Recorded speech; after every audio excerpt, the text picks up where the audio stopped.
가지고 있어도 예. 없애면 죽이면 컬라이더 도주로 하니까 뒤로 빠지네요. 제라스 되겠죠? 제라스 실패 만들어보면 뿅! 잘 만났어요 스맨 그래서 한번 제라스 전부를 잡아냈고요. 자 1대1 그냥 제이스 전사 2대1 수원을 좀 빼고 형도 그냥 저렇게 쓰이다 말았습니다. 지금 운영 싸움으로 지금 경기가 흘러가고 있는데요. 자, 고릴라 궁 쓰면서 네. 다이브. 이거 저리가 타워 무게 밀 거야. 일단 근데 이거 제라스가 잡아. 와요. 일단 제라스는 오고 사실은 안 오거든요. 홍래 컬라이더 위치가 많이 좋은데요? 네 다음 제라스 왔어요. 그리고 스맵까지 스맵 스맵 혼자 안 가요. 베리킬 냈고 시간 끌리는 거 아닌가요? 스맵 전사 자, 제라스가 좀 세요. 전쟁 2대1 전쟁 네, 2대1 들어갔고. 미스터 누가 땡겨 카스는 지금 출발. 자 이거 한번 땡기고 자뿅 누구 쪽이야 이거 애매한데요? 네. 일단 근데 상대도 고릴라 쪽으로 폭내 이제 상대가 진입합니다. 이제부터 시작이에요. 네. 베인 세요. 카스도 세요. 사시베인 다 세요. 마우카이 잘 버티고. 넥사리 전사 완전히 자 제이 전사 일단 비중지했고요. 싸움 잡아들어서 체이서. 컬라이더 미사일 바닥에 잘 깔리긴 했어요. 일단 미성 쉴드 백만 풀피 제라스가 과연 기를 얼마나 넣을 것인가? 그런데 제이 전사 자 제라스가 예. 지금부터 싸움부터 물러 제라스가 트레이서 들어가고 있긴 한데 스킬 뭐 한번 네, 보여주라고 예. 자 이대 뿅뿅뿅 자 실비 이거를 뿅뿅뿅 타이밍인데 다 빗나갔어요. 그리고 이 제일 많은 스냅만 남았어요. 왜 이렇게 단단해? 네. 진짜 정말 실비 다 빠지고 정말 제일 많은 너무 안 죽네요. 너무 네. 안 죽어요. 베인 이번에 알아. 자 윗선 피죠. 빨리 제라스가 뒤 봐주고 있는 거예요. 뒤를 봐주고 있는 건데. 일로 와. 잠깐만. 이거 아니에요 벌써 이 정도면. 도망가라. 이렇게 이니시에이티브 상대가 네. 먼저 하면 너무 힘듭니다. 빼려고 사양계시. 살 사람을 살아야겠죠. 살 사람이. 한명 전사. 그리고 제이서. 베인은 요리조리 잘 전사. 안 같고요. 세 명 전사. 딜러에게 한 번은 넣어야 되는데요. 자 카시에게 일단 넣고 쌍났어요. 오히려 영으로 그만큼 정화전별로 빠졌고요. 두 명 다 죽겠는데요. 일단 앞라인이 다 죽었습니다. 네. 제라스가 살긴 살았거든요. 네. 의미가 없어요. 바로 넥서스를 지켜야죠. 노데스로 분전했습니다만 어쩔 수 없습니다. 넥서스를 지킬 수는 없습니다. GG.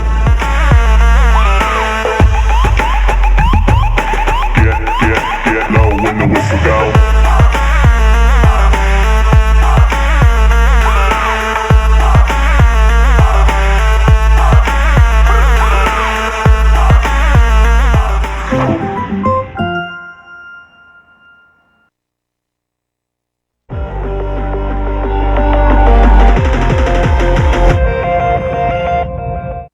지네어가 이제 아까 전과는 달리 조금 더 11위 쪽에 무게감도 실리고 그리고 럼블의 활약도 더 중요해졌어요.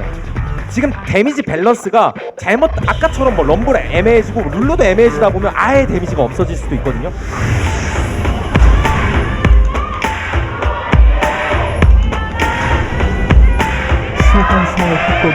프레스 선수가 사리는 느낌이에요. 이 전경기도 이블린이었고 이번 경기도 이블린이니까요. 그렇긴 합니다만 분명히 이게 바로 넥서. 예. 나올 수 있다는 거죠? 글쎄요, 이거는 한 방에 잡혔습니다. 한 방 막타.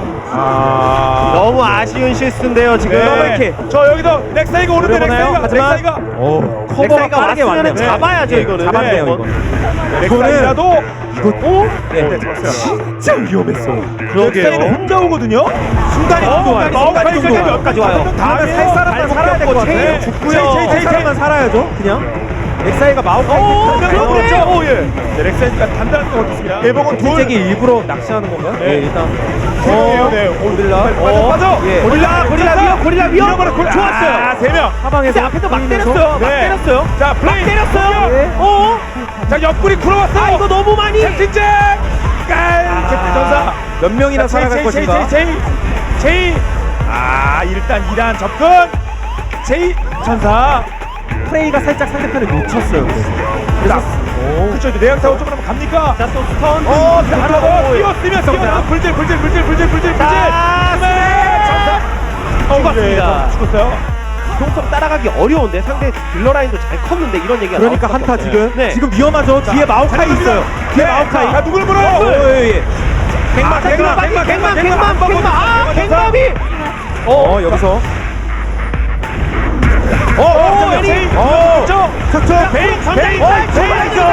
제이 죽었습니다만 베인 봐야 돼요. 베인 뒤에. 봐야죠. 베인이 베인 되고 맘 있어요. 픽이네요. 자, 이제 미스터비 달리죠. 체이서가 앞에 고릴라 네. 실패 많아요. 구 실패 많아요. 자, 구 추격하는 구. 자, 구 조심해야 됩니다. 구 다 넘어가야 얼스 돼요. 하나 메자이 책장 하나 추가되고 네. 그리고 캡틴 잭 앞선 고릴라. 마우카이 오는데요 근데 이거를 자, 이거 수비할 생각이에요. 일단 바로 네, 바로 치고. 바로 치고. 그러면 타이밍 넘어갔어요. 네, 안 되나요? 안 되나요? 구로만 주고. 잡았습니다. 캡틴 잭 쫓아다니고 있어요. 캡틴 잭. 자, 반대쪽에서 불질. 이제 나무에 불질. 앞으로 들어오면 어쩔 수 없는 거고요. 쌈 이거 너나 바로 버프가 있어. 이거 바로 버프. 이거 터지는데요. 갑자기 막 잡아요. 프레이도 나와야 돼. 다시 한번. 이거 어디까지 데미지를 어디까지 몰려고 하는 책이 거예요? 베스트셀러가 됐어요. 네. 자, 이게 미드도 어쨌든 툭툭 막 미니언들이 건드리고 네. 있는데. 끝날 프레이. 프레이 맞았어요. 프레이. 잘한 프레이 죽었어요. 자, 끝까지 먹자. 라이즈 데미지 안 되는 것 같은데요. 블루시드 일단 캡틴 보세요. 더블 캡틴 캡 보세요 지금. 트리플 킬. 일로와 펜타킬. 네. 자, 길 열었어요. 3세트 갑시다. 이거네요. 네. 넥서스 캠입니다. GG. GG.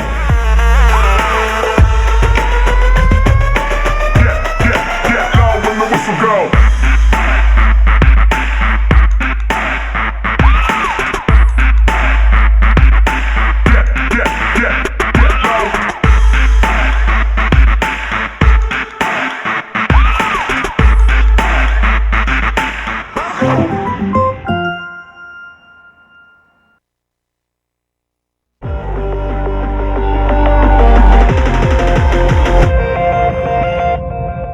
그래서 픽이 아주 무섭게 구성되었습니다. 구타이거즈는 한 명 한 명 봐도 엄청 무섭고 막 달려들었을 때 와 이거 진짜 끔찍하겠다라는 생각이 드는데 그래도 지네어 쪽도 무섭긴 해요.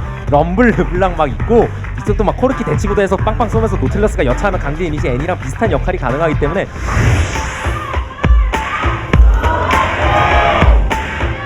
소환사의 협곡에 오신 것을 환영합니다. 한타 때 존재감 기대가 많이 되네요. 이렇게 붙으면 이거 먼저 땄어요. 튕겨오겠죠.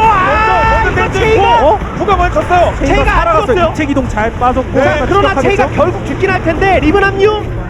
허블 네. 그렇죠. 바텀 이런 라인이라도 이분할 거 아니에요. 확실하게 프레이를. 이거는 잡히긴 프레이를- 했네요. 일단 전멸 네. 써도 잡힙니다.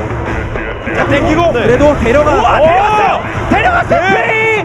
명 시간 끌립니다. 시간 끌립니다. 네. 가사님 왔어요. 네, 이러면 예. 제이서가 뭐야? 제이서가 막았죠. 제이서가. 자, 용을 거의 다 먹었어요. 먹었고요. 용 먹고. 자, 애니, 끝났죠. 애니. 제이도 먹었고요. 제이도 갔어요. 렉사이드 위험. 네. 렉사이드. 오예 전멸 빼고요. 고립됐어요 리븐. 네. 리븐 무조건. 띄우고 자, 이거 이거야죠. 많은 걸 네. 투자했어요. 예. 많은 걸 투자했는데 한번 끊었고.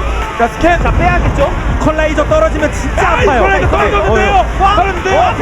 백만. 백만. 백맘이 도전을 버텨주고 트레이서. 근데 이거 뒤를 누가 안 맞춰? 돼요. 자, 바람 먹을 수 있습니까? 또 일단 세칸. 그러니까 우리는 앞전멸했어요. 일단 네. 그리고 먹었고요. 자, 싸움을 고릴라 열자. 죽었고요. 넥사이드 죽었고요. 그리고 럼블 르블랑이 합치긴 합니다. 파워 없고요. 네. 파워 1차 없어요. 자, 확 튀어나오거든요. 전멸 있어요. 전멸 있어요. 근데 약간 전멸도 있고, 무한 전멸도 이상으로 있고. 데미지가 너무 세요. 네. 윌섬 전사. 자, 프로. 잡았고. 이거 경기 보여주세요. 4대스. 이거 이것도 끊어먹게 트레이스를. 전멸이 없어요 트레이스. 미안하다. 전멸이 전멸이 없어요. 없어서 체이서가 빠지고 그래. 자, 잭. 복제. 너무 또 애니는 멀리. 이쪽도 화력은 되기 때문에 너무 막 싸우면 뛰었죠. 뛰었죠. 애니 부분 일단 스맵이 지금 아직 안 죽었어요. 죽었고 프레이가 혼자 딜. 그리고 혼자 르블랑 딜하는데 별로 안 위험해요. 전사면 르블랑이 이제. 안 되네요. 네, 지금. 그래도 코르키. 끝까지. 코르키가 있긴 제이슨 있어요. 트리플 킬. 자, 쿼드라킬. 나오네요. 펜타킬. 우리는 끝낸다. 시간 안 끕니다. 펜타킬 이후에 GG.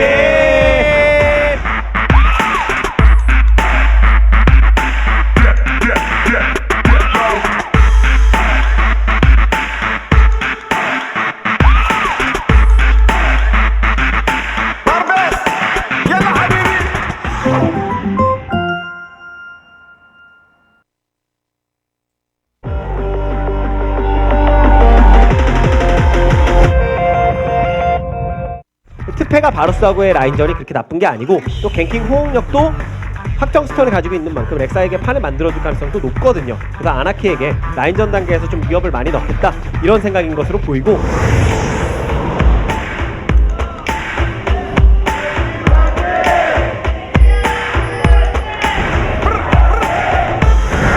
네. 자, 뒤에 렉사이. 렉사이. 이거. 상윤. 아하. 픽서가 픽서. 안 죽었고요. 안 죽었어요. 바텀에서 다이브. 자, 운명까지. 확정 스턴. 계속 때리면 상윤. 이거 킬이네요. 니콜라이저 미사일 대처하는데 쓰레쉬 오는데요. 순간이동 마우카이 약간 애매하죠? 옵니다. 네. 럼블이 오히려 마우카이가 티버 타고 왔어요. 잡아? 티버 타고 왔어요. 네. 터뜨리겠다. 되겠어요. 썸데이. 이퀄라이저로 썸데이를 버틸 수 있고요. 약간 전사. 네, 위치가 자, 리라도 위험하지, 리라. 좋았죠. 그리고 깼고 하지만 앞전면 다시 자, 여기서 리라 버텼어요. 리라 버텼어요. 리라. 반대로 익수가 에로 리라. 이거 다 각기 썸데이 실패 많아요. KT 실패 많아요. 잡아야 되는데요. 저희도 저거 잡아야 되는데요. 땡겨. 아니, 네. 애니가 사거리가 안 닿습니다. 네. 미니언턴까지 탱크도 왔고요. 그렇지, 우리- 지금 이거. 상윤 그래도 상윤 살았나요? 아래쪽 살았어요. 살았어요. 저게 살았어요. 자, 하지만 익수 전사. 하나 더 스노우 플러스 스노우 플라워가 네. 마오카이가 잘 커서 일단 썸데이가 먹을 수 있나요? 이렇게 돼요. 빡카 더블킬. 프로의 운영을 보여주네요. 타워. 예. 탑에 한 10대 맞은 것 같은데 2차 바텀 2차 무슨 용뭐 계속. 마오카이 뒤. 자, 싸움. 또 뒤 잡았어요. 잡아요. 마오카이. 네. 또 뒤에요. 여기서 한번 또 끝내겠다. 마오카이가 뒤에서 오기 전에 차라리 앞에서 이득 봐야죠. 네. 잡았고요. 스코어도 이득 많이 받고 일단 대패가 이상한 아이기 마오카이 딜러. 자, 딜러를. 조니를 에로를. 마오카이가 좀 세요. 근데 네. 마오카이가 좀 세거든요. 썸데이 혼자. 마오카이가 좀 세요. 혼자. 좀 세요 마오카이. 네. 그리고 갑니다. 혼자. 마오카이 세요 비틀리 지금. 던진 저 남은 보통나무 비틀리 아니에요 던진. 지금. 그리고 매우복 던지고 네. 큐 계속 때려. 야, 나도 MVP. MVP. 그 다음 네. 큐가 아직 안 오고요. 다음에 쫓아가면서 네. 먹었어요. 그리고 또 끝났다. 싸움. 저리가. 어우. 걸렸어요 네. 그 와중에. 스턴 걸리고 연계가 계속 때려. 걸렸거든요. 계속 때려. 길 막고. 리다 감사. 저희가 보통 이런 상황에서 말씀드리는 겁니다만 마오카이예요. 네, 네. 그냥 들어가요. 그냥 들어가나요? 야, 니네가 안 잡아도 내가 들어가려고 그랬어. 그리고 스코어. 근데 이거 스노플라워. 네. 부족해요 조금씩. 코르키 전사, 3명 전사. 혹시 1-3이라다가 3인 쪽이 뒤잡히면 안 되니까. 네, 이번에 열죠? 물죠. 일단 쓰레쉬. 지금은 쓰레쉬도 되게 중요해요. 렉사이 해놨어요. 일단 최대한 패가. 오, 잘빼 터뜨렸어요. 하지만 미키 전사. 저기까지 갔어요. 미키 전사 한게 아니고. 3명 물고 두고 계속. 바로 코르키고. 네. 자, 익수의 힘. 익수의 힘. 아이템 조금만 더 나왔으면. 네. 마오카이가 너무 세네요. 또 실패. 근데 키를 드디어 마오카이 잡나요? 뭐야 이거 마오카이 왜 이래? 마오카이 왜 저래? 체력 회복! 평타치면서 패시브로 체력 에러가 회복! 왔어 이제. 와, 딜러 딜러 왔어 패시브 딜러. 관리가 예술적이었어요. 결국엔 죽나 싶었는데 그걸 네. 상대를 마무리하고 에러. 흔히 말하는 서포트, 솔로 서포트, K 서포트. 각이죠. 하지만 스노우 플라워가 잘할 것 같아요. 혼자. 자 마오카이가 옵니다. 또 오자마자 일단 이퀄이 약간 좀 그리고 아쉽게 바루스가 너무 먼데요. 네. 바루스가 왼쪽에 있었는데요. 이거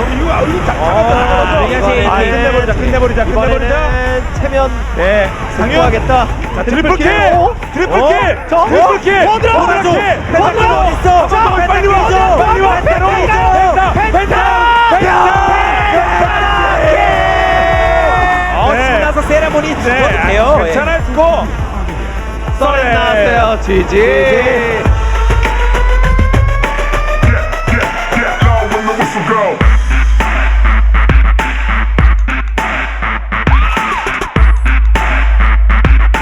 Get low.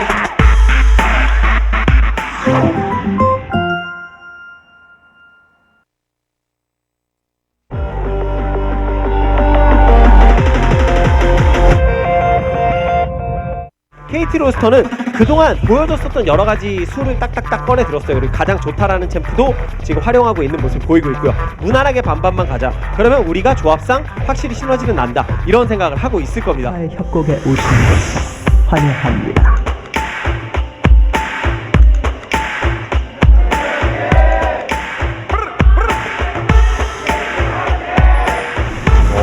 딜라인 뒤쪽으로, 완벽히 뒤쪽으로 잡았네요. 놓고. 이거 잡았네요. 띄우고 나그네가 누구든 캐리의 부담을 느끼는 네. 선수들의 좀 안타까움이긴 한데요. 더군다나 탑에서도 뭐 마오카이가 좀만 싸우면 그라가 죽으면 안 되죠. 그라가 오히려 들어가기가 좀 그라 네. 네 그라갔어. 아, 그라가스 리라 백업 리라 누구 픽사 쪽 전멸. 다행이네요. 오, 나그네. 나그네를 전멸. 그리고 이거는 한번 마오카이 와서 묶을 수 있지 않나요? 마오카이가 전멸이 없어요. 요거를 나그네를 한 방에 묶었어요.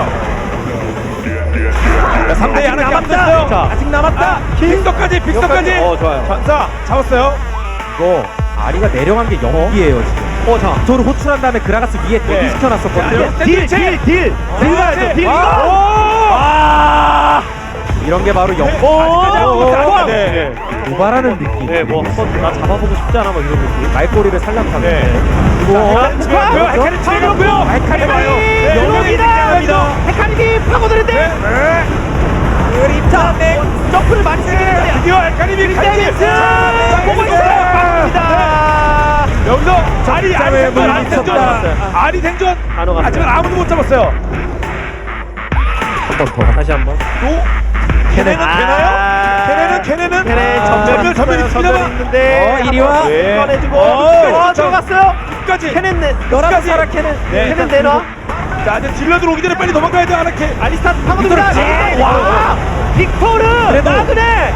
토르도 잡혔어요. 네. 너무 과하게 들어가서. 그렇네요. 자, 좀 볼까요? 자축하니 폴키가 들어갑니다. 아스토 플라우 전사. 칼리스타. 자, 썸데이 아직 안 죽었어요. 선데이 왜 살아있죠 지금? 막타가 안 저 들어갔어요. 선데이가 죽은 줄 알았어요.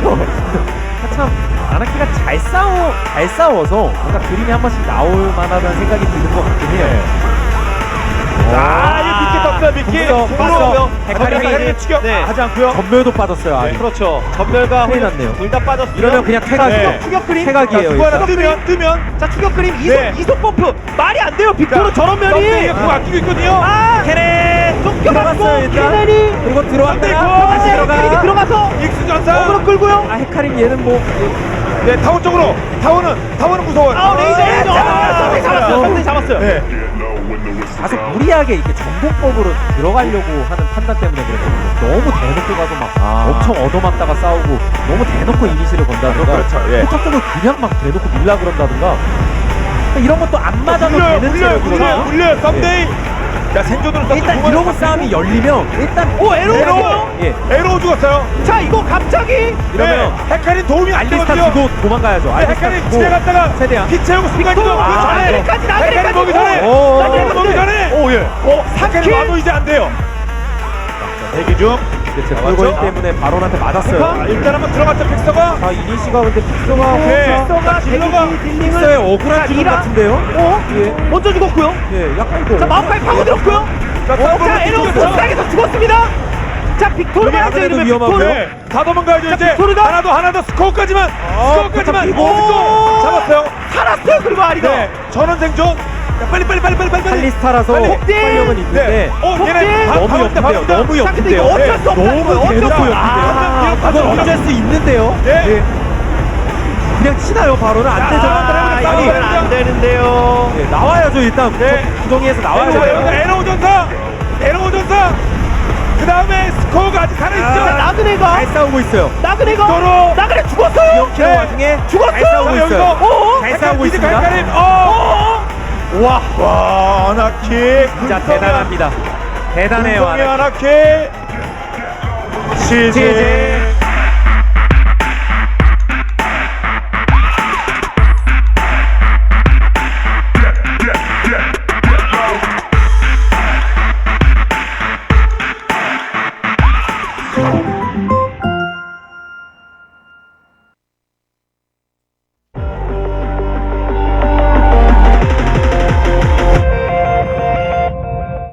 일단 무난한 운영을 보여줬을 때 파괴력이 있는 쪽은 아나키 쪽이라고 볼 수 있습니다. KT 로스터는 자신들이 원하는 대로 운영을 반드시 해내야 해요. 조금만 모자라도 정말 경기 운영이 좀 많이 힘들어질 것 같은 느낌이긴 하거든요.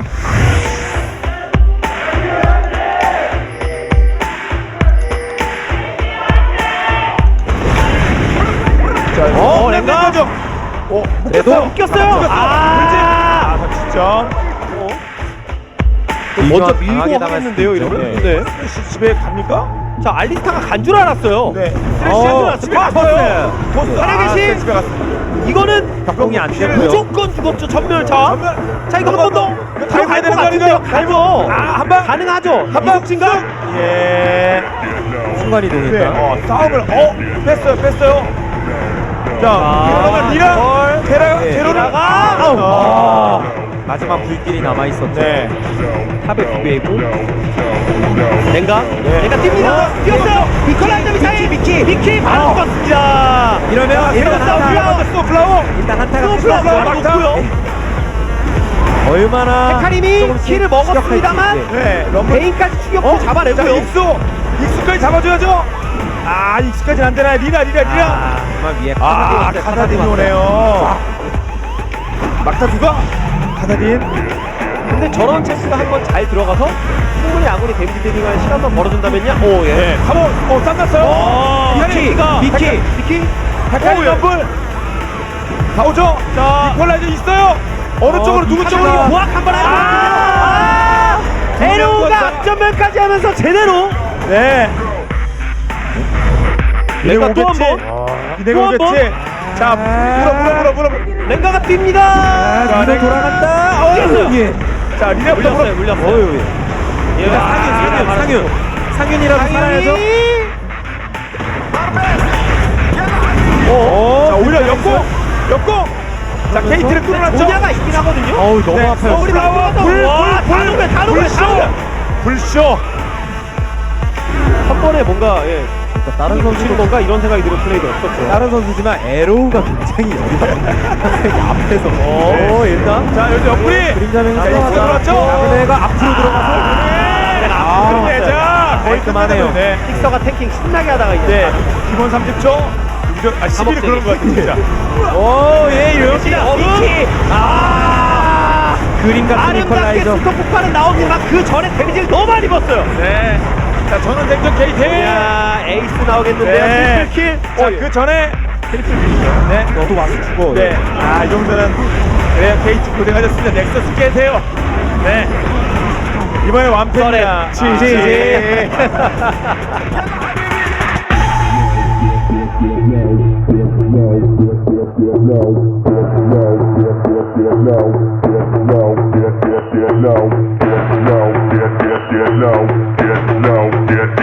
no.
네,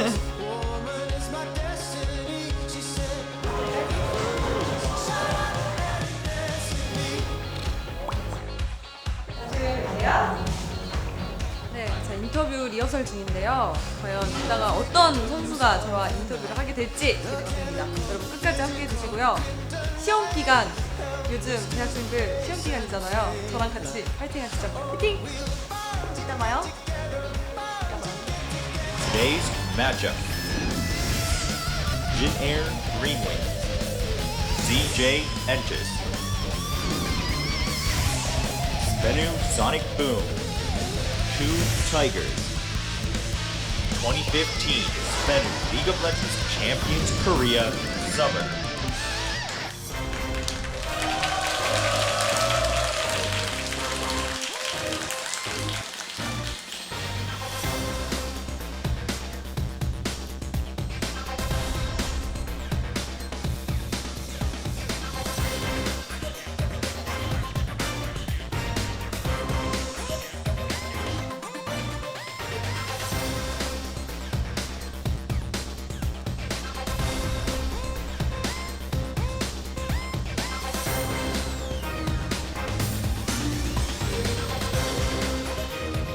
Hey guys, welcome to Champions Korea. I'm Doa, that's Monte Cristo, and welcome to week 5. We're already 5 weeks in.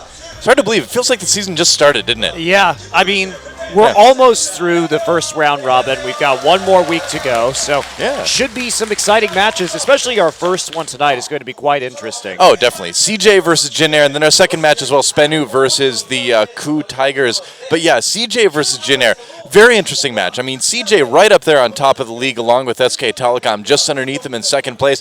And Jin Air is some interesting questions about the team right now. And they've done well against the not-so-good teams in the league. They've struggled against teams like Ku and KT. So can they take on CJ? If they can, that's going to be pretty amazing. I expect a CJ win here, but I don't know. This one's kind of interesting. Yeah, especially with CJ's tendency to drop one game in a series. They haven't Yeah. had those big, we've talked about it a lot, but they haven't had those really big, clean wins that we'd like to see from CJ Entis. And they're coming off a really tough loss against SK Telecom where they got pretty decisively 2-0. Now, Yeah. not to say that CJ didn't play well in those games, especially game one. That was just Faker being Faker and taking over a game that CJ was actually looking pretty good in early on. Yeah, true enough. And then game 2 was just like Faker being Faker in a different way, not in that he carried the game, but just played a wild champ that was maybe distracting enough to throw CJ off, help SK Telecom win through just sort of good map play in general. I mean, it was really SK Telecom taking advantage of one very minor mistake and snowballing off of a delayed blue buff, basically. I mean, it was Right. enormously impressive that SKT played that way, but not really indicative of CJ's strength. Well, whatever Faker's doing, it's good enough to get him on top of the MVP rankings with 700 points already. Mickey from Team Anarchy still tied with Someday for 500 points. Chaser right up there as well, too. So Chaser with an opportunity to tie Faker today. If he gets MVPs and they win 2 games, it could happen. Well, and Chaser has just been so instrumental to the success that Jin Air has seen so far this season. It certainly is. I'm sure we'll talk a lot more about that later. In the top lane, Marin, #1 for KDA, only barely above Trace, though. So we could see that change a little bit today. Today's kind of interesting in the top lane because we have such heavy Rumble players. Yeah, absolutely. Trace really prioritizing that pickup over the course of the season. Now in Right. jungle, Bengi still #1 in terms of KDA. I but know. How Score- about that? Does that look like something that is wrong? Does that look like a mistake to you? Bengi is #1 for jungle KDA. Well, SKT hasn't lost a series yet, so all That their helps, that KDAs helps. are going to be very high. Bengi, man, it's crazy. Faker, not so crazy that he is #1 for KDA in the mid lane. Kuzan for Jin Air hasn't played a lot of games. He's #2 for now. Gung for Najin has the most kills in the league right now, and at 5.5, that's a pretty solid KDA as well. Arrow's still way on top, 7.7 for the AD Curious coming off of that pentakill even in his last match. Yeah, and he's above Faker overall in terms of the total KDA, not just graded by position right here. Right. Captain Jack, even though they Yeah. did lose the Ku Tigers, still with a very high KDA. Yeah, we'll see what happens after their games today here. Wolf from SK Telecom, of course, number 1 for support. Fixer, Pure, Madlife, and Che round out the rest of the pack as well. Che and Captain Jack both playing again today, so chances to move up in KDA as well. And Jin seeming to kind of test things out a little bit in the bot lane, to kind of switch things up in the last few matches, huh? Yeah, this will be the third consecutive match that it has been Captain Jack and Che instead of Sweet and Pilot. So interesting that we're seeing this right now. We may never get to see the glory of Sweet's Bard if things continue the way they are. That's what they heard. I wanted to cast a Bard game. Like, we got to get that guy out of here now. SK Telecom still with a 6-0 on the season so far, looking very good at +10 for their game spread. That is enormous. CJ with 4-1 could have a chance to move up as well today. Jin Air, though, could move to 5-2. The interesting thing about CJ is notice that their score differential is only +3, though. In spite of the fact that they're 4-1, they have that tendency to drop games. It takes them a while to kind of get into game mode, frequently losing that first match. It's been a lot of 2-1s for CJ. Our first match of the day, as we said, is a best of 3 between the Jin Air Green Wings and CJ Entus. We'll see what happens with that one. And then our second best of 3, as well, is going to be the Spenu Sonic Boom versus Ku Tigers. Should be a fun one. Ku Tigers, I would say, a pretty heavy favorite going into that one. Yeah, Ku obviously on a hot streak right now anyway, and then you couple that with the fact that Spenu Sonic Boom has only won 1 game this season, and it was against IM.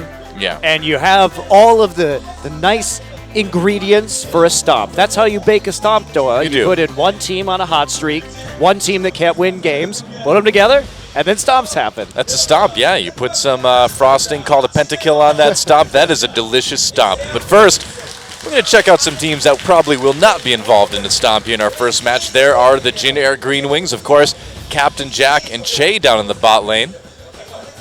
A little bit of mixing going on for Jin Air. And what do you think? How has this bottom lane change helped Jin Air? Do you think it's really done them a lot of good? I think Captain Jack is obviously putting up very good numbers. He's also number 3 overall in terms of GPM at 399, so statistically he's really been delivering. He's been playing safely. I don't really think it matters that much which bottom lane Jin Air has in the mix. I don't think that's going to necessarily make or break games. For me, it's much more about Chaser, his ability to affect the map. Again, he is number 1 in terms of kill contribution at 86%. And also, I think the biggest factor for Jin Air is their draft. Why are they picking Xerath? Why are they picking Yasuo? Why are they doing these things that even when GBM does well individually on Xerath, and he's a great Xerath player, or even when he does individually well on Yasuo, it just makes it so hard for them to close games. There's a reason why these champions aren't usually seen in the meta. Yeah, I mean, we saw that Xerath pick in their last match, and it's like, is GBM still got on Xerath? Yeah, he's awesome. Does it matter? Nope. Nope, they're still going to lose anyway. Chaser, though, like you mentioned, number 1 for kill contribution so far this season in the league. Also number 5 in assists at the moment as well, too, which makes sense if he's part of a lot of kills. Been playing a lot of Rek'Sai. One of the things that you and I were talking about before the match, too, is how the Gragas just doesn't seem like a priority between the junglers on these two teams, which is a bit odd right now. Yeah, both teams liking to ban the Gragas. Of course, Ambition has a very wide champion pool in the jungle, so just kind of figuring that they don't need it in order to be successful. GBM, that Xerath pick, bit questionable, but to the Jin Air Green Wings' credit, when they played against Ku and he played Lulu, they played an SK Telecom style Sivir Lulu comp with the Annie from Che. Right. They did a really good job of executing that pick composition, and so we know they're capable of running very meta comps. In fact, running comps that are difficult to use. It's just that their champion priority seems a bit wonky right now. Well, kind of tunneling on maybe not the best picks is something that really hurt them at the end of last season. It was part of their precipitous fall that occurred in the last 4 or 5 weeks after the 5.5 buff. So they still seem to have kind of that issue, too. Yeah, and it's just that their pocket picks have not been as successful as some of the pocket picks from the other team. Yeah. Of course, Che just playing a lot of Nautilus these days, but it was his Annie game that he got the MVP on that was particularly impressive. Yeah, so Jin Air certainly, you know, with some food for thought after these last couple matches, coming into a strong opponent like CJ, you really can't do anything else but focus on what's going to be your absolute strongest picks. I don't think it's going to be Yasuo. I don't think it's going to be Xerath. Now, one thing we should mention is that Echo is enabled today, and I would love to see GBM play Echo. I bet it would be pretty good. Well, and who knows where we're going to see them. Trace is often a very early adopter of new top lane champions, so it could come through for him as well. That's a good point too. We've seen Echo played well pretty much everywhere so far. Every region, every position almost. Not in the bot lane yet, but he's coming. Support Echo Man. He's on the way. And there is CJ Entus, of course, number 2 in the league overall right now. Much smaller game spread, like we mentioned earlier. A lot of 2-1s for these guys. Not a lot of clean victories, but hey, a win is a win is a win, right? Yeah, that's right. And it should be a very close first series, you would think, in this first match. Jin was able to put up a good fight against a very red-hot KOO Tigers that looks like they're coming back into perhaps the form they had in the last season. Yeah, that's also exciting. Definitely a lot to talk about with that in our second best of 5 of the night. Shy, Ambition, Coco, Space, and Mad Life, though, round out the CJ Entus roster. And Shy as well. It's kind of like Battle of the Rumble top laners today, isn't it? Well, both of these players have had an overwhelming preference for Rumble and Maokai. Yeah. If Rumble's not available, which both of these teams are perfectly willing to pick in the first round of the draft, then they'll just default to Maokai. That has been the MO of both of these top laners so far. Trace has better stats to show for it, however. Ambition picking up the Lee Sin in Italy, but you can see 5 different junglers in his last 5 games. This is a lot of the reason why CJ's happy to ban out that Gragas, because Ambition can still react and pick and ban so well. He has had a pretty well-rounded set of games so far this season as well. I mean, 4 new games, 3 Sejuani games, 2 Lee Sin games, 2 Rek'Sai games. He seems very versatile in the jungle, very comfortable in the current meta. Coco as well, having a lot of different picks as well, focusing mostly on the Azir, but as you can see, willing to play quite a few different styles. Yeah, and we do see a lot of those Azir bans coming in for Coco. He also has that pocket Jace pick, which you never know when he's going to whip it out. So that's an exciting champion. True enough. Well, down at AD carry. Oh, I thought they were going to change the space, and they didn't do it. But still, they're in love with the Coco, Monty. I can't help it. There it is. There's space. Mostly focusing on the Sivir this season. A surprising, I would like to say, amount of Vayne has been played. A little bit of Jinx in there as well, too. A little bit of Corki.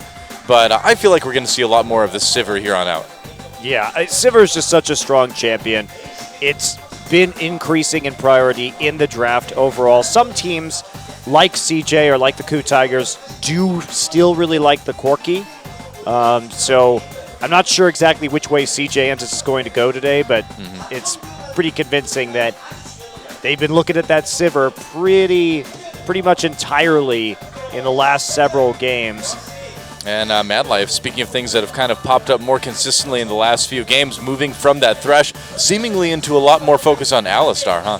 Yeah, that was it was an interesting change because it looked like CJ didn't really care about the Alistar in spite of Mad Life being a legendary Alistar player, but they did switch that priority up in their last match versus SKT. They did first pick the Alistar on the blue side, so I think they're falling more in line with the trends that we've seen from other Korean teams. Certainly does seem like that. He still has twice as many Thresh games as Alistar games this season, but again, you know, today could change a lot of that as well too. We'll see what they go with, I suppose. This is going to be interesting, though. I'm really curious more than anything to see how the mid and top picks end up. You know, what's GBM going to pick? Is Echo just going to be banned? Who's going to get the Rumble? You know, what's the response going to be? Batman tie today for GBM. He wants to be a hero. Well, he can do it as long as he doesn't pick Xerath. I'll give him that. And Ambition as well. Coach is coming into the booths, and that means we are moments away from getting into the picks and bans, guys, for game number 1 between the Jin Air Green Wings and CJ Entus. Our first day of League of Legends this week. I am excited to see. Such a good match to start out with, too. Yeah. You know, maybe actually with all the focus on Echo, perhaps, we'll see some Bards get through.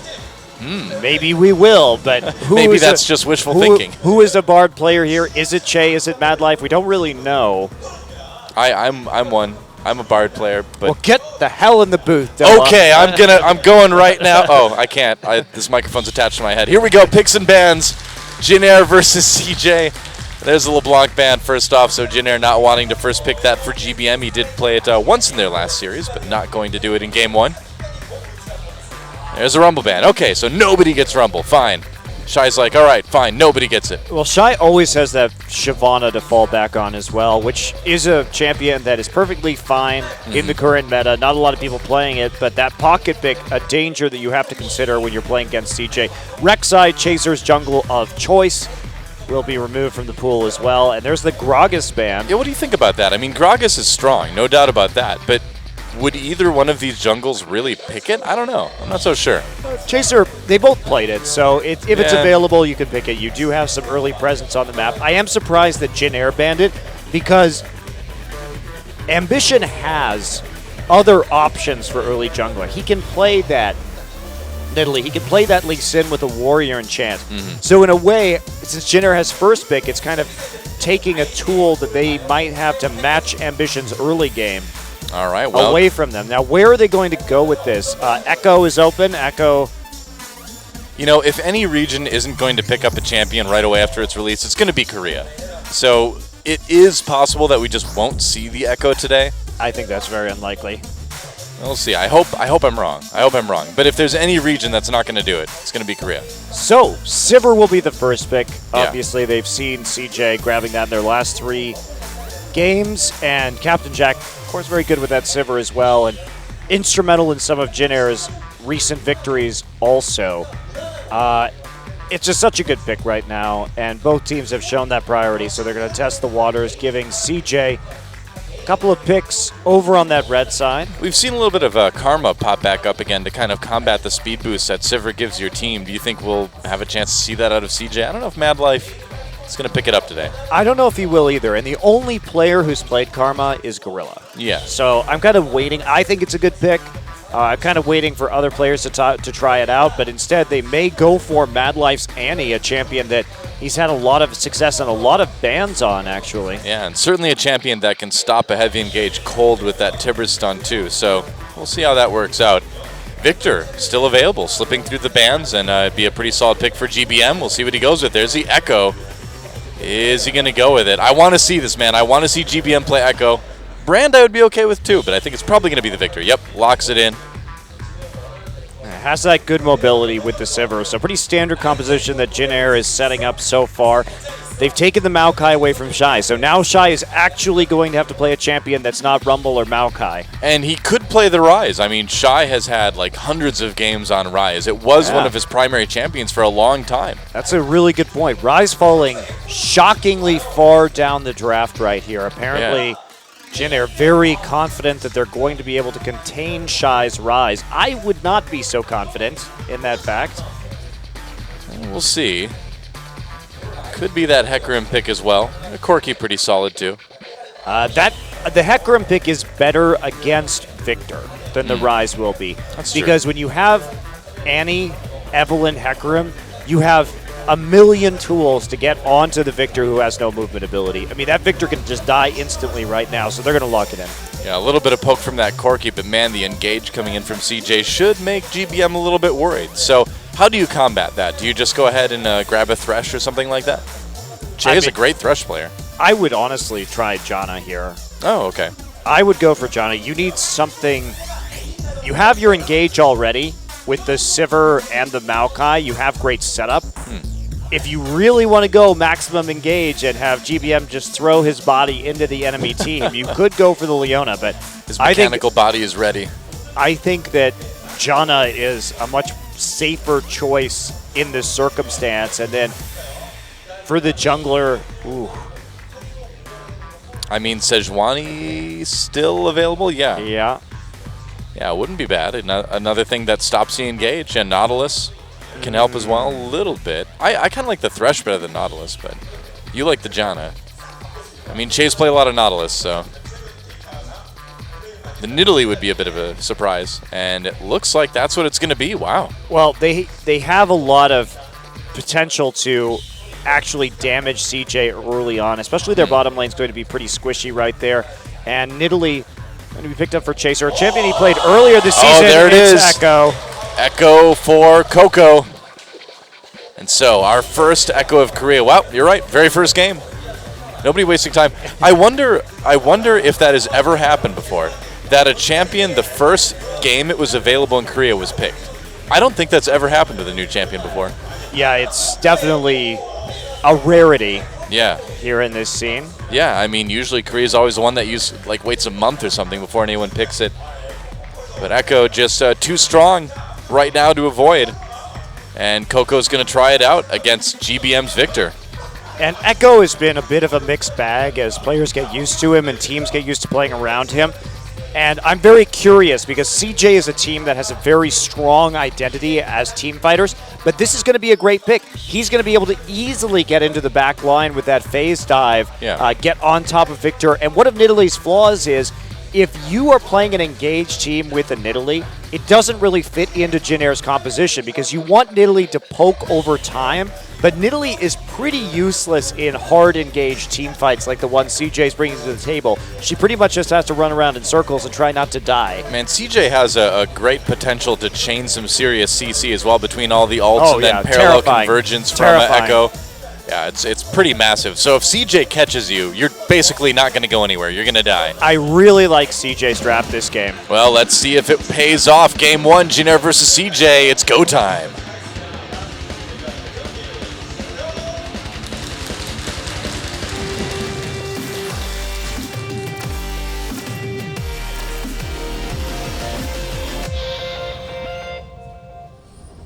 And here we go. Welcome to Summoner's Rift. Jin Air Green Wings. Whoa, CJ fans really winning that one. Jin Air, I don't know, man. Get it together, Jin Air fans. Yeah, come on, Jin Air fans. Figure it out. Stun loaded up for Mad Life right away. They want to be ready to catch someone as they do this 5-man invade, getting some deep wards in. Yeah, looks like they are going to be wrapping around early. Trace is going to have to fall back up into the top side of the map. So, I mean, CJ has so many flank options right here. They've got a lot of mobility. They have that hard engage with Annie. They're looking really, really good. They can come in from so many different angles. They can come from the front with the Annie, coming from the sides with the Evelynn and the Hecarim, that I'm very worried about GBM's Victor and Chaser's Nidalee here. They have to have extremely good flank wards, and sure, they can get some good poke in with the Victor E and the spear from Nidalee, but I'm just not sure they're going to be able to poke long enough with how many ways CJ has to engage before to do the sufficient amount of necessary damage. It's really risky. I think CJ's comp is really versatile and has that great dive into the backline. It's going to come down to how well GBM can position here and how well his team can ward for them to prevent these very deadly flanks from coming in from CJ. Yeah. Do you think maybe the Corki would have been a better pick for Jin Air since it would have provided them a little bit more poke? If they were going to go with the Nidalee anyway? No, you want to take that Sivir away. The Sivir gives you disengage as well. Well, CJ's been prioritizing Sivir quite a bit. I mean, a lot of teams have, but especially Space. I mean, if CJ had also gotten the Sivir with this composition, it would have been an absolute nightmare for Jin Air. And Sivir is still very useful for them for collapsing or just for kiting out with this Nidalee and with this Victor. So Jin Air is going to have to be very focused on how they kite in this game. And again, just keep that vision up on their flanks. It is so crucial to how these team fights are going to play out. True enough. Well, I wonder, as we see the teleport used for Trace to get back in the lane really quick, I wonder how aggressive Coco is going to be with this Echo in the mid lane. You know, are we going to see the all-ins, perhaps? And when are they going to come? He's got Ignite. He does want to be aggressive. And we've all seen the burst that Echo can do. Indeed. Well, Chaser, he's only had one game this season on Nidalee, so that statistic, a little bit misleading. A blue steal there for Jin Air. Yeah, little lane swaps. They're just doing vertical jungling right now, so they're able to take each other's blue buffs. Trace just falling back right there. Can't really get close to the wave, but he does see the Evelynn, I believe, coming out of the Tri-Brush. And then now we have the teleport for Shy into the bottom lane, starting to get his first few creeps. Mad Life already there to back him up as well. You know, what I've discovered so far with Echo is that his W from the brush, when you don't see it coming, is one of the most terrifying things in the entire world, because then he just dashes in and stuns you and just destroys you. Yeah, nice 2.25 second stun there, no Yep, problem. That's pretty good. Just get that passive proc, you know. It's a tiny bit of burst, just a tiny bit. Just a little. Yeah. All right, so Ambition looking for a gank right here. Has those double buffs, but he's going to get seen by Trace, W'd on immediately. Yeah, knocked back by that Arcane Smash, so Trace taking some damage, but able to get out without having to burn his flash or anything like that. What about this bot lane? Obviously a lot of early pressure from Captain Jack and Che, but if Space and Mad Life just kind of wait it out, they're going to have some pretty good fights later on if Ambition shows up post 6. Indeed they will. So Koko just pulling the minion wave over, going to reset it a little bit closer to his tower. That's just a cute trick with only 1 minion left. Kind of milking every advantage out of the minion situation in the mid lane. And GBM happy just to sit back and farm with his Death Ray right now. Doesn't want to push too far forward, but Chaser's got to start doing something here. You've got to get an edge with this Nidalee. Yeah, we'll see. I mean, right now there's only a ward covering bot lane for Koko, so Chaser could potentially come down and try to start something. We'll see. Playing back far enough that he shouldn't have a whole lot to worry about, though. Yeah, looks like we're in for a pretty passive lane swap here.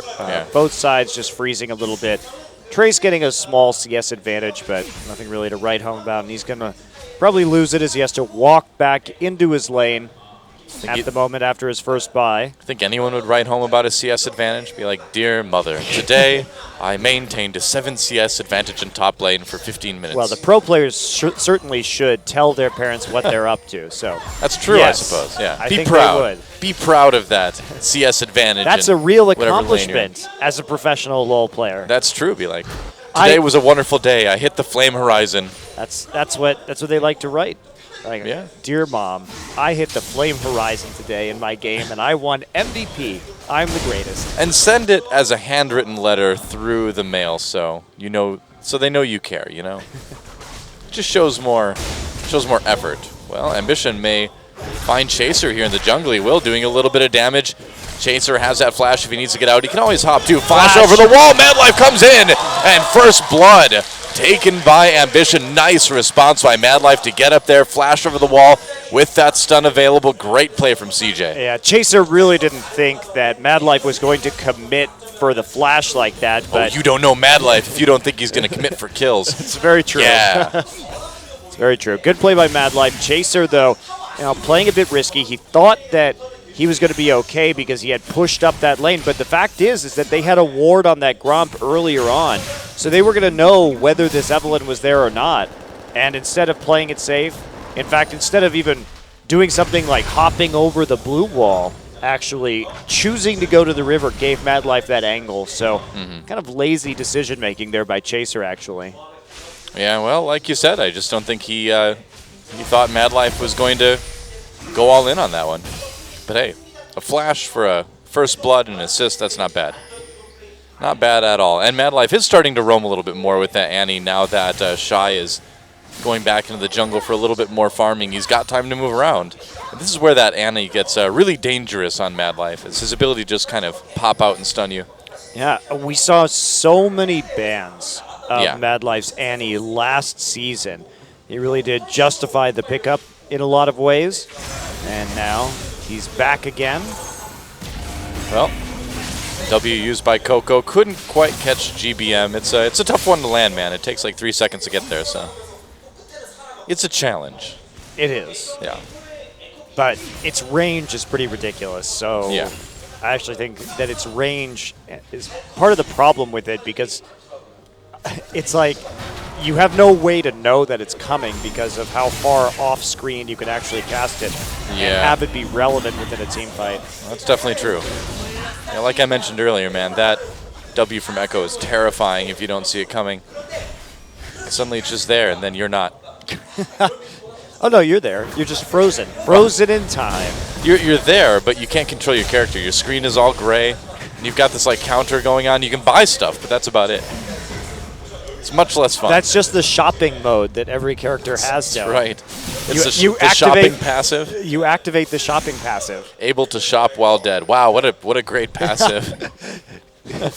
I'm sure Adam Smith is just really, really happy with the ability to shop while dead. It's like his dream. I'm just worried about the power creep if you can shop while dead, you know? All the new champions can shop while dead, Monty. I don't know. Well, Madlife threw the stun onto Che, but not a lot of follow-up here. A little bit of damage coming in.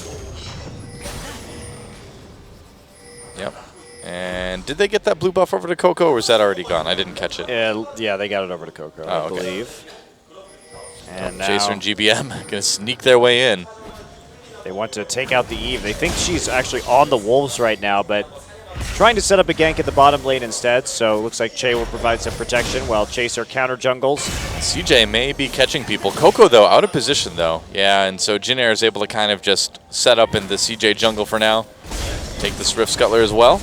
Yeah, they learned from their previous mistake. Now Che also in the jungle to protect against wayward Mad Life. Yep, take your support along. Going to be a slight little teleport advantage for Shy, it looks like. Oh, never mind. Wow, meanwhile, Mad Life just dies. They caught him and took him out really fast. The That kill ended up revenge going of to Chaser. No kidding.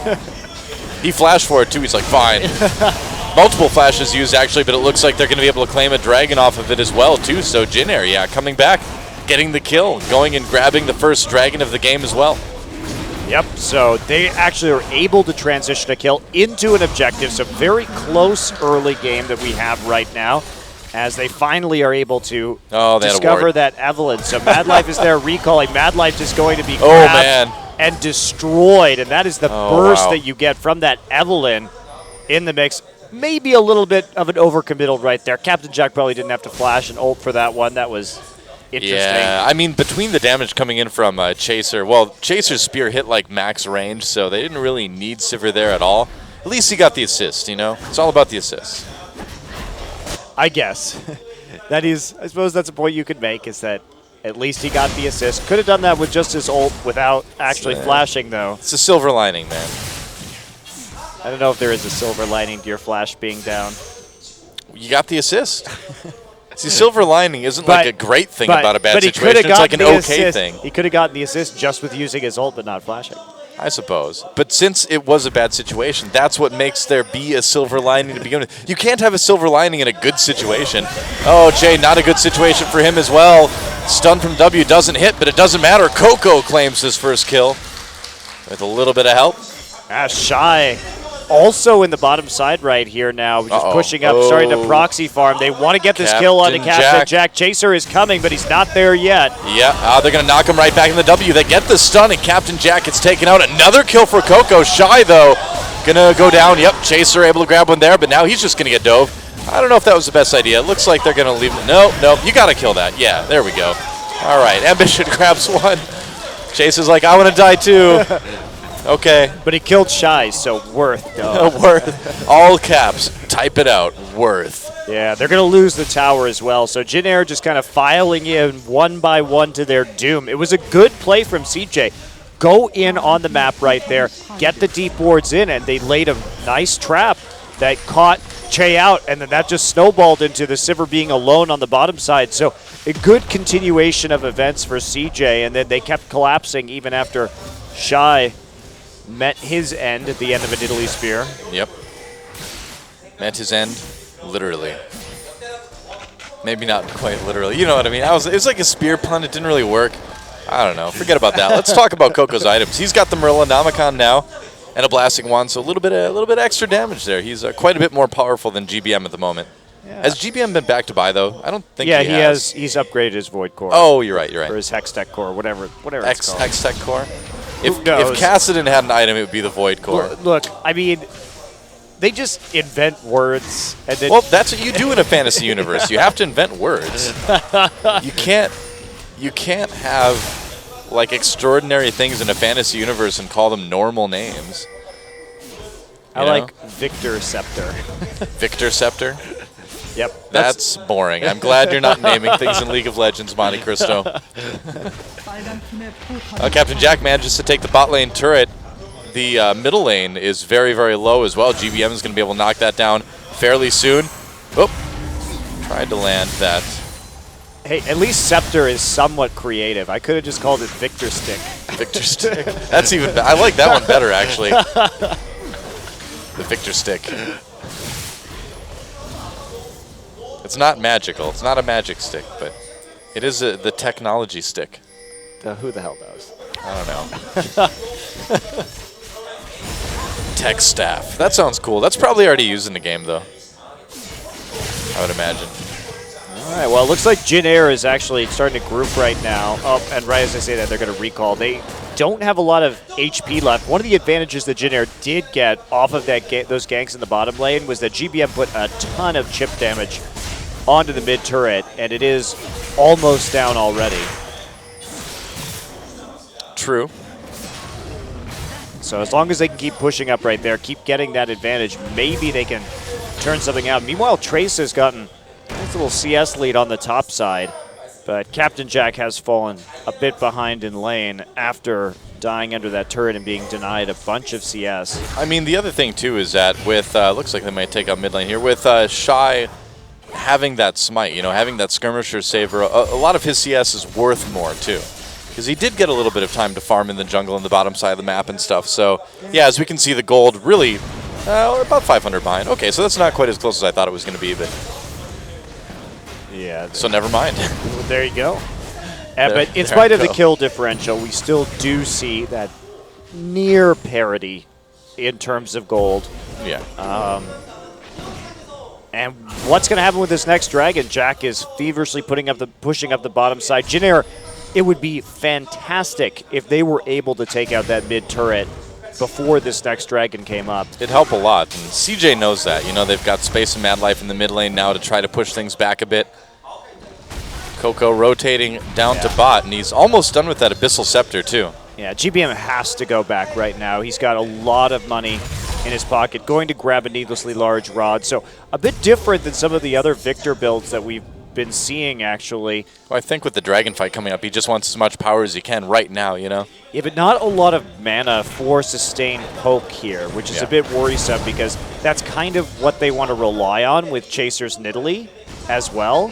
So not having that extra mana may prove problematic if he has to go into a sustained poke mode around this dragon.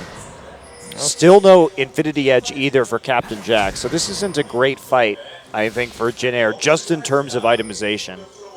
Well, yeah, Space has his Trinity Force already. Coco's got a couple kills, looking a bit stronger. Shy and Ambition have their early items as well, so it would be a little bit tough. I mean, Jin Air can try to poke people out, but as far as a big 5-on-5 fight, I don't know if I'd want to try it in their position. Yeah, that Annie is just so threatening right now as well. I think maybe you just see if you can get the poke, and if not, go ahead and give it up and try and just trade it for a mid lane turret. Okay, just going to sweep out that ward. Oh, that spear completely missed. Well, he tried. It was blind. Was blind after the sweeper went down. So, nice attempt. Although if he was aiming at the dragon, that's pretty sad. The dragon doesn't move, guys. He's pretty much in the same place all the time. No, I think he was trying to estimate where Annie would be autoing from. But Mad Life was in a weird place because he wasn't using his range. Now they're going to go ahead. They're going to see that the dragon is being taken, but Jin Air not really in a position to do much of anything right now. No TPs. They're just going to let it go. Oh, flash stun on Captain Jack, though. They catch him. Captain Jack very low, has to ult and flash away. They get some knockups in response. Shy teleporting down. And CJ doesn't look like they're going to turn this into any kills, but they did get the flash out of Captain Jack. Looks like they may lose their mid lane turret, getting very, very low, but they'll save it for now. Oh, wow. So that mid laner just barely staying up. We'll see what kind of siege that Jin Air can mount, but not a lot of mana on Chaser right now. And they have to use some of their abilities to go ahead and clear this wave. Shy going to catch a wave in the top side in the meantime. And yeah, I think they're just going to have to back off this. Yeah, CJ really committing to saving this mid-lane turret for the moment anyway, but looks like they're going to end up giving it up at some point. Yeah, it's just that Chaser's damage isn't quite there yet. He's working up to that Seraph's Embrace, but even that poke, pretty minor, as we saw in Coco. Coco does have the Negatron cloak, though, so he knows that this is a very AP-heavy team that Jin Air is running, and he's itemizing accordingly. Yeah, that Abyssal Scepter is going to help out quite a bit. It actually benefits Corki a little bit too, even. Indeed it does. So you've got some decent synergy going on right there. Space getting a Vamp Scepter or getting another long sword. So looks like before getting boots too. Yeah, looks like he will be just going into Blade next. And trying to deal with the Maokai by shredding his HP in that capacity. bit surprising, though. I mean, usually you see those Sork shoes picked up by Corki for a second item. Yeah, that is a bit odd, but I guess he feels quite safe in this situation, and like his team really isn't going to be setting up for the poke. I mean, there's not really anything else about this CJ Entus team composition that says poke. Corki's just going to need to get in and get auto attacks done. Instead, now Trace and Shy just going to do a little bit of trading in that bottom side. Yep. Shy just using that challenging smite for the moment just to try to get that slightly better trade, but they're pretty even up right now overall. Here comes Ambition. I don't know if he's going to be able to catch anyone. Nope, they find the ward there. Yeah, that's it. So, I mean, the Baron's going to spawn for the first time in 10 seconds, but CJ, I think, comfortable with their situation. They know that they have this great pick potential and that they're going to scale very well into the late game against what Jin Air is bringing to the table. Again, they have so many opportunities to engage and to shut down GBM and Chaser that I think you just try and play passively and avoid the Nidalee for the moment and then just shut her down, make her that big non-factor later. Right. Seems pretty reasonable. For now, a little bit of a lull in the action. That mid lane turret's still alive for CJ. I think Time Wind is a really cool ability. I think that's probably one of my favorite non-ultimate abilities to come out in a while. Do you like it when people wind time? I love it. I like time-related stuff in general. Time travel has always been one of my favorite concepts Yeah, it's to be explored in gaming and stories and movies. And it's so hard to do right, though, and It almost is. every time it's done wrong. Yep. That's because people can't stick to their own rules. All you got to do is decide your rules for time travel and then stick to it throughout whatever piece you have, and people don't do that. It's so true. They really don't. You'd think it'd be simple. But time travel is anything but simple, Monte Cristo. As I learned once long ago in the future. You know what was so funny about Looper that made me laugh? What's that? I actually like Looper. This is a fun movie. Speaking of sticking to your own rules, ooh, no, Chainhawk, actually. No one going in on that one. Yeah. But speaking of sticking to your own time travel rules, Uh-huh. so the whole premise of Looper is that the Loopers exist because you can't kill people in the future. On the traditional sense, yeah. Yeah, in the traditional sense. But then the entire plot device with Bruce Willis and his future character is about them killing his wife in the future, which apparently you couldn't do. So, I mean, the whole plot just kind of falls apart at that point. Exactly. It's just way too risky to just straight up murder somebody in a But a then they regular just straight sense. up But then they murder- do it. Yeah, I know. What? I don't know. It's all right, well, we'll go with you on this one. I don't know. Joseph Gordon-Levitt turns into Bruce Willis when he gets older. I don't know. Okay, sure. Why not? Yeah. And here I was just hoping he would turn unemployed when he got older. Whoa, zing! That was a good one. Wow. Oh, good gank onto Trace as well, too. He's dead. No, he's not dead. He's just gone for a few seconds. Oh, no, not going to catch anybody with that.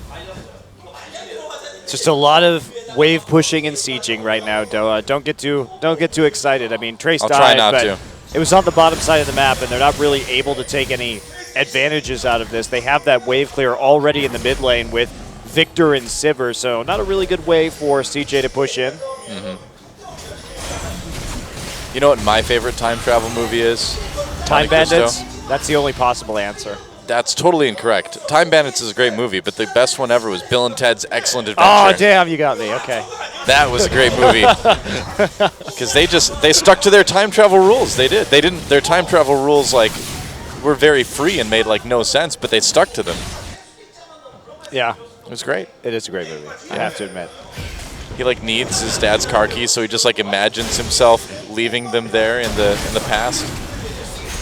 And then they just suddenly appear. I love it. Dragon suddenly appearing. Maybe not so suddenly. We knew he was coming. CJ takes it again. That's their second dragon now. Mad Life just providing a bit of zoning. And they're falling off the mid turret at the same time, which is very interesting for Jin Air that they would choose to give it up for a recall. That means they really have to fight now and punish this. There's going to be a dive onto Captain Jack, though. Nice flash. Yeah, CJ going with the fight there. Tibbers didn't really accomplish a whole lot. And Shy teleporting down. Ambition trying to come in from behind, gets blown up, tries to escape here. Space having to flee as well, not really getting a good position to go in on anybody here. They're going to go ahead and chase Madlife, an easy target there. Parallel Convergence comes in, but not catching anybody because Coco is nowhere to be seen. Well, that buy actually proved very fruitful. So, Guess so. CJ really overcommitted. Now, when the Dragon was going down and they saw that that mid lane wasn't finished off, they should know that that was a mass recall from Jin Air. Therefore, diving the tier 2 turret right after the buy and the heal and the fact that they knew that everybody was in base, extremely dangerous, especially since that gold had just been turned into items for Jin Air. So they were going to have an advantage in that way as well.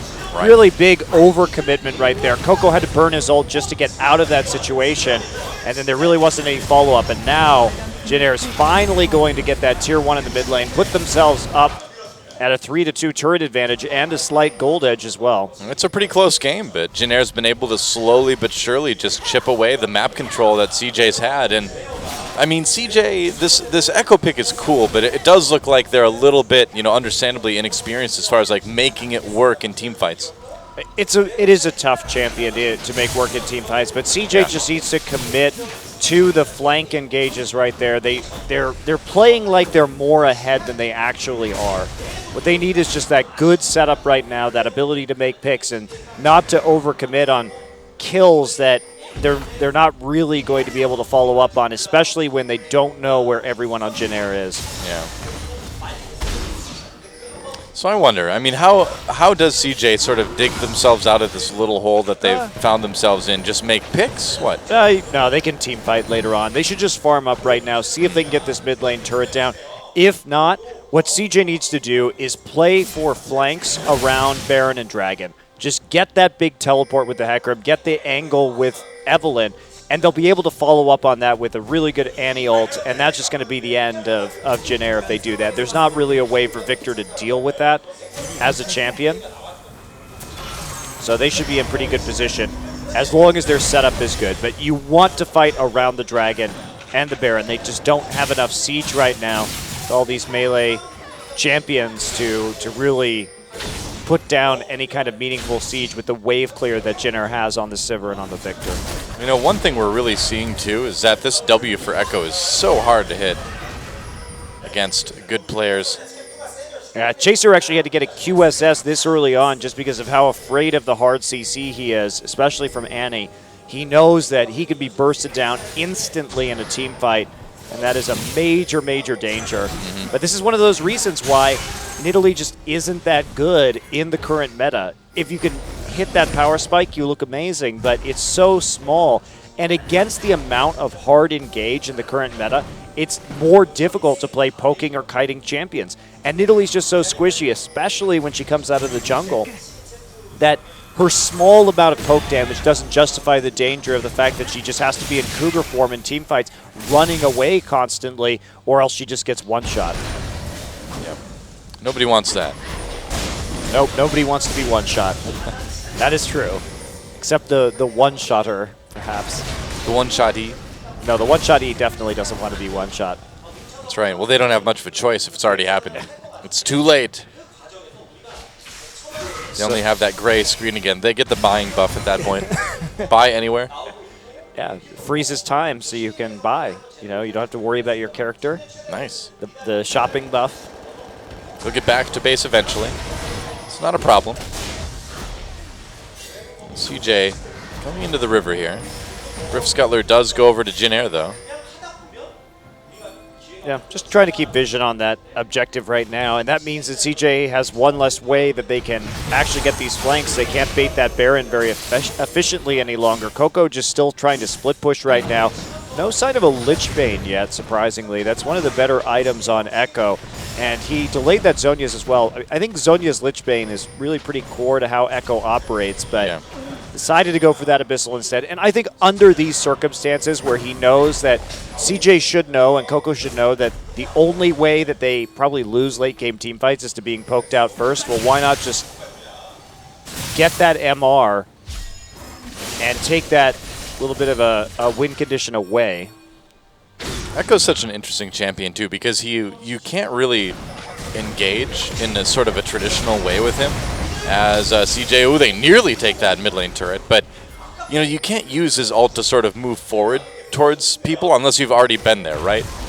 So it's a bit counterintuitive that you have to sort of like get them to walk onto where it is, or get people not pay attention in a team fight and walk onto where your former self exists. The way you get around that, Doa, is that you go into a team fight and then you immediately Zhonya's, which buys you 2 seconds off your 4 seconds. Right. Oh, Ambition coming in, ulting everybody. He's going to get jumped on, though. Madlife getting into the fray as well. Doesn't really get the best stun. Shy with a nice ult lined up. Oh, but he misses everything. They spread out just in time. Meanwhile, Space in the back line's getting focused down by Trace a little bit. Coco has to duck out of the fight. Doesn't get a whole lot of damage done. Madlife flashes in for the stun.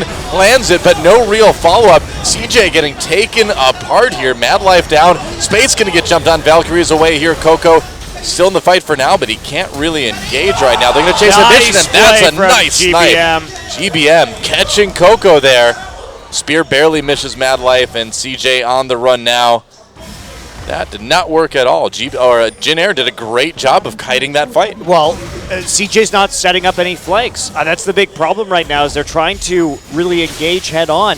And Jin Air was able to kite back into that choke, put the gravity field in the choke, and CJ just kept on piling in. Yep. Very difficult fight to win under those circumstances. Oh, CJ's boy. going to re-engage with Shy. Yeah, Shy coming down with that teleport. People still low on Jin Air. GBM still manages to pick up on a kill onto Space before anything is done. Dragon does go to Jin Air. Shy on his own. 1v4, no kills for him. Another one for Chaser, and Jin Air. They take the Dragon, they take the fight, they take care of the re-engage, suddenly jumping out to a pretty decent lead in this game. GBM's playing really well this game on the Victor. I mean, picking up on that positioning from Corki and just going all in. So let's take a look at this again. Look at this. There is no flank right here. They just kind of all come in. Coco gets the flank buy, but at that time, look, they cut off Shy and Coco from the rest of the composition with the gravity field. He's sitting in that Chaos Storm. Coco ults immediately just to get some health back. But Madlife tries for the Flash W, but everyone just has to pour into that choke point. Space really reluctant for obvious reasons to walk into that position, and then has to go back over the wall afterwards, Ambition on his way out. But that's not the way you play this composition from CJ. They need to get better wards down so that they would actually have the opportunity to flank without piling in through a choke point and taking obscene amounts of damage. Yeah, Jin Air's actually been the team that's had very good warding this game, able to prevent themselves from being flanked, and it's been pretty important so far. Well, that was one of their big win conditions, and if we take are they going to go in on this one? Thought about it. If we take a look at the wards from that last fight, notice that they had pink wards on both of their flanks as they kited back into the choke. Just great map play from Jin Air, really knowing what they needed to do to take the game. Yeah, taking a turret lead as well after it. A lot of action over towards Baron, but Trace has that teleport advantage, so he can put the pressure on in the bot lane. Shy coming down to deal with it. But there's a teleport coming in for Trace. Are they going to find an opportunity here on CJ? Trace trying to come in from the flank, gets slowed though by Coco. And doesn't look like they're going to engage. No, he's going to ult and go in. Actually, Madlife turning around, and then Space gets grabbed by the Dredge line, gets taken out by Captain Jack. They lose their support, though. Coco coming into the fight, but Jin Air already way ahead in this team fight. Trace comes in for a little bit of a parting. Swiss advance. Here comes Coco trying to make a play. Couldn't quite catch Captain Jack. GBM gets a kill, though, again. On to Madlife. Coco comes in. Oh, he misses the Time Winder, not getting the slow onto Chaser. Can he chase him down? Chaser, it's hard to catch in Italy. And he lost vision in that brush right there as well, so he couldn't follow up on the other part of the phase dive. Now he's going in again. Trace just going to W him right there. There's an arcane smash, but he's so tanky, but not tanky enough. Coco's going to go in and pick up the kill, actually. Zhonya's Hourglass. Indeed, Captain Jack waiting for those blades. Coco very, very low, and Shy gets him. They take out Coco, but a double kill for Captain Jack before it's all said and done. This game is turning into quite the brawl, isn't it? Wow. That team fight went from all the way from CJ's red buff to Jin Air's inhibitor turret. It did. when the Tier 2, I mean, what a wacky fight that was. Tier 2 still up in that circumstance as well. So let's take a look at how this fight starts. I mean, Space just gets ulted right there. Che already committing a lot of cooldowns for him. And there's Chaser and Che just going to finish Space off. Now Captain Jack and GBM in, trying to kite back in that choke point, putting down the gravity field, but then Jin Air just way overcommits right here. You have to be happy with that 1-for-1, because when you start diving the turret like Trace did, everyone from Jin Air has to filter through that brush, and that set up an opportunity for Coco to go in and get those 1v1 skirmishes that he was really looking for in the back line. Captain Jack did a really good job that fight too of spell shielding the W from Echo so he didn't get stunned. And that helped him escape and led to a double kill for him at the end. Trace may be overcommitting a little bit there. Coco just going to come in with a phase dive to get the Zhonya's Hourglass, and then Captain Jack's going to get a double kill off of this though. Spell shield right at the end right there, and then baits Shy underneath the turret. So bit of overcommitment from both sides in both those last two team fights. Jin Air definitely shouldn't have tried to go under the Tier 2 like that. In the previous fight, CJ tried to just funnel through that ramp right at Dragon, which made things rather awkward for them. I mean, that's been CJ's problem with team fights the whole game, you know, trying to go through these choke points instead of trying to make a flank or something like that. Chaser has Luden's Echo now. Wow, all right, well, the poke is real, right? Definitely getting a lot of money this game, but we're in 35 minutes now, so somewhat expected. GBM starting to try and get that Zhonya's Hourglass just so that he has more survivability against the backline dive. Probably a smart choice at this juncture. I would say so. Jin Air able to get a pretty decent hold of the Baron area and the Riverside anyway for now. And this game, honestly, is still pretty close. Oh, absolutely. Yeah. But having a big edge. The vision is so much in favor of Jin Air. I mean, we look at the map right now, and just a couple more pink wards so far, a lot more green wards in favor of the Jin Air Green Wings. I mean, they have 4 warding totems this game, and that's the right choice. Why you buy warding totems with Jin Air's composition is you want to watch out for those flanks. You want to just like litter the map in wards so that you know when you have to start kiting. It's really the critical factor. CJ coming down and taking out some of Jin Air's wards near the Baron pit. I mean, Trace doesn't have TP right now, and Shy does. There's a very legitimate threat of a Baron, but there's so many wards around the Baron already. Great setup from Jin Air that they can still somewhat safely split push, and there's an engage. Yeah, Shy waiting to see if he needs to teleport in. He is. He's coming from behind. Here is the flank CJ wanted. He's going to come right over the wall with the ultimate. Doesn't need to, just turns right around it. Goes in. Shy actually ulting away. Coco doing a bit of damage here, but Shy deciding he didn't find the right angle to engage on this team. Meanwhile, Trace happy to engage. There's a dredge line. They take out Shy as well, too. Chaser in the back line's helping GBM pick up that kill, and now CJ pushing Jin Air back a little bit. But Jin Air in a pretty organized retreat at the moment. Really poor engage again from CJ. That was a reactive engage to Ambition getting poked out right there. But again, they couldn't get the right flank. Shy was just running around, not able to get into the back line because he didn't have that clear angle, and he was unable to commit to using his ultimate over the wall. So it just didn't look decisive by Shy, right? He came in, I thought he was going to get a big ult jumping over the wall. He just didn't do it. It was so reactive to the poke on Ambition. That's the thing, is that they were like, oh crap, Ambition's at half HP. We just have to go now. Otherwise, we're just going to continue to get poked. But the kiting from the Sivir ultimate, definitely the strength that Jin Air needed. Now, they're not going to go for the Baron right now. Not even going to start it. That's a bit questionable. Shy was back at base. Shy doesn't have teleport. I feel like they could have made a bait play right there. Could have tried. GBM with a decent amount of money to spend when he gets back, probably. See what he picks up. GBM actually going for the Furor enchantments as well, so really looking to kite with his auto attacks, assuming that there's going to be somebody within range so that he can continue to get those speed boosts. I think it's a great pickup against the composition that CJ is running, where you only really have that initial gap closer of a Hecarim ultimate, and after that, Eve and Hecarim are both very kiteable. That makes sense. So now, Jin Air can just sort of push the lanes up a little bit, be patient. And if you're Jin Air, kind of patience seems to be the name of the game right now, you know? It certainly is. They've had every opportunity in these team fights. They've gotten their way most of the time because CJ just doesn't seem to know how to flank properly. That said, if CJ figures it out, okay, All down to Ambition. Are they going to go in? GBM lays down a lot of damage. Mad Life blows up immediately. Coco over the wall, tries to get onto GBM. GBM Zonia's immediately. Trace comes back from the back lines after disrupting things quite nicely. Coco has to escape here. Captain Jack not caught in the W from Echo. Coco throws that Time Wander in, but doesn't get a lot done with it. CJ on the run again. Flash Dredgeline dodged by Space's Valkyrie. Trace comes in again. Ambition getting very, very low. Jin Air, though, again kiting this extremely well, using the tankiness of Trace to let things like Chaser get in and just blow up Shy. There's a kill coming in for Captain Jack as well. Another one comes in for Jin Air, and CJ just destroyed in this team fight yet again. Well, just a great catch right there. So they get the ult down onto Ambition. Ambition starts running, but Mad Life uses Tibbers, and it does nothing effectively, and then he just dies immediately, so turning that into a 5v4. And eventually Jin Air is able to follow up on that fight. They blow a couple summoner spells, but they keep on the pursuit, and they catch Ambition out once again. Trace with that twisted advance play to continue the team fight and get it rolling 5v4 for Jin Air, and that's a Baron for the Green Wings. Now, taking a look at the remainder of that fight, Ambition gets caught out again with the W, and they start chasing, but look at this. GBM still has his ultimate up, drops it when CJ isn't expecting it on 3 members, gets a lot of work done, and then Coco pretty much just soloed out by GBM in the back line. Trace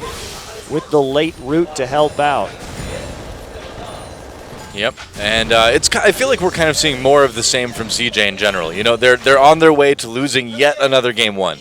Yeah, well, the fans in Korea joke that it's their rage bar filling so they can get vengeance in the next 2 games. They have to lose that first game. They tend to look very disjointed, like they don't really know how to play their team compositions. We're seeing that again here today. It's kind of like that fight with Princess Bride where after the first game, CJ's like, you know what, I'm not left-handed. We'll see if they can do that today, though. Hard to predict the CJ team. Jin Air, though, looking like they might be cruising to an inhibitor here with that Baron buff. Coco trying to come in from the side, but again, just no real flank opportunities for CJ. Now that inhibitor in jeopardy, and I think it's going to go down. Yep, there it goes. This game has just been a real lack of coordination on CJ's part. It's not that hard. You only need one of Hecarim or Evelynn to get the flank, but neither of them has been able to find it. And to Jin Air's credit, one thing that we can talk about since these rosters have reformed, since we've seen at the beginning of Season 5, Jin Air come together with this new roster. If we think back to how Jin Air played in the early part of spring when they were looking very strong, was that they were playing these kite compositions with Xerath. And that is one thing that Jin Air is super good at. And they were so capable of denying vision on their flanks. That is one of Jin Air's big skills, is the denial of vision on the flank. And that prevented a lot of teams from ever being able to find those engages. If you don't have the wards, what are you going to do? Yeah, I suppose you can kind of treat the Victor in the same way, where he's not, the most mobile champion in the world. You do need to protect those flanks. And certainly a lot more effective right now than Xerath. Oh, Trace coming in with the home guard. CJ on the run already. Ambition gets jumped on. Captain Jack right there to pile on the damage. Mad Life has a stun laid up. Gets 2 of them with Tibbers, but that is not enough. CJ still has to back off. Yeah, they do have that luxury of having the fountain right there. However, how much is Jin Air really going to be able to get done? Looks like Shy quite a bit. Quite back. Yeah, it looks like they're going to nearly take the turret out. Parallel Convergence comes in. No one really hit by it, though. Nobody's getting caught by that anytime soon. I wonder what the overall success rate of that hitting people is. So slow. I mean, it's good if you hit people, but man, at the pro level, I just don't feel like we're going to see that connect a lot of the time. I'm going to save my judgment until I see Faker play Echo. Okay, all right. Fair enough. Fair enough.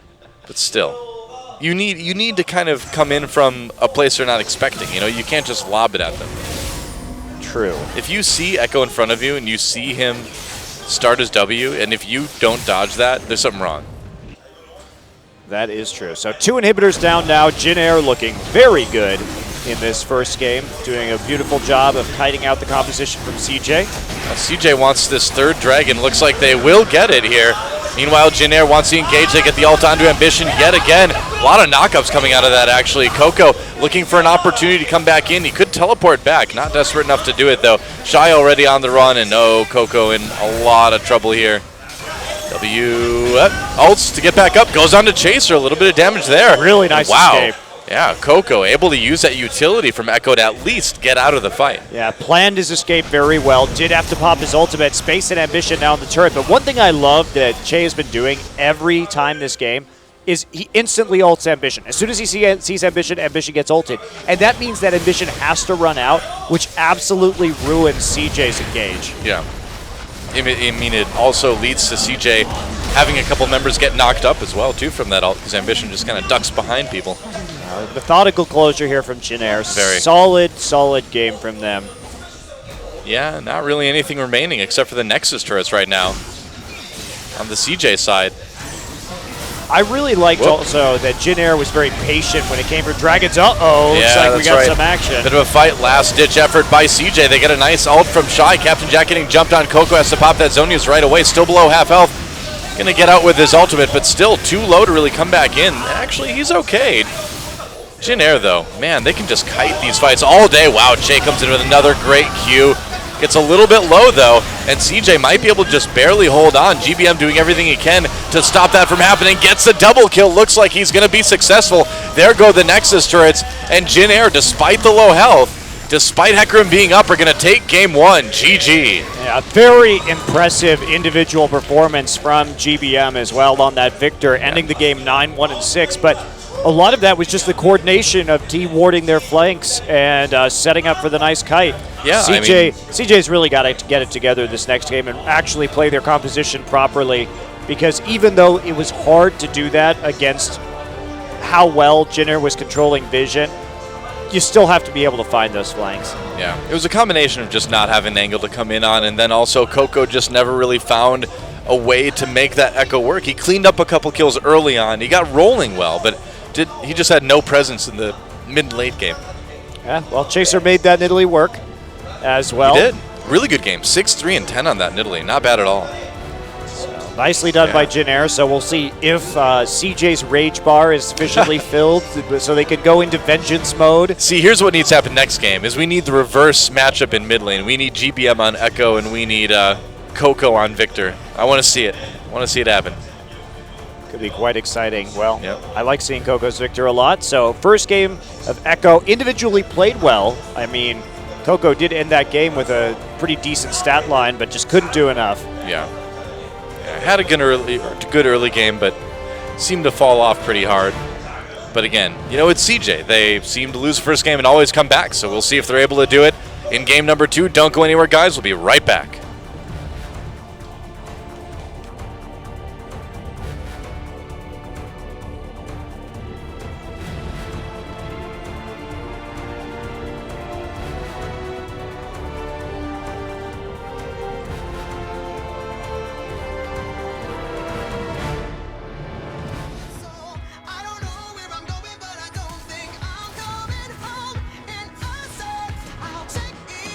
Tomorrow if I don't wake up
All right, we are back on Champion Summer. Trace gets the MVP for game number 1 for that top lane. Maokai was quite disruptive in the back lines. What do you think about that, though? Neither of us, I picked GBM, you picked Chaser.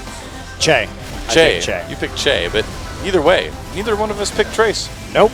I mean, he was very disruptive. Look how much zoning he's doing on the back line right here. Well, his own back line really does clean up what CJ throws at them, funneling them through that choke point. But, I mean, honestly, it was really just a great effort by Jin Air as a team. And CJ didn't even really make it very hard for them in these team fights. Jin Air got what they wanted pretty much every single time. Yep.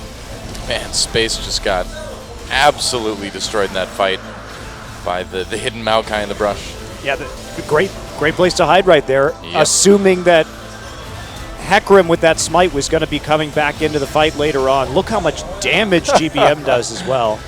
Oh man, poor Mad Life. He, I mean, it was just a matter of flanks, like we were talking about too. The CJ team never really got the team fight that they wanted all game long. Not a single one. Really poor setup from CJ. And you have to point your finger at Shy and Ambition in that case and say, you guys need to be able to start these team fights, because Mad Life was trying, but Yeah, Mad Life had a couple okay grabs, but there just wasn't follow up. yeah. So not good communication or coordination from CJ overall. Lack of control from CJ on those flanks on Jin Air to actually execute them, and they had a great composition. They just couldn't do anything with it. Yep. Now, will we see the Echo get tried again? I wonder. The Echo really wasn't a problem in that composition. It was just CJ failing to utilize their picks properly. So the question is the Rage Bar fully built right now? Perhaps. Is CJ angry enough to... See, they don't really show a lot of outward anger ever on CJ. It's more just like this seething inner angst. They're like a Sith Lord. That's right, the smoldering eyes of rage. That's pretty much what it is. So CJ versus Jin Air. I think I Game can number 2. easily see Darth Ambition. Oh yeah, definitely, absolutely. Darth Mad Life too. I don't know about Space. I don't know how that worked. Darth Coco, Shy in Space. I don't know if those guys could pull off the whole Sith thing. They could be like TIE fighter pilots, maybe. I could Pretty picture. lame downgrade. I could picture. No, it's not. I could picture Space flying a TIE bomber and like doing like somersaults and be like, "Woo!" And Shy would fly a TIE Interceptor, of course. Well, there you go. That's where I'd put them in the Imperial military. Now you know. Rumble and Gragas banned out by CJ, and Alistar banned out so far for Jin Air. Yeah, Jin Air banning out Alistar on both sides right now, so they don't want to first pick it. I mean, Che wasn't prioritizing it like Sweet was before. He seems to have replaced Sweet on the starting lineup, and Callista will be the ban against Space, of course. So where are we going from here? Is the Rek'Sai going to be banned by CJ one more time? Do they perhaps want to first pick it? I think you just stick with the same bans. The bans weren't the problem for CJ at all. Yeah, it really was in-game implementation of their strategy that suffered. So it'll be Sivir Okay. instead. They don't want to first pick the Sivir, which means they probably will first pick the Rek'Sai or maybe the Ryze. Again, Ryze surprisingly falling all the way through pick and ban in the last game. It didn't make sense with CJ's composition for them to take it. We'll see what the final ban is for Jin Air. Would be nice to see Shy on that Rise again, though, wouldn't it? It would be fun, and now that the Sivir's gone too, maybe they're going to actually chance it as a first pick. Hecarim banned. Well, I don't think that's a threat. Yeah. Shy really didn't play a very good Hecarim in the last game. I don't know. I mean, it does leave Maokai open. And do they want to grab that first? Yeah, the Rek'Sai might be a little bit. The Rek'Sai makes a stronger. lot more sense. Yeah. And there we go. So will the Maokai be taken by Trace again? Will he try to repeat his MVP performance on that champion? The nice thing for Jin Air, too, as well, is that they can wait until the very end for that mid pick as well. Yes, they can. So they can wait for a while to pick Xerath. They don't have to pick Xerath right Oh, away. God, please don't. They can pick either Yasuo or Xerath in the very last rotation then. Coco will play Cassiopeia to bait out GBM's top secret counter pick. That's right. It's not really that secret. Grabbing the Victor early. What do you think about this? He had such a good game on Victor, but is it a little bit risky still? I think Grabbing it so Victor early? is such a good power pick right now. We've seen players just absolutely go off on that champion, and if they don't, the problem for Jin Air is if they don't take Victor now, Coco will definitely take Victor in the next round of the draft because he's going to have to blind pick anyway, and it's such a good champion at the moment. Probably true. But picking both the solo lanes early, bold, very bold from Jin Air because now they're giving away both counter picks to the blue side, and I mean, we could see Coco play something like Ari, which has been a popular pick into the Victor. Faker has responded with that Lichbane build into Ari, so there's been a bit of itemization adaptation from Faker's Victor at the very least to that matchup.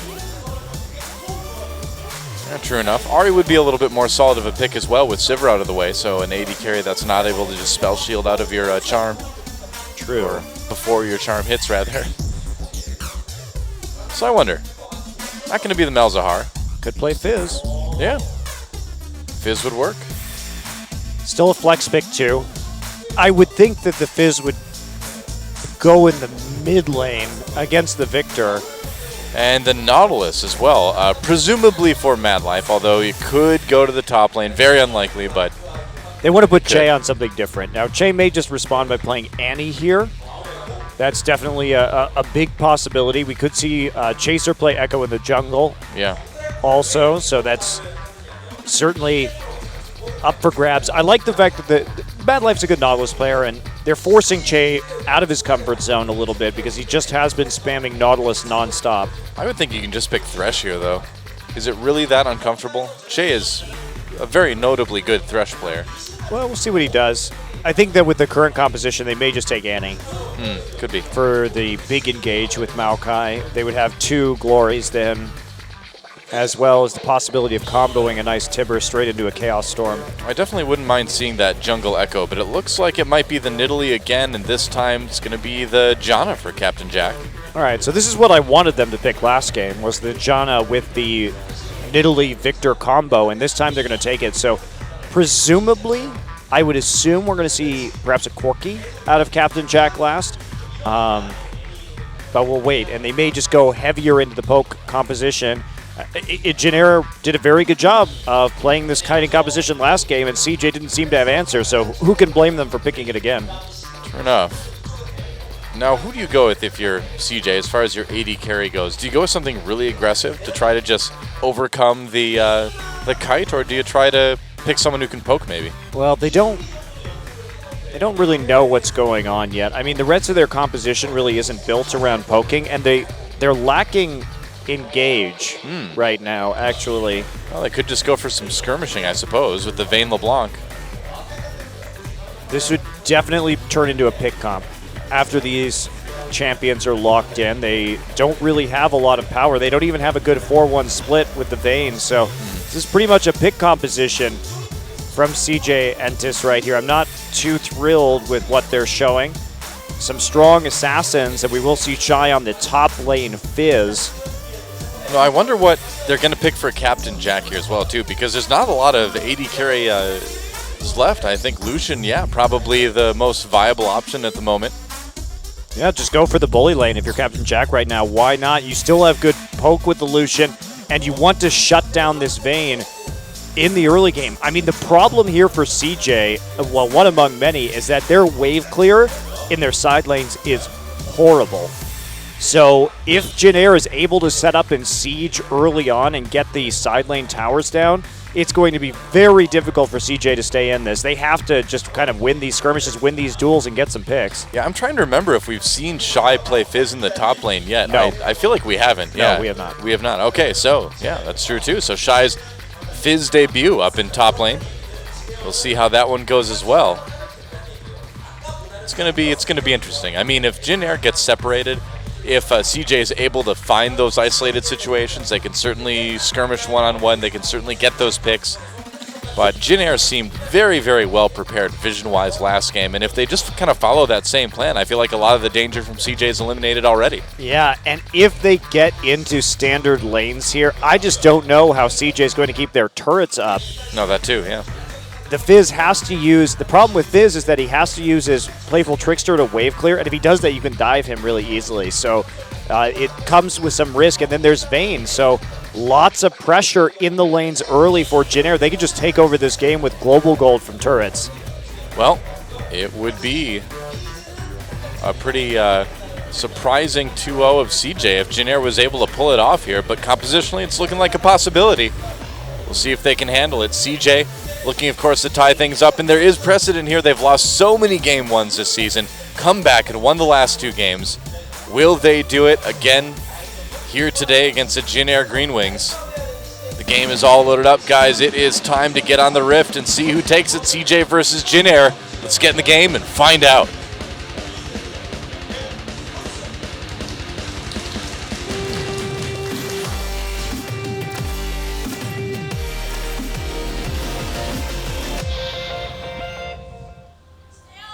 All right, welcome to Summoner's Rift. CJ Entus versus the Jin Air Green Wings. And the CJ fans, again, crushing the Jin Air fans in terms of cheers. I'm really worried about CJ this game. This draft is really wacky. They're going to have to get a pretty substantial early game lead. And a lot of this is going to be up to Ambition and how well he can gank and get these lanes rolling. They're going to put down some deep wards right now and try and farm up space on the Vayne. But remember, CJ, they do not have engaged with this composition. So you think CJ really wants a lane swap here? They want to stay out of the 2v2? I don't know. I mean, I wouldn't so? want to be in a Lucian Janna lane getting shot with Light Slinger in my face if I was Space. But Light Singer in your face. Light Slinger. Light Slinger? That's what I said. The Light Singer is... it's nice and ethereal as a... That's right. The Sona song, yeah, perhaps? that's it. Good save. So... Well, looks like we are going to get the lane swap, actually. And Trace setting up the sapling start for GBM, so he gets that slight experience edge with the Death Ray. So CJ should be looking to freeze, but having this Fizz, Shy, of course, going for that Cinder Hulk build on Fizz, which is becoming more popular. But I just don't know about this. I mean, sure, the Hecarim was banned, but Shyvana would have given them some more substantial engage in this game, and they really have nothing. Like, they've got great secondary engage with the Fizz or with the Rek'Sai or even the Nautilus ultimate, but they're super reliant on like Fizzle landing or a hook. It's really not a good place to be in if you're CJ. Yeah. Well, like we said, they really need to find those small skirmishes. They can't really do those big team fights. Jin Air also just going to be happy to kite right here. They don't have to engage. Yeah, they can kind of play this the They same have way poke, they did last time. Huge amount of poke. They outrange CJ substantially. So they could just sit at an objective and poke forever until CJ can't do anything anymore, and then CJ's just going to have to leave. Oh, and Jin Air, GBM is unbeaten on this Victor so far this season.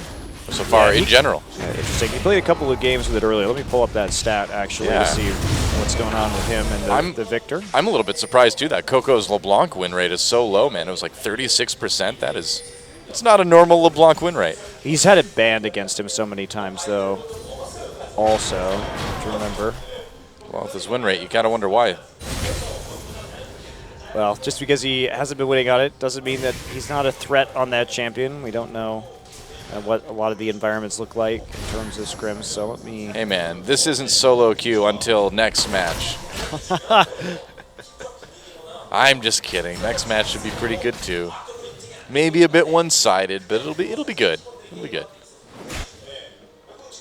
Well, speaking of one-sided, Shy is going to have a really hard time in this 1v2. Yeah, look at all the poke. And this is going to be GBM's third game on Victor, so not too much of an impressive statistic so far. Amazing statistics. 2-0. Wow. Oh, my. That's incredible. I've got to have a champion that I'm 2-0 on somewhere. Amazing statistics.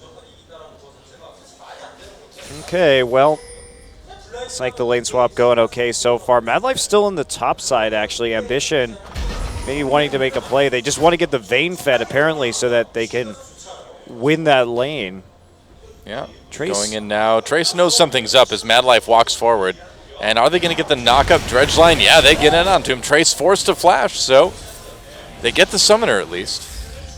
Yeah, that's still going to necessitate another gank right now in order to actually do something with Chaser on a Coco right there. Gets the mark down, but gets chained, so can't follow up with the pounce. Yeah, Coco just casually strolling away from that gank. That's the best kind of gank, you know. If you're being ganked and you just sort of walk peacefully away, it's not bad. Certainly is not. Yeah. Unless you're the jungler trying to gank them, and then you just get angry, Doa. Then it's just sad, yeah. See, you just got to play a jungler that can't happen on. Vi every game. Yep, Vi every game. Udyr, man, just speed boost all day. Well, you're going to miss a lot of ganks if you're playing Udyr. Jungle Twitch, they never see you coming. Chaser's here. He's going to be seen by the Tremor Sense. Shy. Gonna dodge that right there, not too threatened. They don't know that Ambition's in that. Oh, now they do. Yeah. You know that Ambition's in the brush now. Mark comes down, and it's going to be a push forward there for Shy. He's still going to get a decent amount of CS, however. And first recall coming in from Captain Jack. So the question is, pretty early actually to do that. Are they going to try and switch lanes right here? Well, grabbing the pickaxe, and it looks like for now he's heading back down to bot. Yeah. Okay. So just wanting to get a little bit of a power boost to perhaps poke even harder against Shy. That is actually surprising. So they don't see Maokai anymore. CJ was a bit confused there. They were trying to see whether or not the Lucian was going back into the bottom side, but Maokai was remaining top, so they committed to top, but they nearly went bottom. So CJ definitely still wanting to have the Vayne freezing in this top side for as long as possible, keeping her out of that very scary Lucian lane. But they're giving up a lot of dragon control for this. And again, Fizz really weak to dives. I feel that if Jin Air sets this up properly, they can really punish this Fizz pick early on, because his choices are don't clear the wave with E or try and clear it under the turret and then just immediately get dove. Right. Yeah, once you use that Playful Trickster, there's really no more escape options aside from Flash. And I also just don't see a reason why you wouldn't fast push the tower right now. You went back, got the pickaxe, you have that extra damage. Go ahead, start putting the pressure onto CJ. Take out that turret and transition to an early dragon. I think this is definitely the best policy in this particular scenario. I mean, Shy hasn't even gone back yet. He has no combat stats. Yeah, probably going to see things weigh a little bit more. Trace just tangling with space a little bit. The space Trace lane. So exciting. Yeah. That Vamp Scepter, he's just going to heal right up off the minion wave. Yep. Just sucking the life right out of those minions. So everyone's seeing each other with some nice early wards right there. Mad Life just poking his head in, had the safety in order to do that, knew that Victor wasn't going to be coming from the mid lane to stop him. Oh boy, I thought if Mad Life maybe got down there far enough, they could have tried to blow up Che, but no, Chaser was right there behind him. If they had gone in on that, they would have died 100%. And they should know that Chaser was around too on that side of the map because of the blue buff timing. So Chaser actually is going to come back in for one final pounce, then hand it over to GBM's Victor. Takes it with the Q. Yep. You got to have that shield, you know, in your backing, just for safety's sake. You never know when like an Ashe arrow from another game will like come into yours and kill you or something, you know. Nice protection on that pink ward, actually. So Coco not able to take that out thanks to Chaser's presence on the map. And that is really valuable. Ambition going to respond since he knows where Chaser is by taking the red buff in the top side of the map, but Chaser going to be doing the same thing. Yeah, they will just trade buffs, it looks like. Oh, Captain Jack manages to dodge the dredge line from Mad Life. Shy still trying his best to farm, but he's getting pretty far behind Trace as far as CS goes. Down about 13 at the moment. And now Chaser coming around. And remember, Shy hasn't gone back to buy. He does have TP available. Will he actually make a play right here? They don't know that Chaser's there. It would be very dangerous for him to TP in, especially that Mad Life's zoned off the turret. Really good timing from Chaser to get there onto the tower. That's going to be a tier 1 killed, and Captain Jack going to get a near perfect freeze off of that as well. Oh, not bad. Janair already pushing through some of these lanes. So now that that's gone, it looks like they're going to go after Dragon here. They see Ambition in the top side. They're going to take this objective for sure. So where do you go after this? You know, where do you send Captain Jack and Che after this Dragon is gone? Send him to a lane with another tier 1 and keep just turning on that pressure. Absolutely. You want to keep doing that. Bombi Cinder now done for Shy. So he may have a little bit of a hard time in that lane. No armor yet. And they do trade that tower for tower. So looks like they're just going to farm up a little bit, try and deny Shy as much as they can because Trace is actually getting that big minion wave in top. I mean, that was, the tower went down, but they didn't have the resources to actually push the wave the other direction or push it all the way up to the tier 2. So Trace is going to have a lot of additional farm off of this wave that Shy simply isn't going to get. That's huge. Yeah, look at that. Already way ahead in gold. Behind in levels, though, but that should even out shortly. Shouldn't take too long, though. I mean, if you just sit with all those minions, yeah, you're going to get levels pretty quickly by yourself. All right, Janair has a freeze on the tier 2 right now. They're going to be feeling very comfortable. Space is going to have to massively overextend in order to take this, and they guess they don't want... Oh, Shy. Recall delayed right there. Couldn't get too much off of that minion wave. Trace just continues to get all of this free farm in the top side. Space incredibly scared right now. They're trying to put down some wards. Ambition and Madlife really having to help out to break this freeze. Yeah, I'd be pretty worried about it too. Can you dive this? Not with Chaser coming up. Looks like they might want to try though. They turn on the Chaser. They had that ward to see the flank coming in. Well, it looks like that ward's days are numbered. Gets taken out.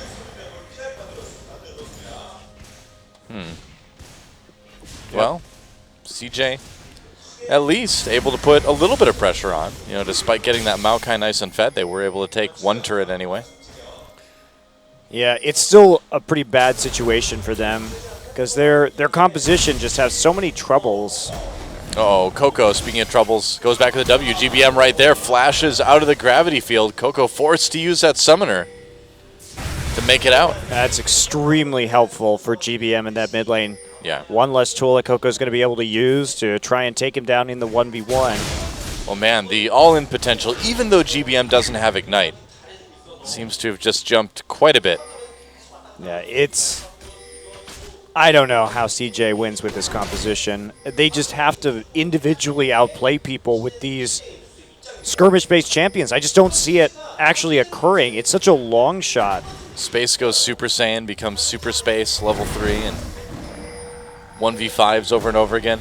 I mean, it takes about 30 minutes to, but you know, after you announce you're going Super Saiyan before you do become Super Saiyan, we know from the show. So that fits in with the League of Legends timeline, game-wise, quite nicely. Absolutely. I think I've unlocked the whole strategy right there. Well, they have to start shouting it in the booth right now then. That's right. If we open the door, it's soundproof, so if we open the door, we could hear Space going, you know, he's like got his fists clenched, like little pieces of dust and debris are starting to rise through the air around him. Coco getting that passive popped, but no kill yet for GBM.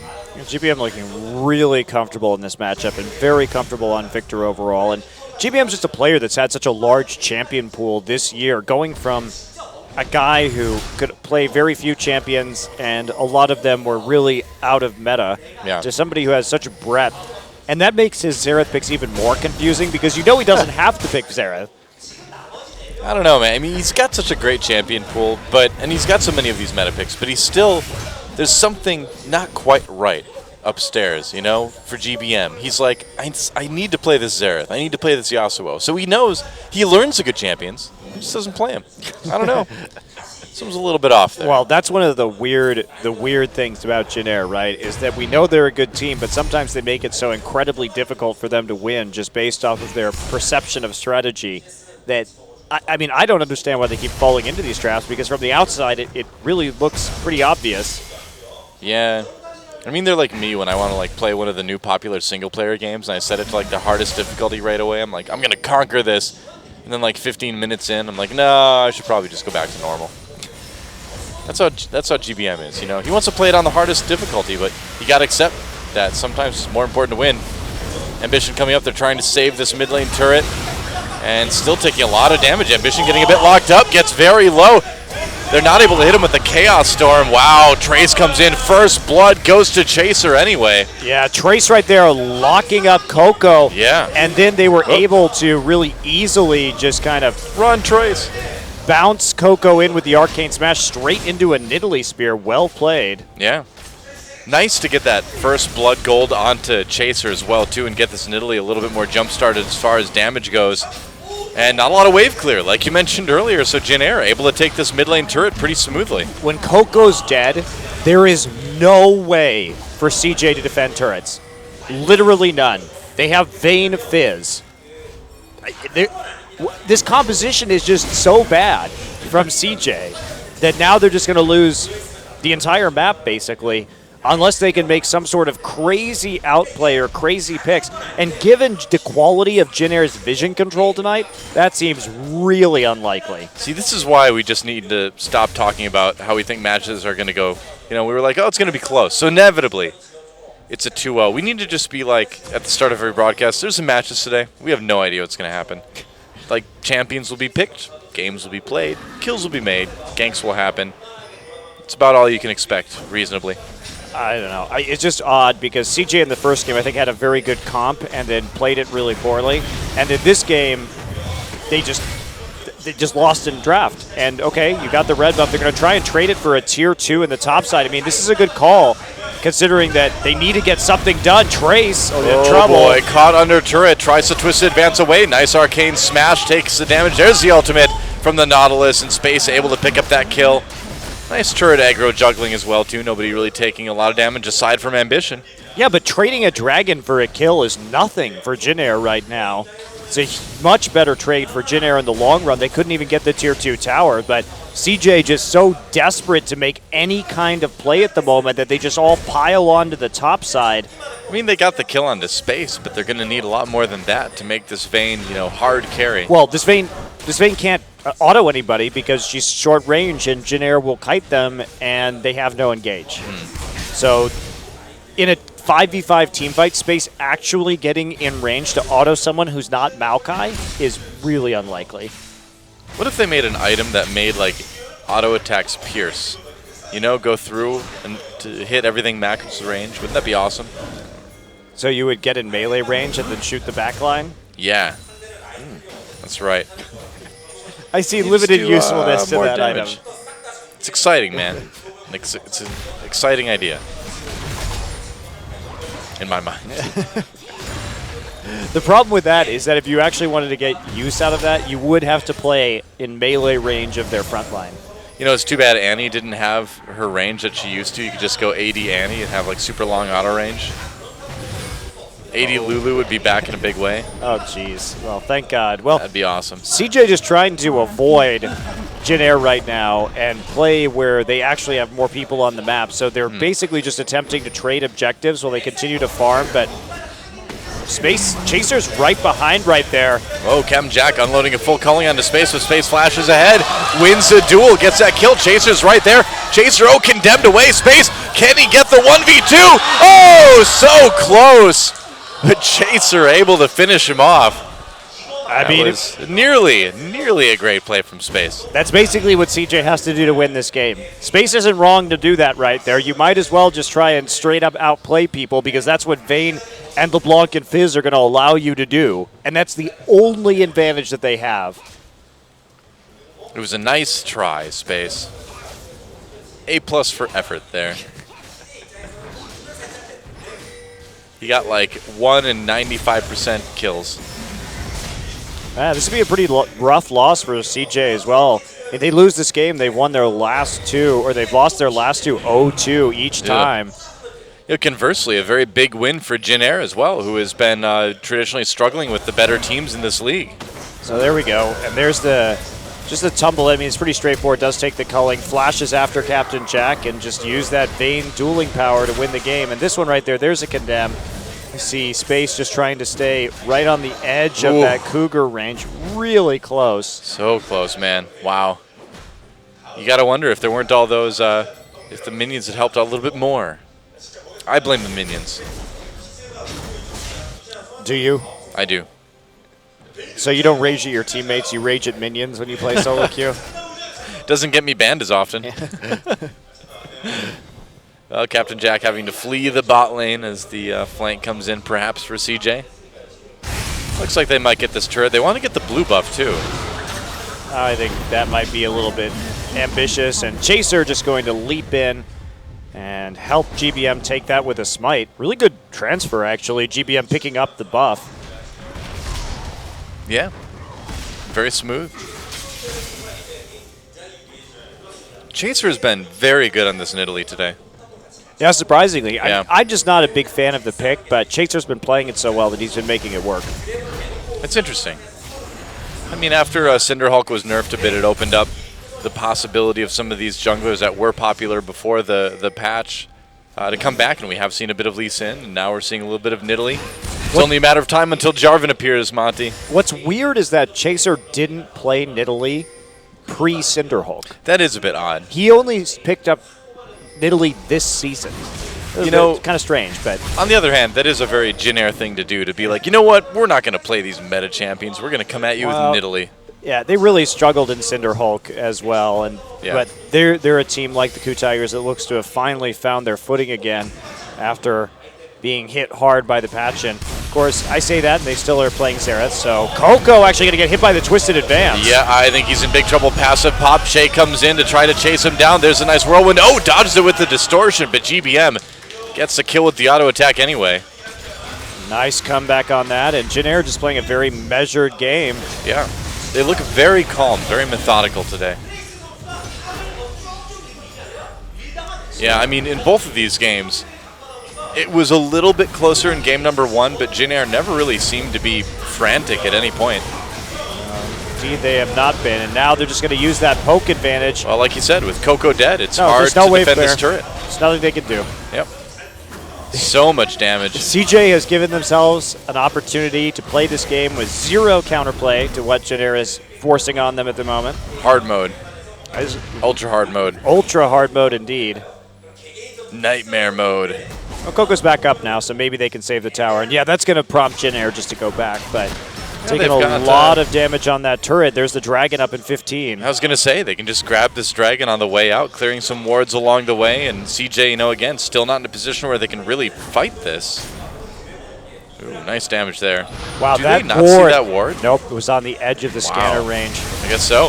Oh, Coco comes in for some poke, but gets poked really hard in return. Not even worth it. GBM hit him much harder, actually absorbed some of that damage with the shield. So definitely not worthwhile. I'm sure they're confused as to how they were actually seen there, however. A little bit. Oh, Shy coming down. Jin Air needs to be a little bit careful here, but they've already got CJ poked a bit. There's more coming in from GBM's Victor. Dragon doing some damage. Jin Air doesn't have to start the dragon right now. No, they could just poke forever. Yeah. And that's what they're doing. Let the dragon reset. Coming in, poking a little bit. And meanwhile, that mid lane turret might go down. Oh, never mind, they're going to go in. Ambition taking some damage. That does pull space away from the mid lane turret, too. So by putting on that pressure, they do take some off of the mid lane. They're just going to go up and save the turret. Prioritizing that a little bit more, I guess. There's no pushing power on the CJ team, so basically they set up a really long push right there onto the mid lane turret, which is just cleared instantly by a Victor E. Yeah. Victory. That's what GBM has today.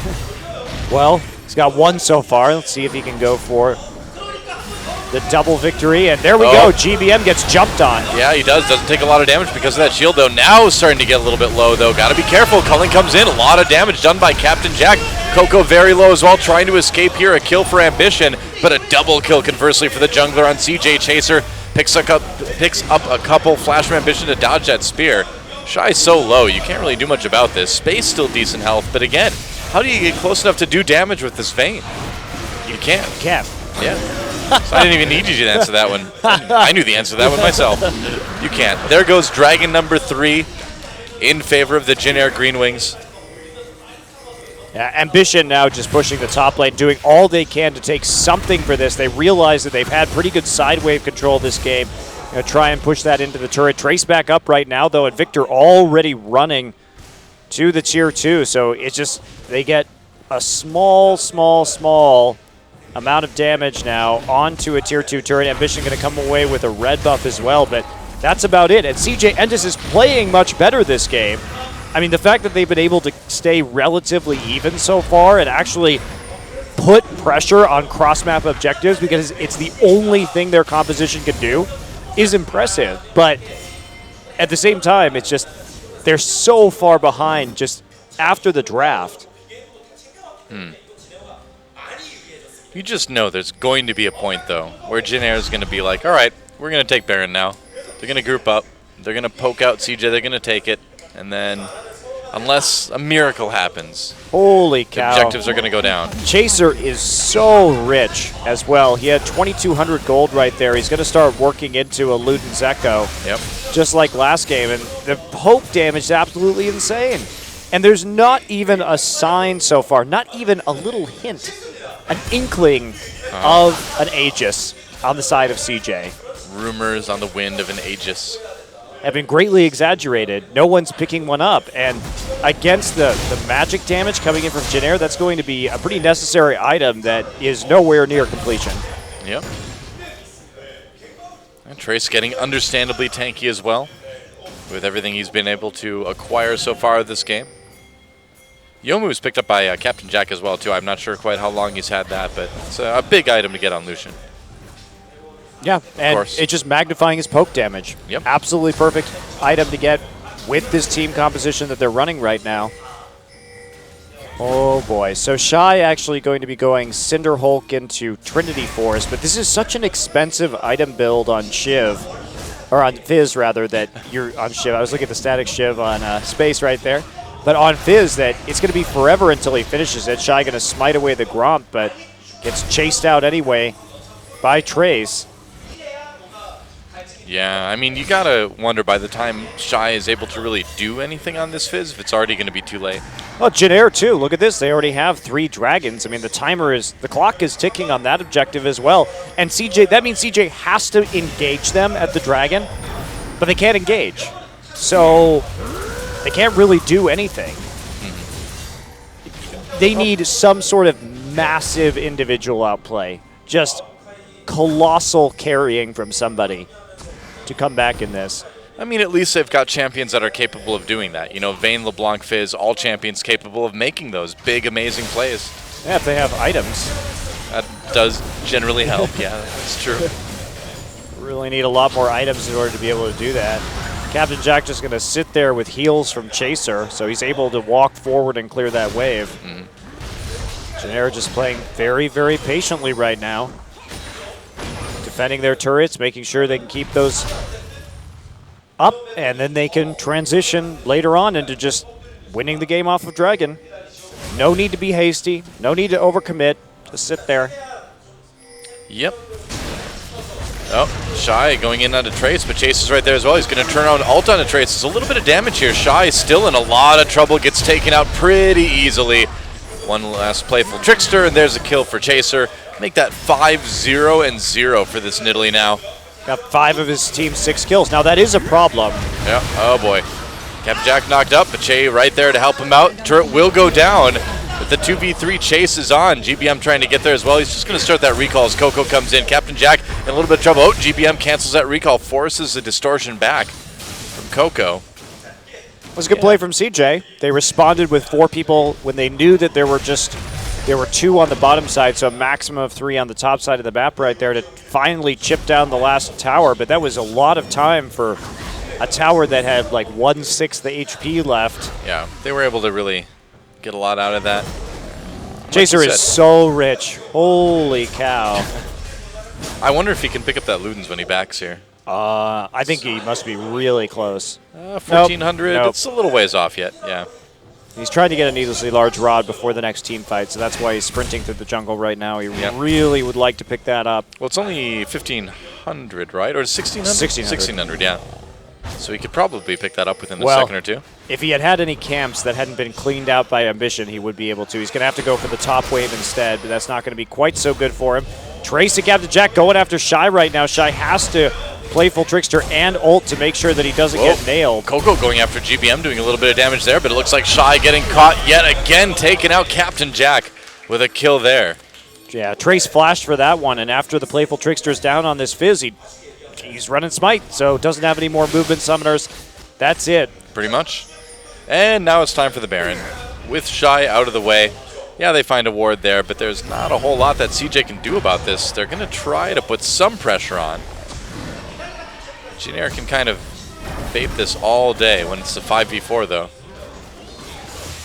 They certainly can, and they should just go for the Dragon right now. Get that number 4. Yep. Play safely. You're in a great position to do that. Shy has TP, but as long as you put down some of your wards. And they are. Well, Coco kind of off on his own, which is a little bit threatening because you can kind of pop over the wall and poke a little bit, but they have the ward. They know where he's going. Coco tries to come in from the side to do damage to GBM. Here so comes the teleport from CJ as well. Everybody pretty grouped up. Mad Life comes in. Captain Jack managed to get the kill on Ambition, though, before anything really starts. Trace gets out with his life, and now Jin Air just kiting backwards just like we saw last game. Got a kill, backed off a little bit, and if they end up needing to give up this Dragon, which I don't think they will, they'd still be fine. Yeah, No. they don't even need to give it up. Trace is just going to go back, and he has that TP. If he needs to come back in, he's going to use it immediately. Uh-oh. He's going to try and cut off the exit, Yep. actually. Teleport coming in, trying to catch people, gets condemned back, though. Chaser. Yeah, they just need to back off. Just go for the yeah. Dragon. No need to get extra kills at the moment. You're going to get what you came here to do. Yep, that's right. Well, like you said, don't be hasty. They have to play it. They have to play what I call the Hobbit strategy, which is just stay home and farm. That works. It's a good day. No adventures for Jin Air.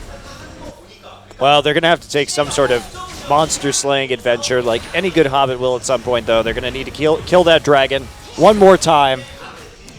Eventually you do. Eventually you do. The B in GBM now stands for Bilbo, apparently. Ganked by Bilbo? You mean gank Bilbo, Mom? I don't know if anyone wants to do that. I don't know. You never know.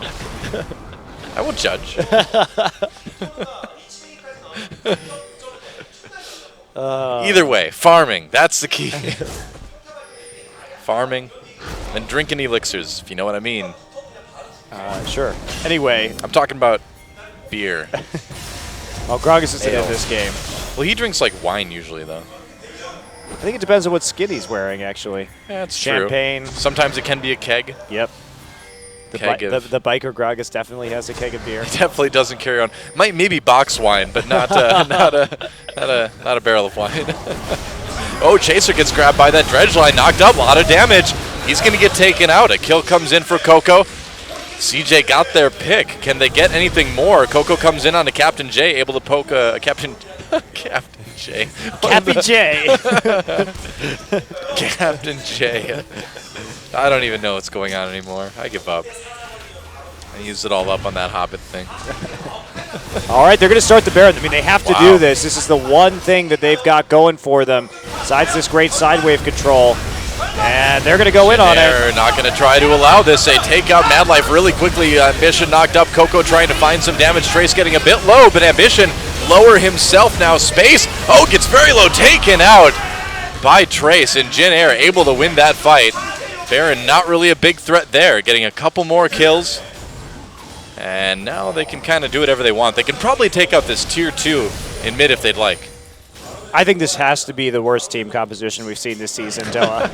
It's not. It's just. It doesn't work. It does not work. Just doesn't function. That was a 4v5. And you saw in the last fight, Ambition had already used his flash to get the Unburrow engage, which is a pretty bad engage in the first place. And in that fight, he could do nothing at all. Mad Life just got destroyed instantly, and no one else was able to do damage. Space was in the middle of the fight, but the Monsoon onto Captain Jack meant it was very easy for Jin Air to clean up. Coco's just going to sit here and get soloed by Trace. I guess Maokai can do that, huh? And so, empowered recall.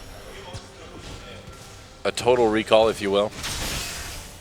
And Jin Air primed to win the game. Take a look at this. Remember, this is a 5v4, and they haven't taken that much damage. Mad Life goes down instantly, and then Captain Jack. Look how there is zero threat on Captain Jack this entire time. He is standing within melee range of Vayne and Fizz. Yep. And they can't do anything at all. Got that Bloodthirster now too, so good luck, CJ. I mean, he hasn't even had to build armor or armor penetration this game because why? Why would he? Shy is trying to build a Trinity Force right now. Ambition is just going to get kited and killed by the front line. That's it. What other threat is there? The threat of like their computers turning off in the regame. That's about it. That is CJ's hope at this point. Yep. Not exactly what you want to place your hopes in. They've got like Secret Agent Mach Noon back there, like chewing on the wires, you know. He'll try. All right. Well, now that there's a Baron up, and the lack of wave clear is extremely real from CJ, they're probably just gonna lose a bunch of towers. And to CJ's credit, they're going for a ride. That was a very far twisted advance. Trace making it back. There is one inhibitor down, and more sure to follow. CJ has done such a good job this game of controlling the side waves. If you can tell that they're a good team, they just don't have tools to actually win this game. Maybe they thought that Jin was going to pick Xerath. They're like, we're going to pick a bad comp because we know they're going to do an even worse job of picking a mid laner. No, they picked Victor in the first round of the draft on red side. They knew that's right, both yeah. solo lanes in the first round of the draft. Maokai Victor were the first two picks on red side from Jin. There is no excuse. I've got nothing then. For this stinker of a composition that has come out of CJ. Wow. Well, Space is there as well too. Condemns Trace into the wall. Trace follows up with that twisted advance. And meanwhile, well, Coco able to take this mid lane tier 2, but I mean, Jin Air can kind of just keep pushing. I mean, they are doing a good job of they took all 3 tier 2s against Baroned up Jin Air. They took 2 of them against Baroned up Jin Air. It's been awkward, no doubt. I think Jin Air's just tired of it. They're like, all right, we're just gonna. Jin Air's doing the right thing. Just ignore the split pushing because you know they can't possibly win with it and take their inhibitors. And they can't really stop that wave clear. Fizzult tried, attempted, missed. Oh, kill already on Madlife. Tried to get him in from the side. Culling takes a big chunk out of a Shy and Space. Coco managed to get Captain Jack. Wow. Well, he's gone now. GBM took that kill, and it looks like this one's about over. You know you're in trouble when you have to start thinking about flanking with Nautilus. Yeah. There's a Banner of Command minion as well, because nobody could take that minion out on the side of CJ if it's knocking on an inhibitor turret. They can take it out now, but... Yeah, that's right. Well, I don't know. I feel like they picked the wrong support for CJ because this game is certainly going to be not a loss. Oh, God. There you go. That was terrible, wasn't it? GBM is going to die to turret right there. Nice, that's fun. Oh, Madlife grabs a chaser with the dredge line. Let's play a game called Lose Our Baroned Up Carries and then delay the game. Usually, that's Najin's favorite game normally. That's true, yeah.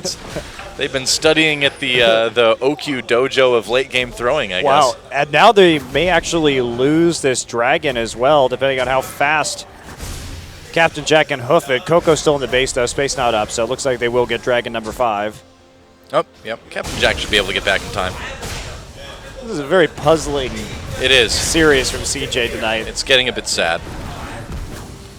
It's getting a little bit like I'm worried you're going to go home and cry into your pillow about this one here. It's very odd. Certainly not up to CJ's normal caliber. They're going to try and they have to try and take this dragon. It's their only choice. Well, it would be the 5th dragon for Jin Air, so it is literally do or die for CJ right now. Culling comes in. Madlife takes a lot of damage. Dragon getting low. Here comes Jin Air. Can they get it? No, they don't. Shy picks up the dragon. CJ has to disengage. They got to get out of here. People are low. Madlife on the run gets caught by that twisted advance, taken out by Chaser. So enjoy your single dragon, CJ. It may be the last thing you ever do. TP coming in from Maokai. They're going to catch a runner right here, either Shy or Space. Yeah, right onto Space there. Space able to cleanse out of it, but the knockup comes in, catches Shy as well too. Chaser and Che helping Trace take out people on CJ. Oh, Trace very low, but Captain Jack right there for the kills. They're going to get the revenge onto Coco there. Wow, in vain. Space able to actually take out Chaser. So CJ, again, they're doing okay. They're fighting well, but at such a disadvantage. Double kill for Captain Jack, and this one's got to be over. Yeah, they've got the super minions pushing it. They've got a huge minion wave in the mid lane. Yeah. They're going to use that Banner of Command and have it taken out immediately by Space, but it tanks enough to get the damage down Whoa. onto a Nexus turret. Comes Now that they're wide. trying to just kite back a little bit. They can take this last inhibitor. No need to. Oh, they're going to go for the Nexus, I guess. Yeah, that's They have right. a Lich Bane. Yeah, why not? Okay, here we go. Well, that helps too. Oh. That's a lot of burst onto space. There's the ult from Che just to keep GBM healthy. Going to chase Shy back there a little bit. Mad Life on his own is not going to win this game. Another double kill for Captain Jack. And Jin Air able to come in. And 2-0 CJ Entis. Pretty huge victory there.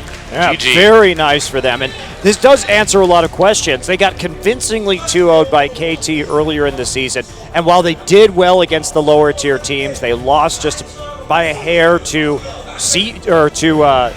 the KOO Tigers. But now they bounced back. Resounding victory up against CJ Entis here tonight. And CJ, what was that? I don't know, man. I don't know. Like, I've yelled, like, what was that? About, like, good things that have happened, but I almost said it about, like, bad things this game. That was not good. That was not a good performance by our second place team here in Korea.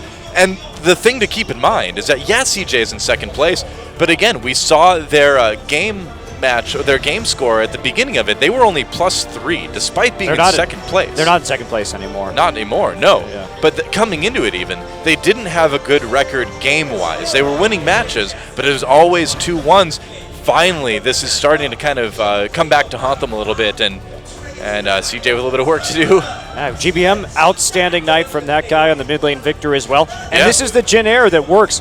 They're so good at these kiting compositions. They always have been. This is they got the same comp effectively 2 games in a row, something that's very comfortable for them, and CJ didn't have an answer. Yep. And nothing really more needs to be said. Jin Air with the 2-0. And they should move into second place with that one, I believe. Certainly having a pretty great game score. I believe they move up to +6. Yeah, I think that's right. I think so. Yeah. Got stunned looks. Shy's like, maybe I shouldn't have played Fizz. Who knows? That's Wow. usually the look we see on GBM's face after he plays Xerath. Chaser did more damage to champions than Coco that game. Ouch. That hurts a bit. Does hurt a bit indeed. Yeah. Well, Ambition not the strongest day for him as well either, and they tried to play it on hard mode. They got beat. What can you do? Jin Air really starting to turn things around this season. Captain Jack looking really stable out of the bottom lane Oh, yeah. also. And they did a great job of following up on GBM's plays, but really nice play from Chaser that game, and 7-2-3 on this Nidalee. Wow. Yeah, great, absolutely fantastic day for Chaser. Both games. So when we come back, guys, it's going to be Spenu versus KOO. Don't go anywhere. It's going to be awesome. We'll be back in just a few minutes with our second best of 3 of the night here on Champions Korea. We'll be back.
Coming up next,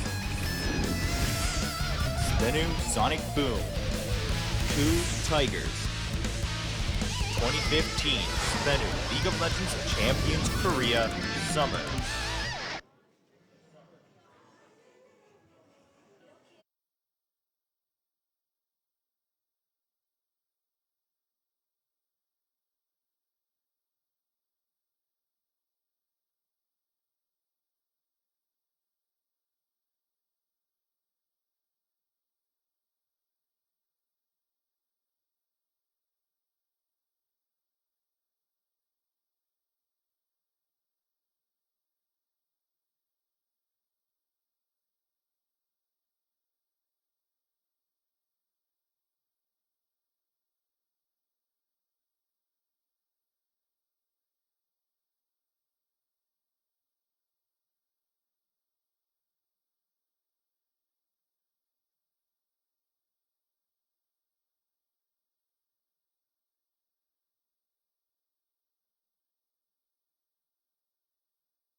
And welcome back to Champion Summer, guys. Smeb being awarded his Pentakill award for getting one last week on Riven. Pretty impressive stuff, too. The first pentakill in Champions history by a top laner. Pretty impressive. Yeah, so Yeah. we're about 3 years into this league, into this tournament now. And that was the first one.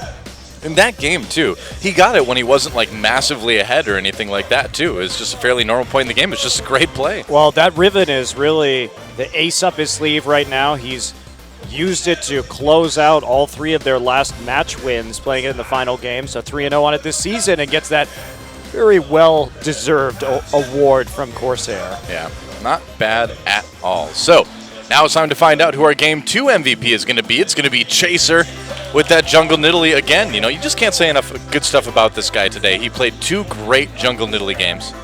Well, and is it a surprise that as we start to go back into a meta where these kiting compositions are more viable, Jin and the Good Tigers are both looking very good. Yeah. These are the teams that were really It's true. strengthened by kiting and efficient warding, and it's definitely paying off for them again. That is true. Great spear accuracy. And do you feel like it was a bit of a surprise probably for CJ to see this Nidalee come out? He's only played it once before, so Yeah. I think you don't expect that coming in today, especially when you have Ambition, who is more likely to play the Nidalee pickup. And here is Chaser, that duel with Space. Misses the spear, gets condemned, but gets the heal off, and then Space is going to eat a bunch of damage from minions. That helps. Thanks a lot, minions. Helping out Oh, Big here Buddy comes Chaser. Nidalee. Uh-oh. I mean, he does a lot of damage considering how fed he was. You can see popping the Seraph's Embrace shield, Boom. and then Nice. great double kill, actually. Chaser Wow. really knowing the limits of that champion, going in for a 1v2 like that. Yeah. And again, just helping out Trace take down Shy. Pretty easy. So, they are ecstatic, as you can see, that Jungle Nidalee did so well today. The joy of Jungle Nidalee. The joy of Chaser. That's right, the joy of Chaser. Now it's time for an MVP interview, and this time, Susie will be translating for us. Take it away. Thank you very much, Doa and Monty. 나란히 2, 3위를 기록 중이던 CJ와 진에어의 경기였습니다. So the, 결과 진에어가 정말 강해져서 돌아온 것 같아요. I mean, basically it's a matchup that everyone was looking forward to, and it was everyone was looking very much forward to, and they hoped that it was close, and she wants to congratulate them for their win over CJ. First, we're going to talk to Trace. This is your first MVP this season. How do you feel about that? You know, I didn't even realize, I didn't even dream that I might even get an MVP this season at all. And just the fact that we beat CJ and I got this MVP just feels even better. 마오카이 오늘 철벽 공세 굉장히 무서웠는데요. 상대에서 에코픽이 등장했습니다. 대비가 돼 있었나요? 어땠나요? Now, when you saw that Echo pick come out, did you prepare for that? And he said during a scrim, they had played it against us once actually, and I had learned a lot of things. I can't tell you what I learned, and I can't tell you which team it was, but I thank them very much for giving me tips on how to play against that. They knew who they are. I guess so. Shout out to them. You know, a lot of Echo's been being played here and there in all different lines. How do you feel about top Echo? Well, he feels that it doesn't matter what the champion is, as long as the player is good, anything is viable. 경기에서 승리라고 봐도 과언이 아닐 정도였는데 단단한 마오카이를 보고도 코르키와 에코를 가져갔어요. All right, so you took Corki and oh, they're talking about the picks there.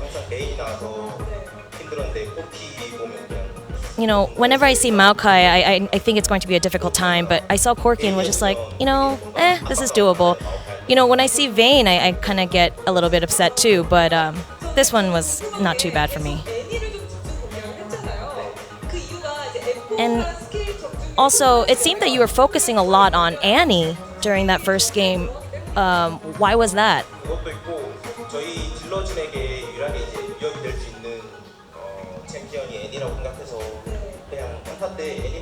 Well, we figured that Annie was going to be a big help to their team fight, and so every time we saw Annie, we just figured we were going to kill her off, and it'll be better for group fights on the whole.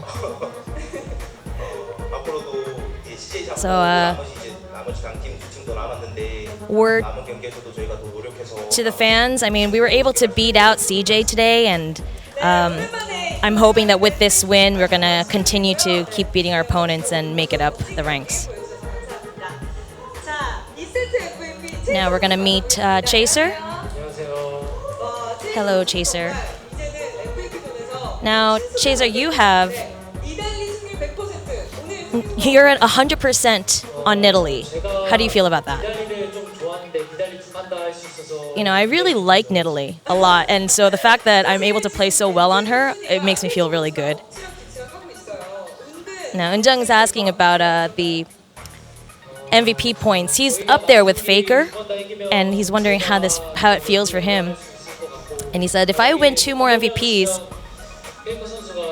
then I think I would, if I win 2 more MVPs, then I think I'll be better than Faker, but I just lose 1 and, Faker can still overlap me.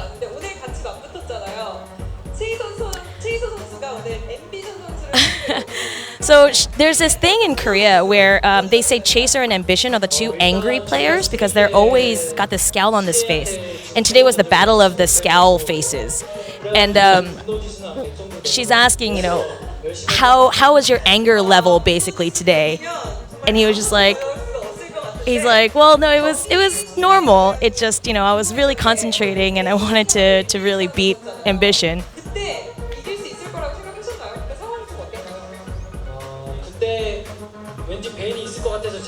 So when you saw Vayne in that 1v1 and you won, what did you think of that? He was like, well, I know it was a really close back and forth, but I knew that if I got my skill shot and I was able to match that, then I was going to win it, and luckily I did. If I didn't take the heal, then I think it would have been a really difficult situation for us, but everything went the way that I had planned. All right, next matchup versus Najin. How do you feel about that one? Najin is a very good team also, and we're going to have to try very hard to prepare very much for our next matchup, and that's exactly what we're going to do. And that will be it for our interview today. Back to you guys. All right, thanks for the translation, Susie. And some words from Trace and Chaser, of course. The battle of the angry face junglers. But we talked about the rage bar with CJ, right? Well, now it's got to be like through the roof, but no more chance to come back today. They got to just expend the rage in solo queue, I guess. Either that or you shouldn't do that because you should be nice to your solo queue friends. Otherwise, you will get automatically banned now. So that's right, yeah. Skynet is online, and it's banning you in League of Legends. Yeah. What happens when it becomes sentient? Is that what it decides? It becomes evil and decides that it needs to ban people from real life? That's what happened. Now we know how it all happened. The Rito death robot is going to decide to ban the whole human race now. Yep. That's right. Well, ban or they'll fine you very heavily. One of the two. We'll see. But it goes to a good cause, guys, so don't worry about it. Everyone is toxic. That's what the Riot right. Skynet decides. You are all toxic. Well, moving on to our second match of the night. It's the KOO Tigers versus the Jin Air Green Wings. And first, no, it's not. It's the KOO Tigers, just kidding, versus Spenu Sonic Boom. And there is Spenu Sonic Boom themselves as well. A whopping 1-12 on games over the course of the season, so things haven't been going terribly well. But hey, it's a new squad, it's a new team. It's a building season. It's a building year. It's a building, maybe it's a building decade. We'll see. We'll see how it ends up. We'll see how fast their construction workers can operate to see how long the building is in progress. But that's true. Yeah, this team, I mean, honestly, there's not a lot to say. They did have Callista, Kassadin, and Rumble in their one win against Incredible Miracle. They've looked really lackluster. Sassen has at least shown like a decent champion pool. Nuclear has been able to pick up kills in the early game. Occasionally, they can kind of get it together, but these KDAs are just not great. Soul is tried to play Rumble. He's tried to play Kennen. He's tried to play Aurelia in the top lane. Spenu is just a team that really doesn't know their identity yet. Yeah, and I mean, at least we're seeing them experiment with it, especially, you know, Saucin and Nuclear we mentioned. They've picked a lot of different champions, obviously no success really, but, you know, they're trying. And that's really the whole point of what Spenu Sonic Boom needs to do this season. They need to just try things. They need to, in practice, figure out something they think is going to work, give it a try. If it doesn't work, it doesn't work. That's how it is. And Ketch, who's definitely made a name for himself this season by being caught out a lot in the jungle, sometimes not really respecting where the enemy can be on the map. And he's taken Rek'Sai to try and compensate for that, and it has been that priority pick for Spenu, but it's still a bit shaky. Yeah, I think he may need to change his name. Like, I don't activate, you know, or I don't really propose a lot of name changes for players, but I think Catch, I think you gotta pick something else, man. Just not real Foxy, please. Saucin in the mid lane. I think one of the bright spots on this team, honestly. I mean, he's played a lot of different champions. He's played 8 different champs this season. Giving it a shot at least, you know? That's pretty good, 8 over 13 games, and he's at least shown flexibility. And he's been on Assassins, he's been on Lulu trying to protect Nuclear. They've run the Juggernaut a couple of times. They nearly made it work, but again, it's only been that Callista that has actually seen them move forward to a victory. But Saucin and Nuclear are kind of the ones I think to keep an eye out on this team. Yeah, definitely. Now, at the support role, Spenu has been kind of swapping back and forth between Secret and Vivid, you know, more or less equal games between the two. Today, they're going to start off with Secret, and Secret's been mostly playing Nautilus, a little bit of Thresh, a little bit of Alistar. And that's what we're going to see. Yep. I mean, not much to say. Vivid and Secret seem pretty much the same to me. Overall, we haven't seen really brilliant play out of the support position on Spenu yet. Yeah, pretty much. It's been a tough time for them, and, you know, like Samsung last season that seemed so hopeless, it took Samsung a while to kind of really gel and figure out how they were going to play the game, and now Samsung looks pretty good. So yeah, well, I mean, you think about any sports team, you know, nobody, it's so rare when a team can just come together and start immediately winning. You pretty much have to have Faker on your team for that to happen. Yeah, there have been very few examples. Ku Tiger is another great example, though. That's true. A lot more veterans on that team. Sure, but a lot of they had to develop as a team into this brand new synergy, though. Yeah, we did have people like that, like Prey, who had taken a year off, more or less. But there they are, the Ku Tigers, and starting to show a little bit of success here in recent matches. Yeah, 2-1 over Jin Air in their last match. Right. 2-0 over KT in the match before that. They played a very tight series, losing 1-2 to CJ. And this is a team that has had a very hard first half of the season, having to play Jin Air, KT, CJ, and SKT in a row. I know. It's been a rough season so far as the schedule's gone for the Ku Tigers. But now is their time to really just bolster their ranking by taking out some of these lower-ranked teams like Spenu. Yep, that's right. And Smeb certainly getting a little bit of notoriety with those Riven picks, even getting that pentakill with his Riven last week. And winning their last several series when they have won, just ending with a Riven pick, finishing out the night, 3-0 so far. It is kind of the coup de grace champion pick. It is a little bit. And we do see Lee starting to finally, or Hojin I guess he is now, starting to sort of evolve his jungle picks a little bit more. This guy was struggling pretty hard post the Cinder Hulk meta, but now things are going much better. And Wisdom's actually played their last couple of matches, so bringing in Hojin today, having a little bit of a different look, even though Wisdom seems to be gelling with the team in terms of team fighting a little bit better. Right. Definitely true. A lot of Evelyn picks. We'll see if he changes that up. Like you said, it's been a little while. And Kuro, some interesting stuff here. He's actually gaining a lot of Varus bans against himself. Well, again, Kuro's really shot up in the solo queue ladder. Actually, Gorilla's number 3 right now in solo queue. All of these Ku Tigers, their big problem after Cinder Hulk was that they would just lose in lane. They just lose all their lanes, then they'd lose the game. They couldn't work their really good magic. Their shot calling, which has been one of their big strengths, their side wave control, just wasn't enough to overcome the deficit that they accrued. But recently, the Tigers have been on a tear in solo queue. All of their guys, Smeb was up at number 2, Gorilla's number 3, Prey's like 5 right now. So they're all laddering much, much more than they were previously. And that has translated into more early game presence. And as the Coup Tigers were coming up, looking at them play Corki again, we're like, well, is this team just going to rely on Corki? Can Prey play anything else? But then he comes in, and against Jin Air, Coup picks up a win with Vayne and Cassiopeia needing to scale to the late game, and they did well in the laning phase. And a lot of it is due to Gorilla. He's number 2 in the league right now with an 81% kill contribution rate.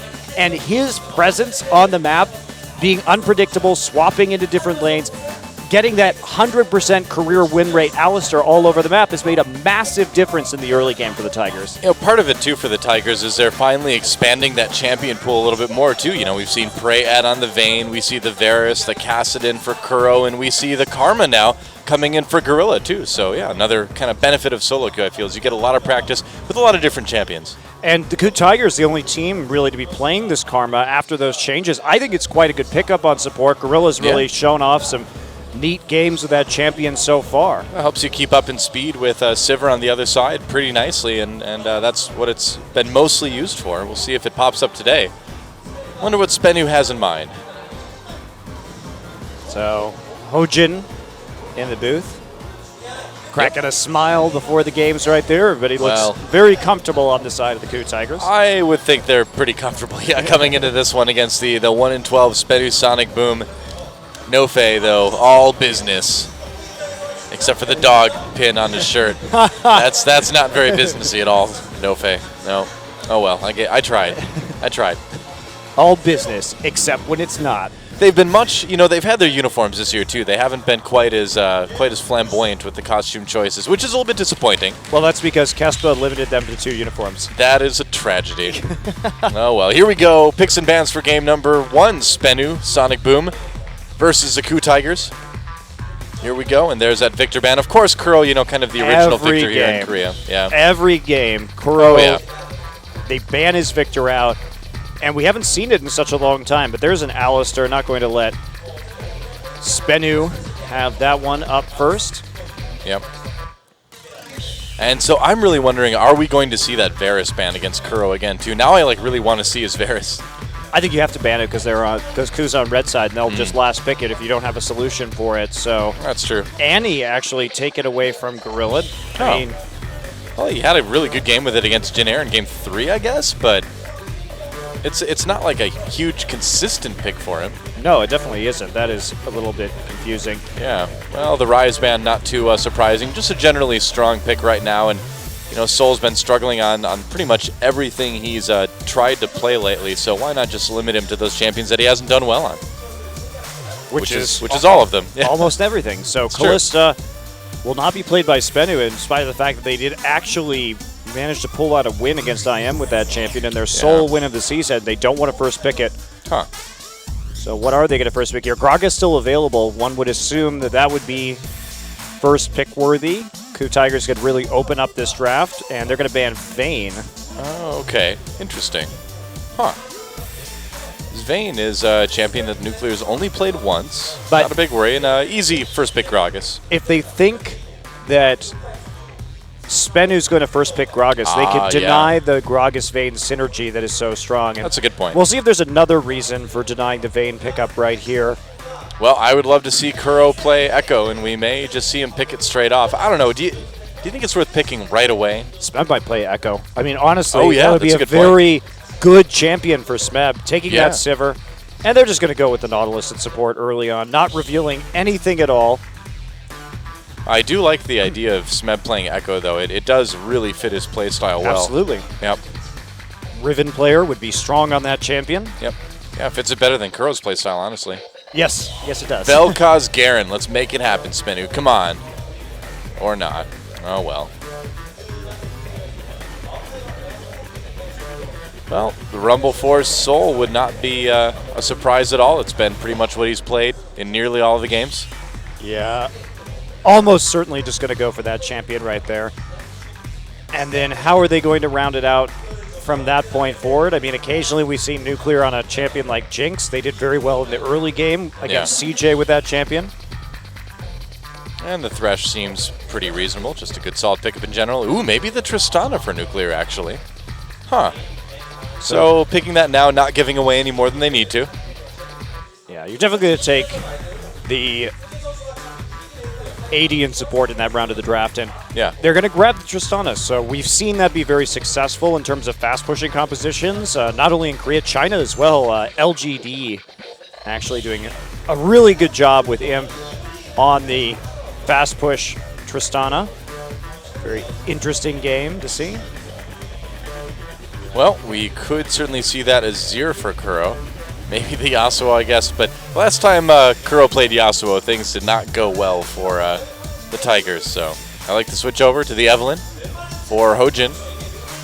That has been Hojin's go-to champion as well this season. Well, Wisdom has preferred the Gragas. Hojin definitely really liking the Eve pickup more often than not, and they're hovering over the Echo right here. They could blind pick it, but... Well, Sassen's played a lot of different champions this season, so picking Echo is very strong right now, wouldn't be too surprising.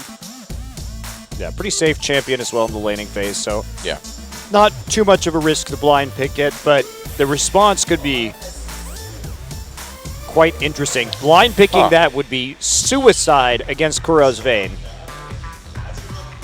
Or not Vayne, Varus. You cannot pick Gaston in this situation against a known Varus player like that. What about Azir? I feel like Azir would suffer some of the same things. Oh, no. With that poke, though. No, well, but you don't have to melee minion waves, so you're not going to get hit by it. Yeah, I suppose. The Hail of Arrows, the passive, not as much of a problem. Yeah. Oh, well, they go with the Azir. The Varus picked up for Kuro anyway. Yeah, it's still fine here to play the Varus, but it just doesn't have that same level of risk. Azir definitely much better. And, I mean, Spenu has the tools to deal with this. Catch and Soul finally switch over from Maokai to Gragas. Was curious what's going on. A little bit of delay on the switch right there. So they have really good siege with this composition. Spenu with the Azir Tristana. If they're left alone in lane with turrets for any amount of time, those turrets will die instantly, and they can also just Gragasol people off them and burn them down. So we could see some creative sieging here from Spenu Sonic Boom if they can get it together. Good team fighting comp, good all-around comp.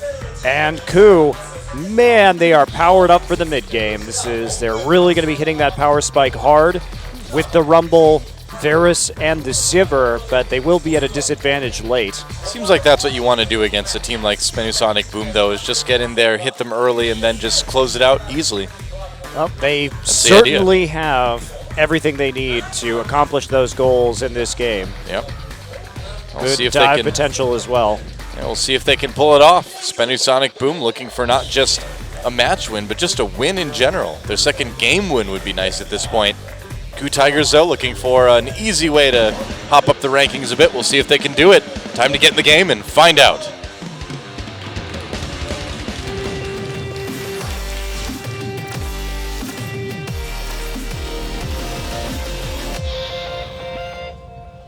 And here we go. Welcome to Summoner's Rift once again. Spenu Sonic Boom versus the Ku Tigers.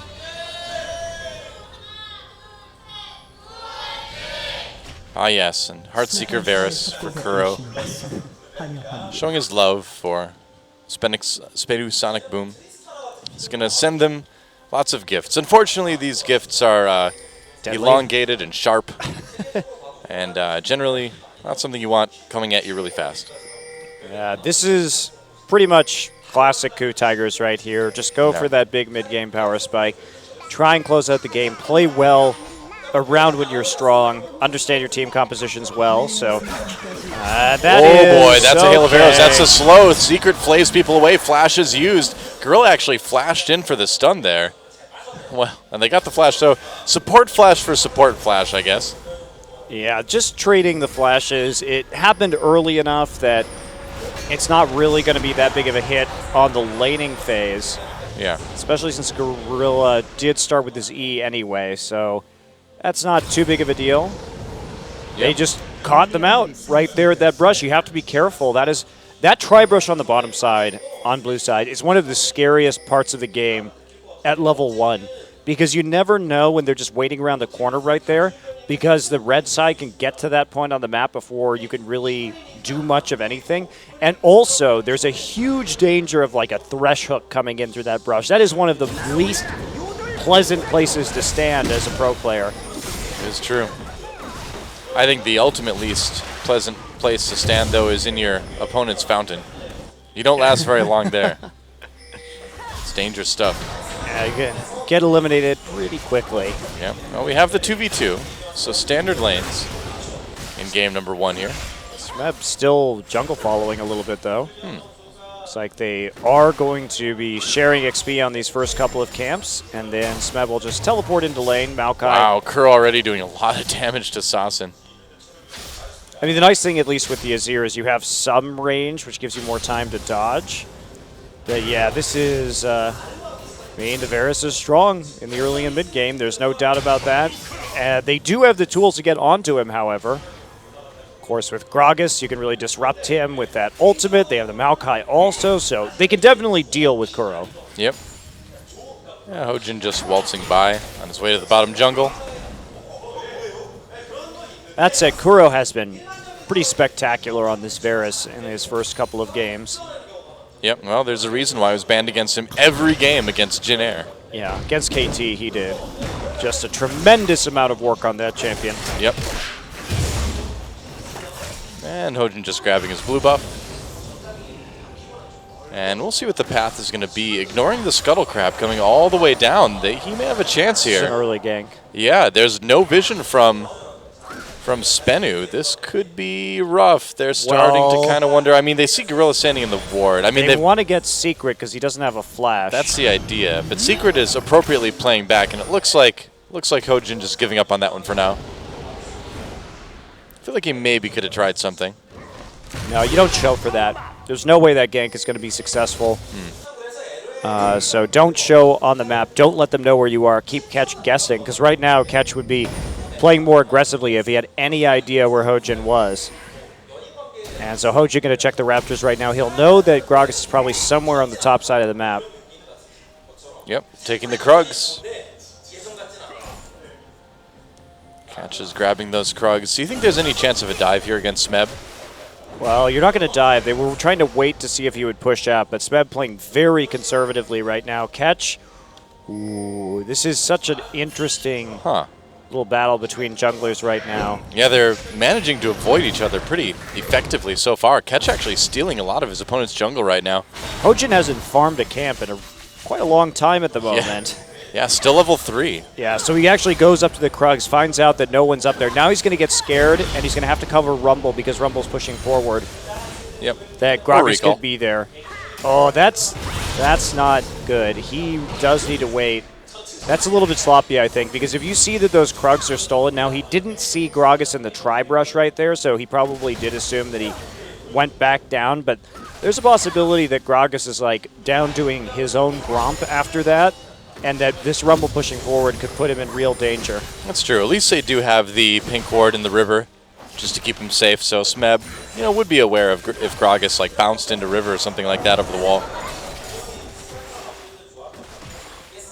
Secret trying to zone a little bit. CS, though, pretty even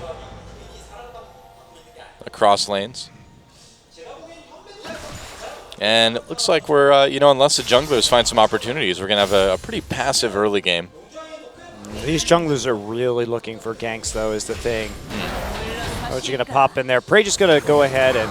Whoa, nice dredge line onto Secret. Secret does have his flash back up. He's going to use it right away, and that means he does make it out. Really close gank for that flash timing right there, and they do manage to. Actually, he was running the mastery for the cooldown reduction on the summoner spells, otherwise he wouldn't have had it back up right there. Yep. Well, now Ku knows. Hojin getting spotted by Catch here. Catch actually going to go into the body slam stun. The dredge line hits a Raptor, brings in Gorilla. Saucin throws the Sand Soldier over the wall, but doesn't do a whole lot with it. Very safe attempt on the jungle invade, though, because they did get Spenu a little bit scared after that gank, and then they just wanted to take away as much as they could. They had a ward in the tri-brush to see if Secret or Nuclear was going to come back up into that brush, but Gorilla just moving very well with Hojin on the map. They didn't get anything from it, but that is a very safe way and a very reliable way to try and make plays to deny your opponent. Yeah, you don't really lose anything by going for it. Prey able to farm just fine by himself here in bot lane. So nothing ventured, nothing gained. Nothing lost either, I suppose, in this case. Smeb, though, gaining a little bit of a CS lead up in top lane. Yeah, as he usually does. He's just such a reliable player, and it appears as though he's going to be going Abyssal Scepter first this game, so feeling very comfortable in this matchup, not going to be getting any early match penetration, instead just building up to the big buy right there, and then trying to get an advantage off of that. I think that it's a really good pickup with the Gragas, Azir, and Maokai on the other team. He's going to be very effective. Oh, lost his pink ward, though. Doesn't have another one to place down, just his trinket ward available, so he's got to be a little bit careful here now. Now, Hojin a bit behind in the jungle after everything that's going on. Catch just up a few creep camps, and that's going to be problematic. Hojin really far behind. It's going to be a while until he can hit level 6. Right. Yeah, we see him farming now, but none of those early ganks worked out. Well, it was also just his pathing kind of took him in the wake of Catch, and so he wasted a lot of time going to camps that Catch had just taken kind of just one step behind the entire way. Yeah. Well, Prey finally starting to get a little bit of a CS lead here in bottom as well, too. So the top and bottom lanes gradually sort of getting a tiny bit of an edge. And we have a lot of people from the Ku Tigers coming to the jungle. Wow, that's a deep pink ward for Hojin. Just great vision control this game No kidding. from the Tigers. You can see how well coordinated they are around these wards and the pressure in their lanes. Kuro just there going with Hojin to make that play so that you don't have any risk of Hojin accidentally dying. Hojin still struggling to catch up. Of course, Catch already level 6. Catch on the top side, though. They want to get Secret without that flash. Yep, there's the ultimate. He pops the box right away. Hojin comes in. There's no flash for Secret. Should be able to be taken out fairly easily. They even bring the teleport down, and they can just transition that right into a dragon, too. Kuro right there as well. What beautiful timing. Yeah. So they played around the blue buff timer of Spenu Sonic Boom to make sure that the jungler wasn't going to be down there and that they would just have that man advantage guaranteed. Set it up really well in terms of communication with the teleport. Absolutely great gank. Playing around a buff timer, a summoner timer simultaneously, and then transitioning that into a dragon. Tight, tight play by the Tigers. Yeah, and that's going to earn them a little bit of a lead with that first dragon. CS-wise, things are caught up, of course, because people had to leave lane to go take it. But, like you said, a lot of progress being made by Ku. That mid lane turret, though, taking some damage. Yeah, Kuro off getting the blue buff instead of putting the pressure down in the mid lane, but eventually he'll get back before it falls below 50% HP. Still a small price to pay for the edge that they got. Yeah, it could certainly be worse. Now, they have to be careful, though. Soul is the one with the TP advantage right now, but because that play was made so cleanly, even if he does TP to the bottom side, best you can get is a couple of kills. You're never going to get a dragon off of that until it respawns right now. So they're also just probably going to play safely around this teleport up until the next dragon is up or until Smeb has his TP back up in turn. And that the Ku Tigers really, really sticking to a very smart script so far this game. Yeah. Well, Kuro picking up the Brutalizer after his tier 2 just for some extra early punch to those piercing arrows. It'll certainly work. And this is what's different about the Tigers now, is that now they're actually more willing to pull the trigger and make plays in the laning phase right there. They don't just wait for their opponents to slip up. They become more active about abusing timer cooldowns and everything like that. So their shot calling remains really quite good, except it's actually just been moved up even earlier in the game. Well, like you said, they really needed to do that. That was a part of the game that had the most issues for the Ku Tigers. They needed to address that early game weakness, and they certainly has. And I think, now that we're almost done with the first round here in the tournament, the Ku Tigers are really starting to position themselves as being a big threat in the second round. Well, right, and not only that, but a big threat for Worlds as well. Remember that, yeah, true. They ended last season with a hell of a lot of circuit points in second place, and if they can win this season, or if SK Telecom wins this season, they'll probably have the most circuit points as long as they make a decent run at the playoffs. Yeah, should be. Oh, Secret coming in, flash play. They catch Gorilla. There's the box as well. Nuclear coming in, going to bring in the jungler as well. Oh, the second hook misses. Or the first hook, rather, for that fight. So no kills for Spenu, just a lot of damage coming in. But that's such a great disengage play right there, and they were equal in summoners at that time, and the fact is that Sol didn't TP bottom for that, and Smeb has control over the top side right now. He was the one pushing in. So pretty easy time for Hojin just to go in and get a little bit of counter jungling done while he can. Yeah, he knows Ketch that. may try and come back around. He has that explosive cast. Try number 2 here might be pretty good. He's coming in. Can he knock them off with a turret, though? Gorilla and Prey already underneath. Here comes Catch. Teleport coming down as well, too. Oh, he completely misses the explosive cast, though. Death Sentence misses. This has gotten very awkward very fast. They have to save Sol. Catch in a lot of trouble. They're just going to let him go because that gank did not work. They're just going to take the mid lane turret instead. Saucin was man. roaming right there, too, when they didn't have lane pressure. Oh, my. What a terrible dive attempt from Spenu. Ugh, that is That is ugly. so ugly.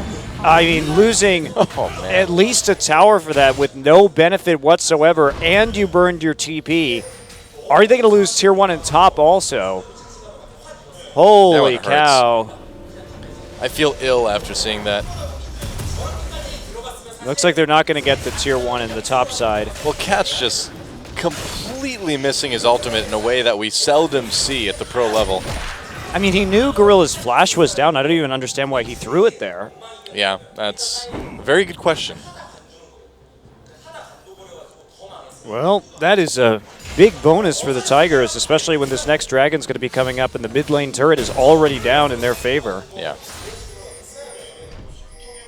And that Dragon's going to be up in about a minute 40 now. You know, it's almost like a Coyote versus Roadrunner in this bot lane, man. I mean, Spenu is like the Coyote trying to set up all these like elaborate schemes to get him, and in the end, he just ends up like falling off a cliff. And Gorilla goes, meep, meep. That's right. Oh, Prey just goes meep, meep, and pops his ultimate. Yep, pretty much. Oh, man, alive. That was one of the worst dive attempts we've seen this season. Yeah, that was in terms of bad plays. That was probably. I'm trying to think of a worse play I've seen a team make this season. I don't know what was worse, CJ's composition in game 2 or that dive. That dive was worse. I don't know about that. Oh, come on. Oh, Because the idea behind the dive wasn't terrible, whereas it was the execution, yeah. Well, see, that now we've got a challenge, right? Because the idea behind CJ's comp was bad, but the execution was okay. And so we've got the idea behind the gank being bad, but the execution being terrible. So, I don't know. Maybe it's a bit of a wash after all. I guess it is.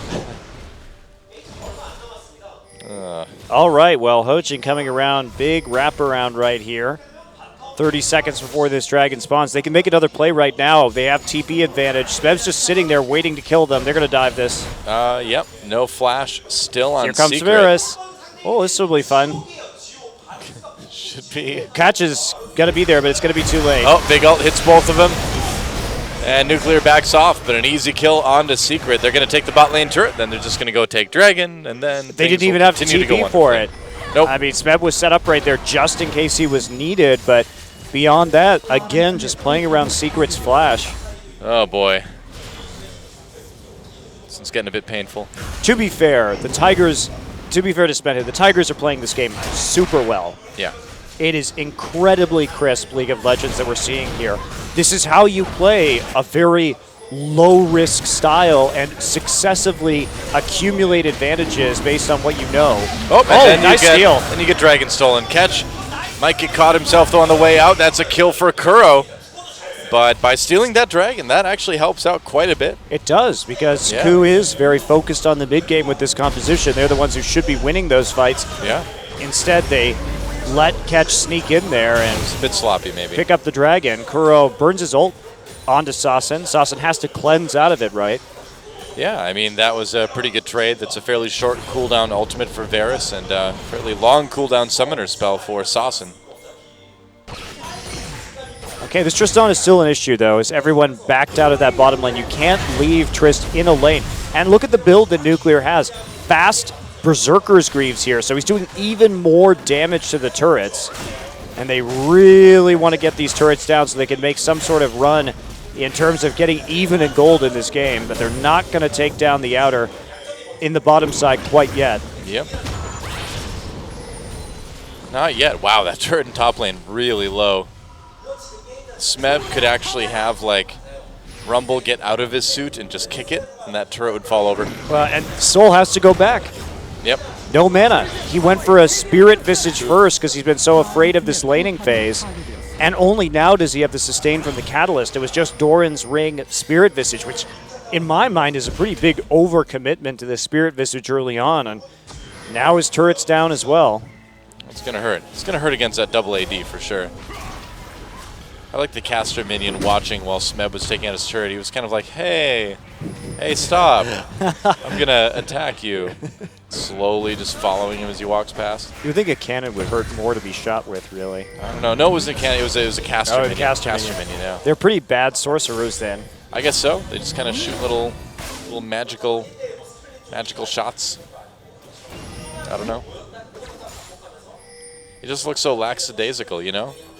The apathy of the caster minion shocked me. Well, that's why they're put as fodder for everyone on Summoner's Rift. I guess so. They just don't care. They were too lazy to be summoners. They're like, I'm just going to go back to Fountain and listen to some Nirvana, man. They're truly the Gen X of League of Legends. That's right, yep. Pop in some Pearl Jam and just chill. No, I'm just describing my life now, actually. That's happening. Oh, Prey goes on a nuclear. Catches right there, though.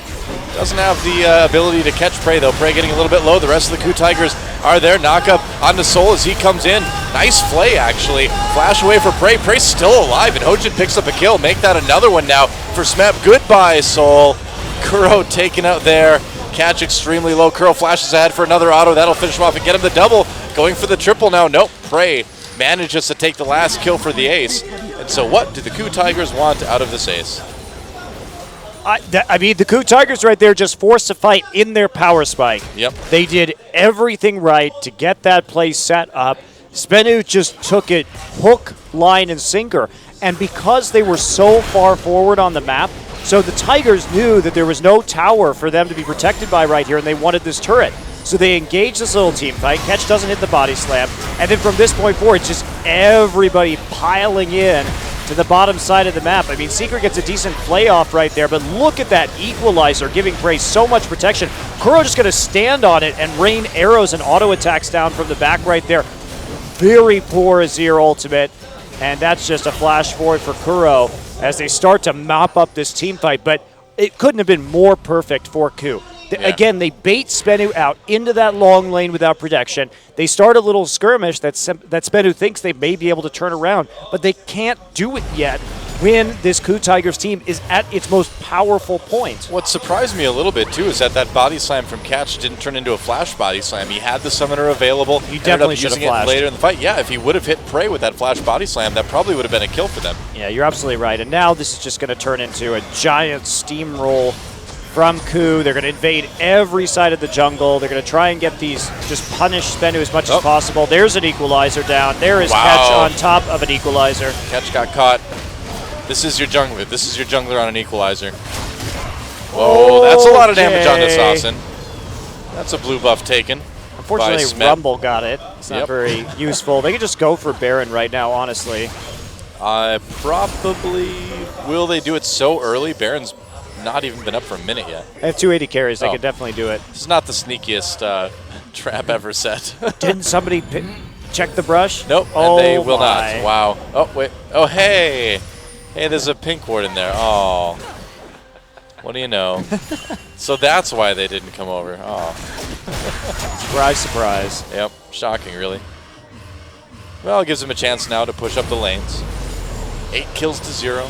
Kuro is so huge.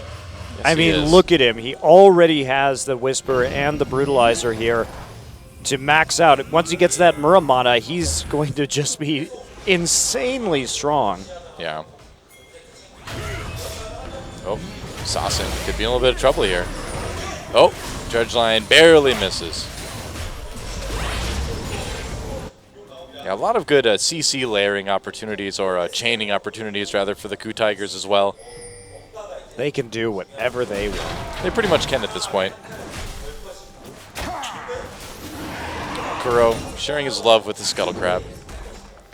Ku Tigers really respecting Spenu this game, though. They certainly even on paper, could have played a very sloppy game and probably just still could have 1v1 every position, outplayed their opponents and won the game.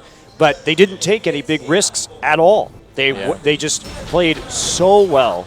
I mean, they lost that one dragon. They got a little bit sloppy there, but that's... I mean, sometimes the dragon steals are just going to happen in a Smite War like that. Gragas is pretty good at that kind of thing, too. Oh, speaking of which, they're going to try it again. Here he comes. Didn't get it that time. Gets out on the Lantern, though. He tried. He certainly did. Well, the siege should be set up right now from the Tigers. They have wards, deep wards already in the jungle. They can certainly bait the Baron. They have a composition that's going to be pretty good at sieging. They may be worried about the wave clear from Spenu, though, so if you have that Sivir and you can continue to force team fights away from turrets, that's probably going to be the better idea because you're not quite strong enough yet to reliably dive. Yeah, you don't quite have that fantastic Sivir siege, do you? Well, it's also just a matter of the Azir and the Maokai being able to CC and the Gragas being able to CC you under the turret and maybe turn it around. So I think this is the smartest plan for KOO right now, is not to set up for the siege, but just to force the Baron.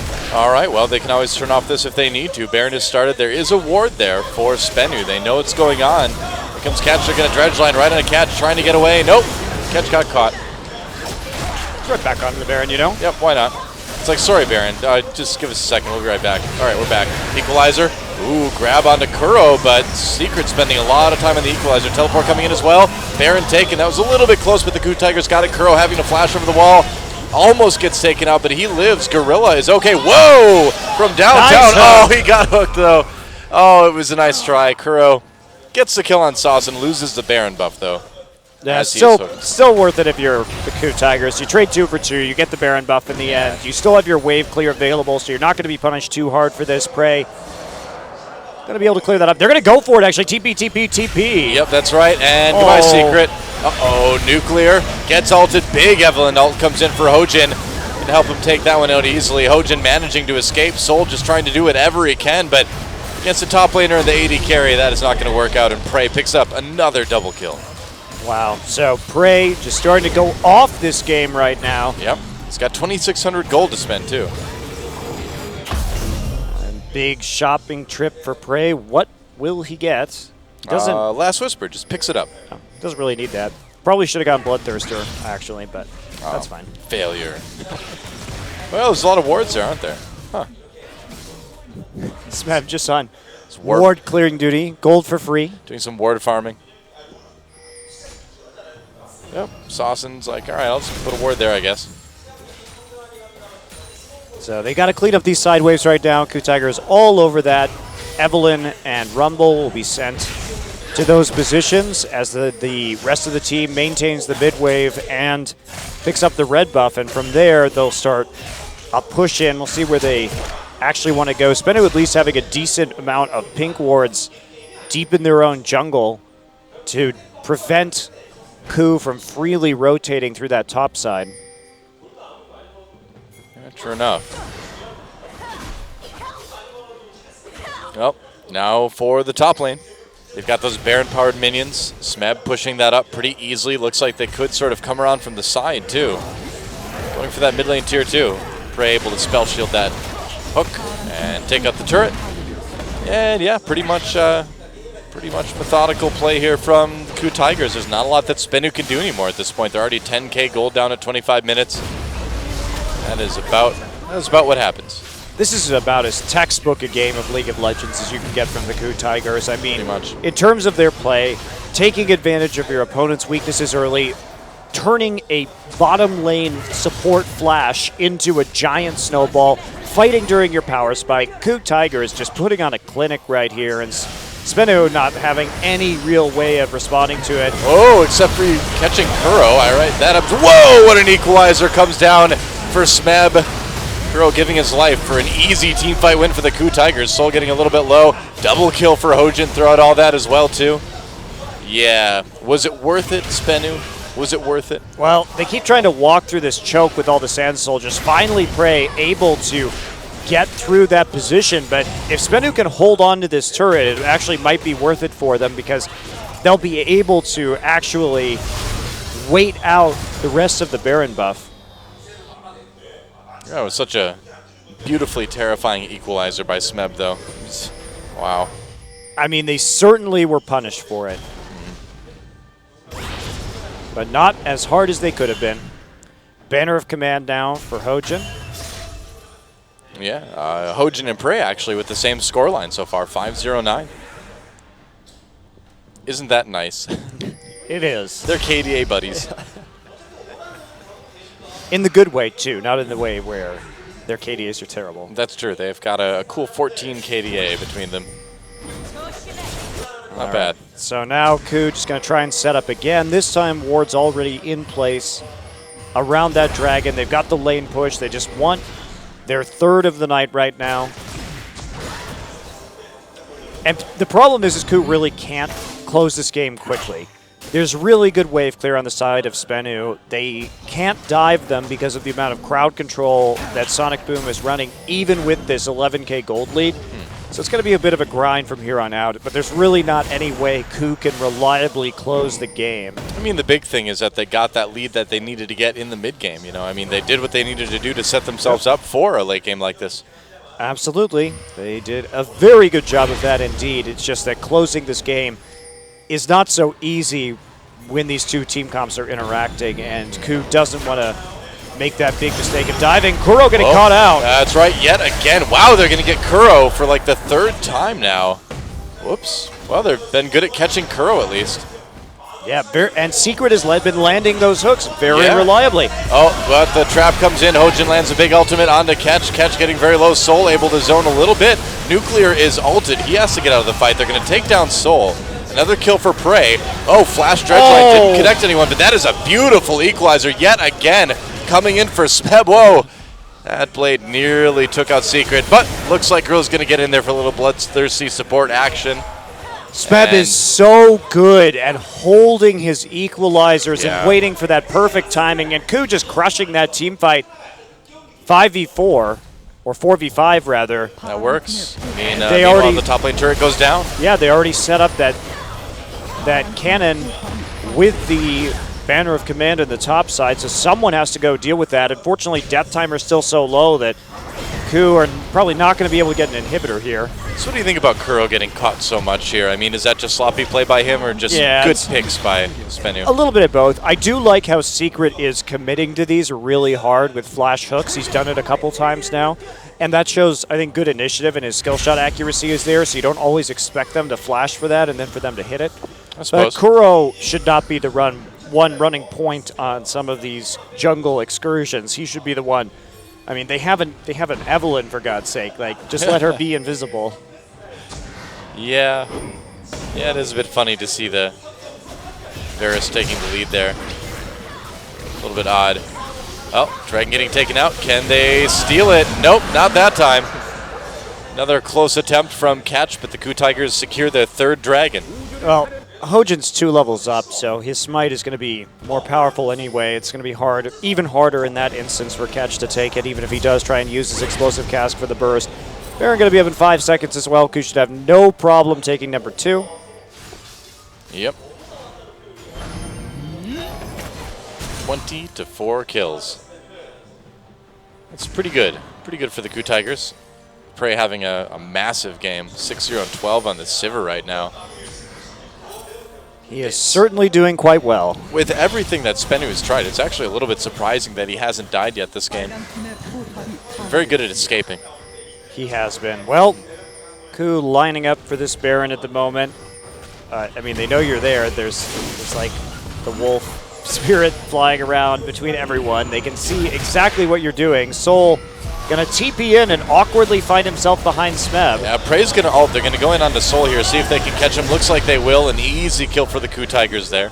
I don't know why you would TP in like that. Just to be intimidating.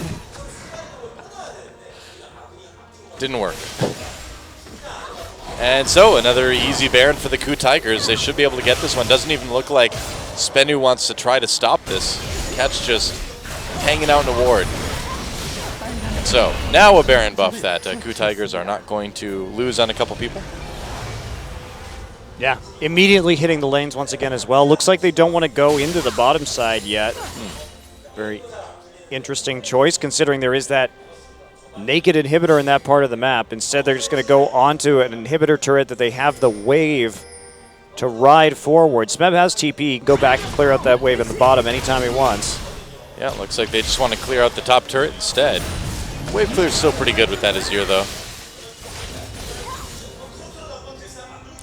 I wonder where the bannered minion is right now. Huh, that's a good question. I think it's probably dead. It should be. There will be another one pretty soon, however. Well, I suppose Nuclear can handle that fairly well. Here we go, coming in now, but again, the wave clear just very good. It is going to take a while.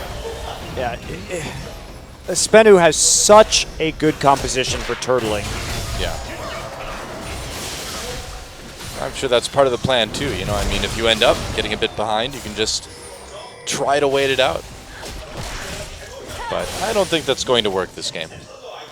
Now, eventually they're going to go down, obviously, with this big of a deficit. It would be absolutely sensational if Spenu were to come back. They're actually going to make they're going to banner a melee minion right here. Nice. Oh, Sivrald activated. They're going to go in on Assassin, immediately taking him out. An ult on a Nuclear, actually. That's the longest way a Nautilus ult has ever gone, I think. And they're finally breaking the base. They're right.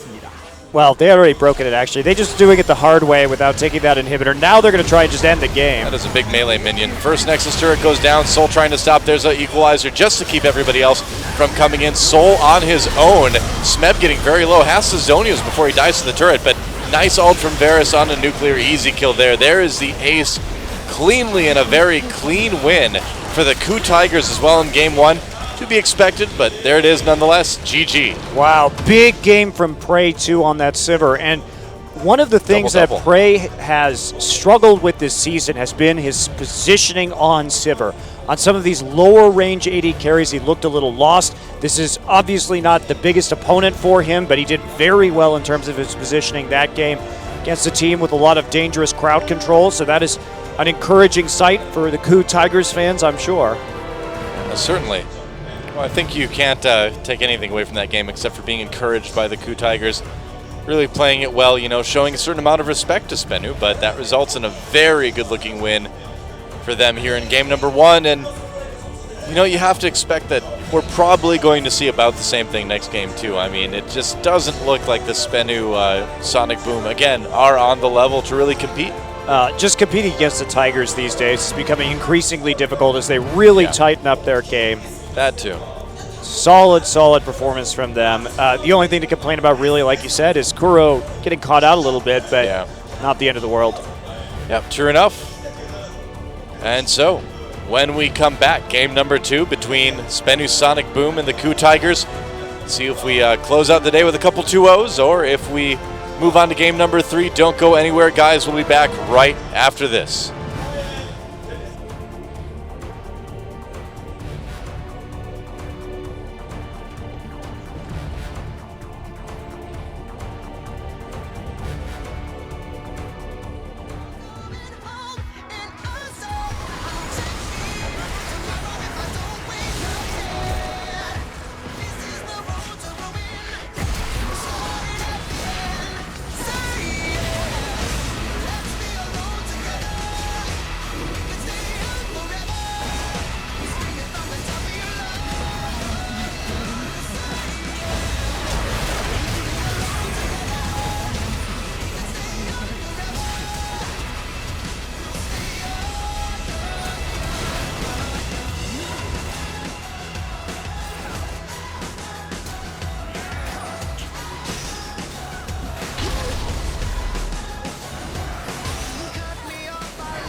And welcome back to Champion Summer. Game 1 MVP is Smeb 4-0-16 on that Rumble. I like Prey that game. Did you? I did. I mean, Smeb had great equalizers, but Prey had a double-double, man. He really cleaned up that game. He did indeed, but I think you have to give it to Smeb. His use of the ultimate was so perfect. His TPs were really on point that game. Let's see right here in one of the battles that happened when Ku really dragged Spenu out in this fight. And I mean, Soul's TPs were also just really bad. So there's that aspect of it too, because basically Spenu should have just ditched him to die right there instead of getting aced. Yeah, I think anything's preferable to being aced, isn't it? Now, I'm no big-time league analyst like you are, but I'm pretty sure you don't want to get aced. Perfect ace at 18 minutes into the game is not exactly ideal. Well, I would agree with you. Still a nice hook. I mean, Secret did have some good hooks on Akuro this game. Yeah, Akuro really positioned himself well to be hit by those two. Well, I mean, he needed a poke from the outside, so he was trying to get that done, but didn't respect the engage from Spenu nor the thresh hook that was going to follow that up. And this equalizer, I love how long he waited right here to try and catch them on the retreat. I mean, watch what Smeb does. He waits for them to turn this corner. Oh, my. Jeez. Where do you go? You either run into Gorilla or you just run over the equalizer for a few seconds, and nobody making out of that one. Yep. So, Smeb picks up another MVP. That is 500 MVP points for him so far this season. Pretty respectable. And Spenu, Sonic Boom just kind of left once again, wondering if there's anything they can do to take a win. Well, if I'm the Ku Tigers, I just go for another mid-game comp like that. No need to show any other tricks you've got. Everyone knows you do this, so there's no risk in showing it. You executed it really well in the last game. And we do have a substitution on the Spenu Sonic Boom. Vivid is coming in support, taking out Secret, which is kind of funny because I feel like Secret kind of played the best out of anybody on that team last match. I totally agree with you. Well, it's like he wasn't living up to the standards of Sonic Boom. How dare you soil the name of Sonic Boom with your loss. You hit way too many skill shots that game, and now pay for it. Yeah, well, Vivid, you know, more or less similar champion picks. Only that one Braum pick sort of setting him aside from Secret. A lot to live up to after that last game, though. Uh-oh. Pressure's on, Vivid. I really liked Secret's aggression and attempts to make plays, even when they were behind that game. I think it's admirable that he stuck with it in that specific situation. Yeah. Well, I'm surprised about the substitution, though, you know? I mean, I guess it's just a matter of giving players experience at this point, right? Well, they've got substitute mid and 80 carries, and we don't see them very much. We see them in one game this season. That's true. You don't want to give everybody experience. I don't know. I have no idea. Either way, it's time to go into picks and bans, guys, for game number 2 between the Ku Tigers and Spenu Sonic Boom. That's right. Sonic Boom. Sonic Boom indeed. So there's the Rek'Sai. Ban going down right off the bat for the Ku Tigers. That has been Ketch's go-to jungler. The exception of last game, he played it 5 games in a row. How do you approach banning out a team like Sonic Boom when really there's no scary picks to worry about? What do you just do? Just ban it randomly, I guess? I don't know. I mean, there's always something. If they don't want to first pick Gragas, they can take that away. Limit the jungler's ability to really do anything at all right here if Hojin wants to go for a more farm-oriented jungler. And just have some fun and ban out Sejuani here as the last one, then just first pick Evelynn and then just be like, haha, what are you going to play, catch? Force him onto the Nidalee or something like that, Yeah, Lee Sin. Then we find out he's like a godly Lee Sin. We're like, oh no, what have the Ku Tigers done? There's a Victor ban to go along with the Rise ban. We're never going to get to see Kuro's Victor again. This is so sad. Now I just wonder why it's too good. Every single team bans this Victor against Kuro. Well, we know. We know how good he is. What's the final ban? Ku Tigers thinking really hard. They're going to just ban the Sivir. All right. Why not? I think that's a good ban. may mean that they first pick a jungler or they first pick Rumble. I suppose this makes it tough too for Spenu to make sort of an all-in comp, which is what a lot of teams I think would kind of do in their position, you know? Well, we'll see if they ban the Annie this game or the Callista. Looks like it will be the Callista. Okay. And so that puts Ku in a situation where they could first pick the Alistar. And remember, Gorilla is professionally undefeated on Alistar. In his career, never lost a game on that champion. Whoa, Nautilus Echo locked in. All right then. Early Echo lock-in. Yep. So how do you counter an Echo? What do you think is a good... I mean, honestly, I don't really know yet. He's such a versatile champion that it's hard to say. It's funny that this early mid lane pick actually isn't that bad because people haven't really worked out as we much have no what the counters idea are. if this is a mid lane pick. That's true too. That's a good point. Well, I think the Riven for Smeb would be pretty safe as well. Going to switch it over to Corki Evelyn. So Gorilla is 6-0 all-time on Alistar right now, and wow, it's his ability to get into lane and then dive you, his coordination around his junglers has been so good this season when he plays the Alistar. He will just show up in random lanes at random times, dive you, and then back out. And really, he's been so effective at putting pressure on the map, snowballing all of his lanes, and that's kind of the reason. And then we see Prey back just with the Corki pickup as a comfort pick. Come on, go Vel'Koz. Why not, man? Why not go Vel'Koz? They've been hovering over it a lot. Spinner does this. I don't think they're pick going it to play though. the Vel'Koz. No, I'm sorry. That's okay. It's probably good anyway. I just have to watch it lose.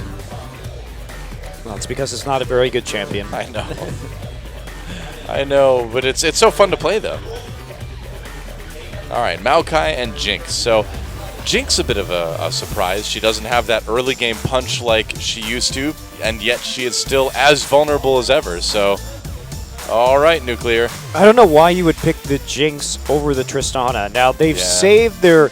The Echo can be flexed between positions right now, so they really haven't shown anything in particular. Well, you see they're is going it to time for the Riven finisher? You bet it is. Fatality. It really is the Ku Tigers fatality move when they pick Riven to end you and then get a pentakill on the Riven. Pretty much. Koma's like, or not Koma, Nofe's like, okay, it's time for mid Hecarim Kuro. You can do it. Oh, TF though. Reliable pick. A lot of poke, a lot of pick coming out of the Ku Tigers. Yeah, they're not going to blind. I mean, they know the Maokai's going top, so they could have taken the Riven, I suppose, but this is definitely much safer.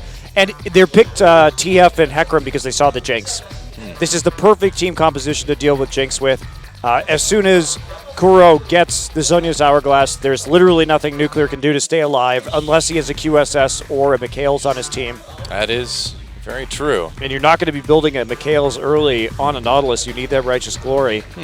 So they may take the Fizz in the mid lane as a counter pick to the Twisted Fate and then run the Echo in the jungle. Okay.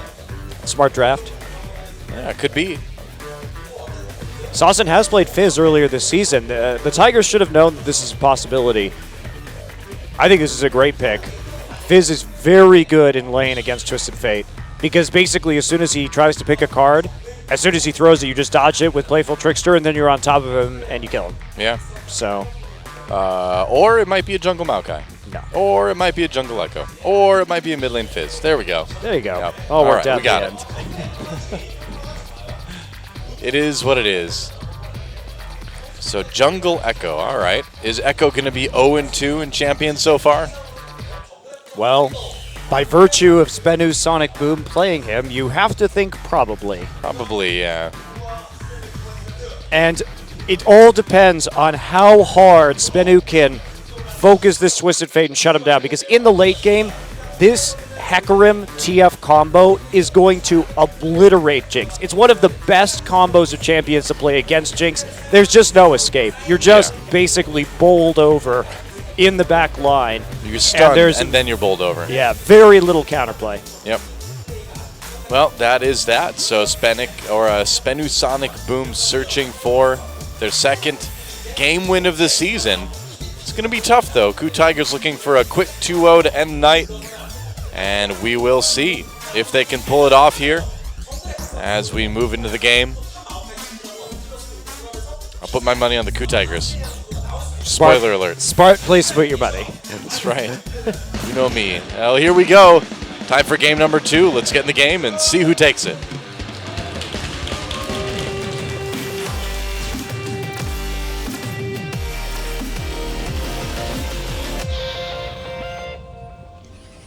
All right, here we go. Welcome to Summoner's Rift. Spenu Sonic Boom versus the Coup Tigers. You know, I do have to say, though, that the Spenu Sonic Boom fans are more vocal than the Jin Air fans were. They're better. They're better. Well, looks like some more Tri-Brush cheese from Coup. Oh, yep, Flash Gold card on the Soul. There's the knock-up, there's the danger, and Soul goes down, doesn't even use his Flash. First Blood goes to Hojin. Well, all right. So, there we go. And we're a minute into the game now. They did it 2 games in a row. They did the same Tri-Brush cheese 2 games in a row. And while Spenu wasn't really dearly punished for it in the first time, they were this time around. Now, that said, Gorilla's Flash was used. Both of Kuro's summoners were used, and he didn't get the kill either. So that hurts a little bit. Yeah. And Gorilla had to take Pulverize first. I wonder how much counter jungle pressure Hojin can put onto Catch now, actually, with that longsword. Can he just go in and 1v1 Catch? Yes. Almost certainly. I mean, I haven't seen Jungle Echo enough to know 100%, but you'd think that would be a pretty easy duel for Hojin to win. So we'll keep an eye on him, see what he does after he picks up the red buff. And they're going to know that he's starting on the bottom side of the map. Yep, meanwhile, Catch going to go ahead and grab the Gromp. And Hojin is... was he seen by that ward? A little bit hard to tell. Looks like he wasn't. I don't know. Prey already zoning. Yeah, Prey and Gorilla playing this very aggressively in spite of just having a Corki early on, and Gorilla having to start with his Q. Kuro. Oh, blue card used. There we go. A move on to Kuro here. He has no way to really escape from this. Flash. Kill comes in anyway. Oh, but revenge for Hojin. Hojin very smart to start pathing up there, but a good kill right there from Soul coming in off of the level 2. He went to the Raptors, took those out, and then came in for a gank. That was a smart game plan to try and snowball this Fizz. Fizz gets the kill, has to use both of his summoners for it, but unfortunately can't get more of an advantage than that. But good early game setup for Spenu for sure. Well, you know, it was a good idea to take advantage of the lack of summoners for Kuro as well, too. Yeah, exactly. Well done. Now Hojin is going to absolutely steal the red buff right here. He could just fight Catch, too. I don't know why he's running away from this.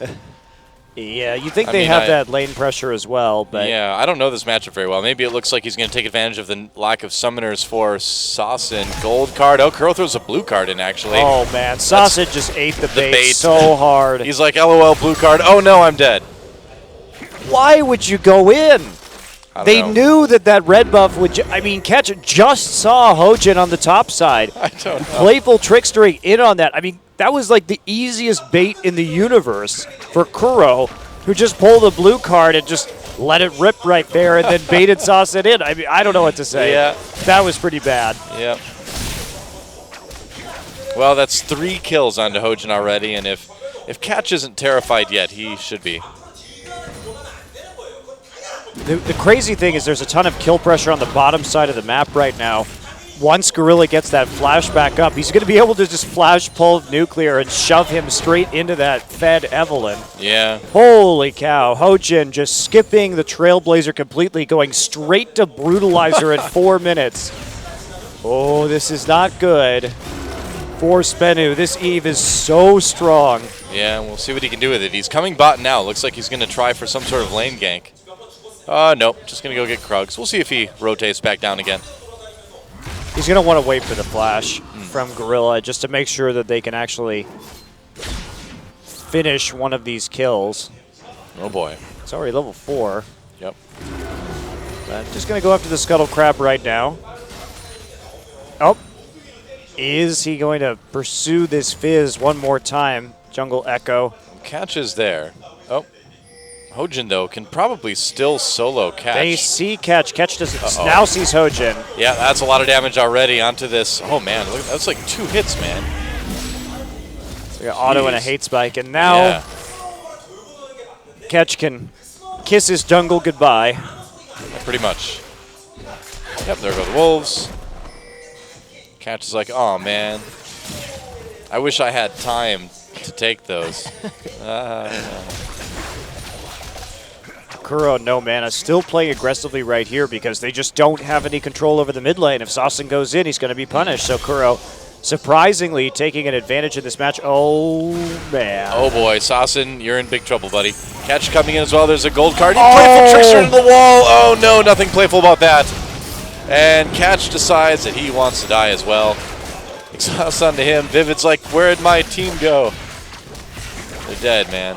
They're all dead. And we talked about Gorilla's roams, but he's just so good at coordinating with his lanes to get these kills. And Ku just running rampant over Spenu. I really like what we saw from Spenu using that level 2 Maokai once they got the Twisted Advance to pick up that kill for Fizz, but it has just been going downhill since then. It's a pretty brutal slaughter so far. It looks like Hojin wants some action up in the top lane now. No flash for Soul. He's in big trouble. There's Zafir coming in from Smeb's ultimate. Soul pops his. He's tanky, no doubt about it. Gets pushed back, though.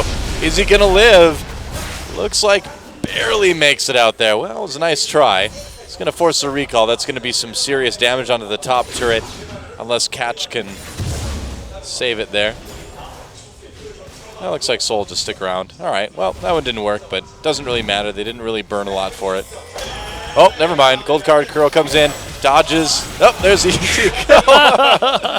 Wow. This dodge is a W for Echo. It's like, yeah, I got this. Really nice, though, by Kuro to follow that up during the recall. No kidding. Great use of that first ultimate.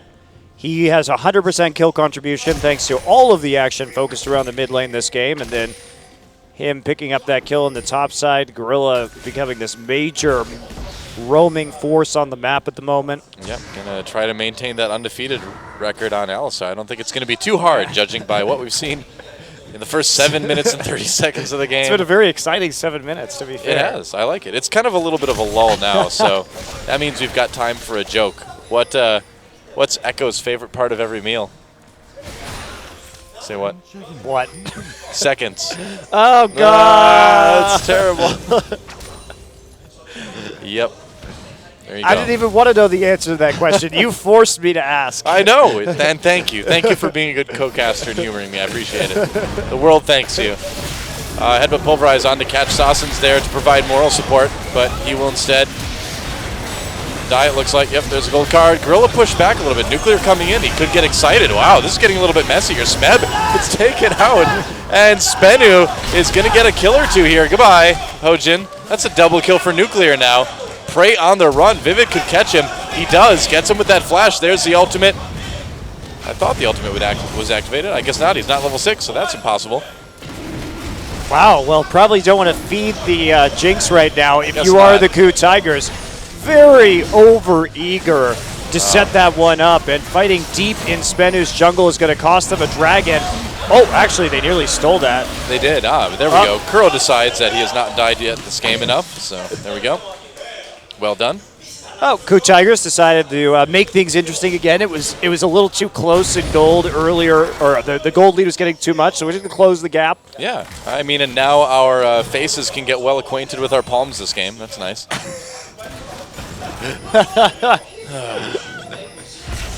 Wow, Ku really going deep on that one. Yep. And, man, that reset, I mean, they have 2 Sheens on the enemy team, but to commit to a fight like that when Spenu just has every option to reinforce is very dangerous. And especially Smeb, all he has are Merc Treads and a Home Guard enchantment. And remember that most of the kills on this team are on the Evelynn. Yeah.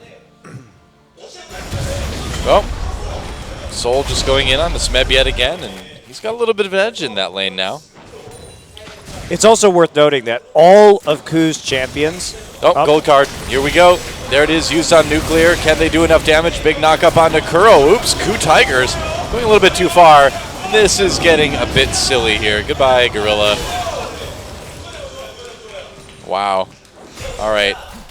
Ku Tigers, apparently someone has turned off their brains. And this game is suddenly closer. Spenu. Quite a bit closer. I mean, Ketch read that very well. He knew that Kuro was going to try and TP on that bottom side to get control over this Jinx.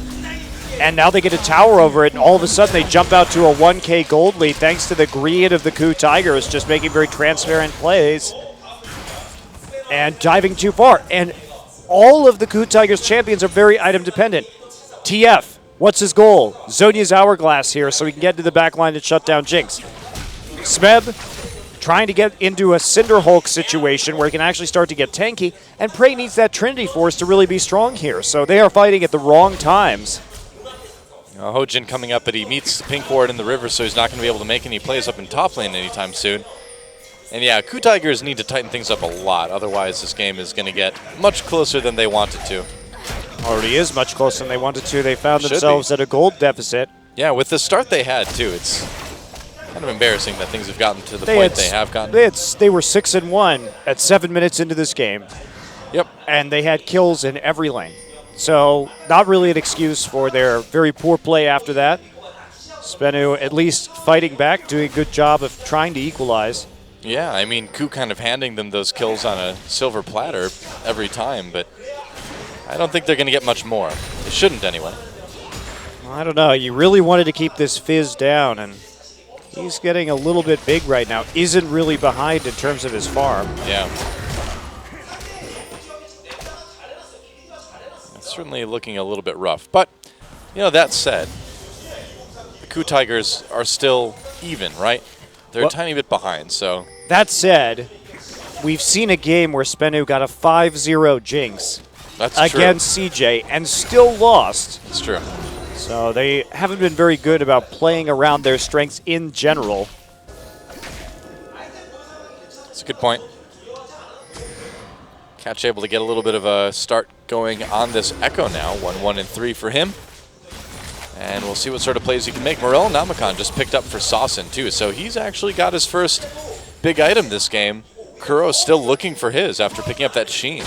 He's going to go for a Lich Bane. He should go Lich Bane into Zhonya's Hourglass this game. That would be pretty ideal in terms of what he's dealing with on the enemy composition and enable him to start split pushing pretty early on here. There is that Fizz who will be able to match him in terms of that split push, but strong 1-3-1 this game from Ku overall. Oh, gold card perhaps coming in from the Gate of Destiny, but doesn't look like they're going to pull the trigger on that one. Just trying to push people back. We've got a short time until Dragon's up. And Catch throwing in his W. Can he get in for the stun? He can onto Hojin. Knocked out by Gorilla, but immediately Vivid comes in as well. There's the ult onto Hojin as well. Sawson manages to nail Prey with his ultimate. They're going to go in. Ult used by Evelynn, trying to get away here, but that's a kill for Soul. And now one goes down. Prey able to pick it up with Corki. Smeb trying to back away. Catch with another kill there. Gets him with the Time Winder. And now they're just going to take the red buff as well. Good engage from Spenu. Yeah. Coming in on that one, recognizing that Smeb still not having a lot of items. Smeb is really squishy still. And so can't survive a lot of the burst that's coming in from the back line of Spenu. Kind of had to ult out of that just to pick up Sawson. And Spenu 2K ahead now.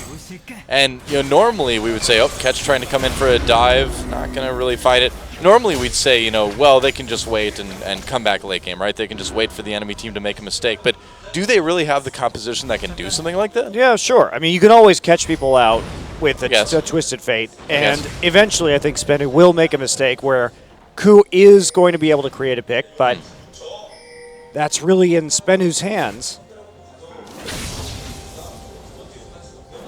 Well, Smeb has managed to at least stay even in farm, and Kuro does have quite a bit more in the mid lane. One less death as well. Got that Lich Bane now. Dragon coming up soon, though. So if Spenu can prevent the Ku Tigers from taking a dragon here, that would be pretty big. Yeah, absolutely. The Corki has the Trinity Force right now. You'd think that the Coup Tigers would be able to push them off this objective with their very subpar poke compared to TF Corki. The thing they've got going is some pretty decent engage with the Maokai, but Maokai starting to group. Ooh, that he's playing dangerously right now. They could pick him off real easily. Yeah, we'll see if they decide to. No, not going for it. I suppose if they commit to a kill here, they would be giving up the dragon. Looks like they are anyway. Looks like they just want to give it up and make a play on the top side right now. See how many towers they can take to get back within gold range. Right. Oh, Soul on the run there. They're going to catch him anyway. Trying to twist advance in. There's a gold card onto him. Gets the Sun Arcane Smash. Knocks people away a little bit. But Soul will go down. A kill for Kuro. Now, can they get a turret or two out of this? Well, they put Corki in that mid lane, but there's a big minion wave in bottom, and Jinx is going to be left alone with the turret early on. That's probably not going to end well for the Coup Tigers. I think their tier 2 is probably going to die. Yeah, whoa, grab onto Prey here, but nobody else is around. Vivid, wow, there goes the tier 2. And now the tier 1 in a little bit of trouble too. And just not enough damage on that top side turret, so they trade a dragon and a tier 2 for... Wow, that is a very bad trade for the Tigers. They didn't want to commit to that, and now they take a bunch of damage onto their mid also. Kind of a very bizarre game now at this point. Well, they still have TF Ultimate if they want to make a play, and they have a lot of vision up around top. Well, they're kind of getting to the point now where they have to start making plays.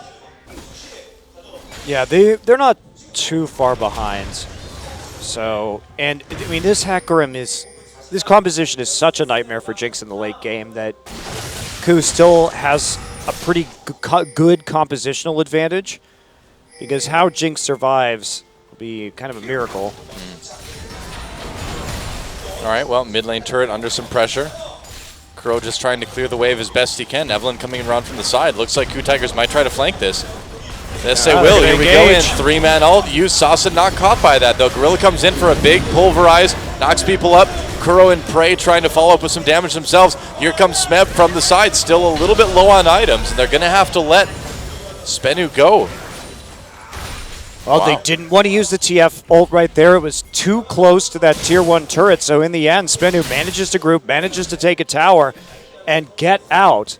And we've seen this Spenu before. We've seen this Spenu have leads against CJ, have leads against SKT. The problem is they inevitably make a massive error, and the game ends instantly, and they lose. Yep. So can they hold it together this time that they've actually managed to procure that lead after the Coup Tigers really didn't snowball properly and overextended on a massive advantage that they had early? Yeah, it might be kind of tough to hold on to that. They've certainly struggled with it so far this season. I mean, the Jinx still doesn't have an Infinity Edge yet, though. There's been a lot of action for only 18 minutes into this game. Well, she just got one now. Finally picked it up.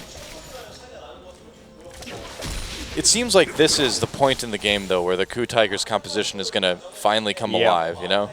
Well, it'd be really nice if they could get Azonia's onto the TF. We'll see what item he goes for next. True. Just looking more at Prey with the Trinity Force. Sork shoes done now. Well, Hecarim, too, just not really coming into his own yet, and yeah, I suppose he's going to need a lot more items. He's going to need that Cinder Hulk. He's going to need some armor and some magic resist to really start being useful in these fights. And Cinder Hulk Hecarim really does shine when he gets to 3+ items, but before that, he doesn't do a whole lot. Yep, so Spenu has to kind of keep the pressure on. Looking Smeb for waiting. the port. Yeah, waiting to see if he can TP here. They have a good angle. If they see Maokai on the top side, they may go for it, but they're not going to do that just yet. Coup Tigers don't see the fight that they want, and Zerso just going to back off. It seems like they do need to be really careful about where they fight for the foreseeable future, until they can maybe get another pick or two. At least they've got that good wave clear in mid. Spenu just abandoned the bottom turret right here to Prey, who has that Trinity Force. So Jinx is going to make it back around in time, but they had the wave right up there near the tower, and everybody started piling into the mid lane. An awkward defense right there from Spenu. A little bit. It's ending up being much more of a tense game than I expected it would be. I think a lot of people than I think the KOO Tigers expected it would be. I think we're all pretty much in that boat right now. The big gold differential right now is Nuclear over Prey. Yeah. At this point in time, all those extra assists really racking up for him, as well as having that global gold from the turrets also. And it's going to be tough for Prey to fight this one. Does go back and get his Vamp Scepter. They still have that huge poking advantage, and no Aegis yet on the side of Spenu. That's a bit interesting. The Echo going for the Glacial Shroud instead of the Aegis first. Just because you have all this magic poke damage coming in from Kuro and Prey and no real defense for that yet. Dragon up in about 30, and you feel like KOO really needs to go for this one now. They're already down 0-2 in Dragons, and letting Spenu kind of get a big Dragon edge with a 3-0 would be playing things a little bit too close to comfort as far as that 5 Dragon comes in later in the game. Well, they're in a really good position to poke right now. Yep. Kuro doesn't have a blue buff, that hurts a little bit. He'd rather have a blue buff going into this fight, but at least he has blue cards to get some of his mana back, and they're playing very far up into the lane. They've got no wards on the Dragon right now. Scared to go into that side of the river, and this may be Spenu just going to go ahead and take a Dragon 2-man right now. Yeah, I think looks like the KOO Tigers are just going to give up a 3rd one in a row here. Surprised that you make that decision when you have the Destiny. That is, it seems very risky too, because they're not going to get any turrets out of this. They're not going to get any kills, it looks like. Just kind of willingly falling farther behind. Kuro got a blue buff by himself, and now's the time to make the play if they're going to make one. They didn't have eyes on that, and they didn't want to pop the TF ult to see if they were doing it or to try and prevent them from taking that 3rd Dragon. So it looks like KOO just finally trying to play conservatively around their power spikes. Unfortunately, they gave up a lot for it earlier on. I mean, giving up the Dragons is not really a problem if you're the Tigers right now, because you know so clearly when you're going to be strong against Spenu. The problem was engaging in those fights before you were strong enough to really deal with the champions they were throwing at you. Yeah. And now it's a 3-0 Dragon lead. It's a 3-1 turret lead. So KOO Tigers going to get a little bit of practice of playing from behind today, I guess. Well, Kuro is extremely close to finishing out that Zhonya's Hourglass, and that is a huge buy, because that means that he's finally going to have that pressure on the back line that he's been lacking to a certain degree. Ketch going to come in right here, help to clear out the wave with that Time Winder. But once Kuro gets that item, they can win team fights again, even though they're behind in gold slightly. They're going to be probably at their peak point of power. Yeah, we'll see if they can capitalize on it. In the meantime, Spenu just pushing their way across the map. Do you feel like Spenu could have more wards deeper into the KOO side of the jungle? Yeah, they could have pressed in a little bit more aggressively, especially since Echo is quite a slippery champion as it is. So some wards going down right there in the Tri-Brush. They want the angle onto this turret. This is a great time for the Tigers to fight. We do see Smeb going back right now as that pink ward is cleared out. He's got other choices, however. Looks like they're going to try and set up that flank. Here we go. Ketch gets pushed back. There's a Gate of Destiny coming in. We'll see if they go who they go after. Maybe it's Ketch. No, gold card up in the top lane onto Soul. Kuro goes up there, gets ulted immediately by Nautilus. There's a kill onto Jinx. They managed to get in onto Nuclear and get that one. Ketch taken out as well. And here is that moment we were talking about. KOO Tigers able to finally use that power spike. Baron activated. Smeb just wants to get the damage in onto Sasson. Now we'll see what the KOO Tigers can do with this. Well, they have to push and get a turret off this. Kuro didn't even have to use his Zhonya's in that fight at all. I mean, Smeb found a great angle onto Nuclear and just shoved him right into the welcoming arms of the rest of his teammates. Now they're all going to collect in the mid lane, take out a mid turret. That'll be a gold lead for the KOO Tigers. And now the big thing we're going to wait for is for Jinx to go ahead and get a QSS because, or Vivid to get that Crucible. It's going to be a little bit of a battle. I mean, they need that item to deal with the gold card Twisted Fate now. So this game is a little bit of a seesaw in terms of itemization. Certainly seems that way. 2 items for Smeb's Hecarim as well too. That Frozen Heart's going to help out a ton. He's going to have another item when he goes back now. Should be close, yeah. He's getting a lot of gold from these jungle camps with his Skirmisher Saber. He should be moving into a Cowl probably next. And Prey grabbing a red buff as well. So that was a great fight for the Tigers. Absolutely the one they should have taken. Question is, how are they going to do on this next engage when it comes to the Dragon? Probably similarly well. Yeah, they could. Oh, trying to catch Hojin. They do catch him with the Fizz ultimate as well, too. Gets caught out. Catch hit with the gold card. Can they finish him off? He's going to go ahead and gain some health back from his ultimate. Prey's going to flash ahead. Did he get him with the rocket? No, not quite. Kuro comes in with the Gate of Destiny onto Saucin. That's going to be a kill for Prey now. So Catch getting away. They're going to trade mid laner for jungle. And KOO Tiger's just going to back off. Yeah, I don't really want to lose a whole lot more or have the potential of losing more right before the Dragon. Definitely a good trade for KOO right there. Go ahead and take out Saucin one more time. Slow him down as much as you can because he is that threat to your backline, to your AD carry, and he's gotten a little bit more kills than you'd probably like, even though he's also died several times, and he's working towards that Zhonya's Hourglass now. Smeb coming in from the side. He ulted over the Flame Choppers to get onto Nuclear. Looks like they're going to push him back here for now. The rest of the KOO Tigers not there to really help out. Not really enough follow-up to justify that play. Not really. Now the question is, looks like they may have Onslaught of Shadows up just in time for this next Dragon in 1 minute. KOO starting to clear out their lanes, but they've got to set up better for this one. Letting them have number 4 would be a pretty big disaster for the Tigers. Coming into this fight, however, they do have an Aegis now. Blade of the Ruined King completed. So they have a pretty nice item advantage. Smeb actually going for more damage now instead of the Cowl. So not respecting the fact that Saucin might be able to kill him here and instead choosing to go for the Phage into the Trinity Force. Oh, I think, like we mentioned earlier, just really wanting to get in onto Nuclear and eliminate that Jinx as fast as he can. Well, this is a build to do that with. Yep. Definitely is. Dragon up in about 15 seconds now. Oh, missed the Time Winder. This happens.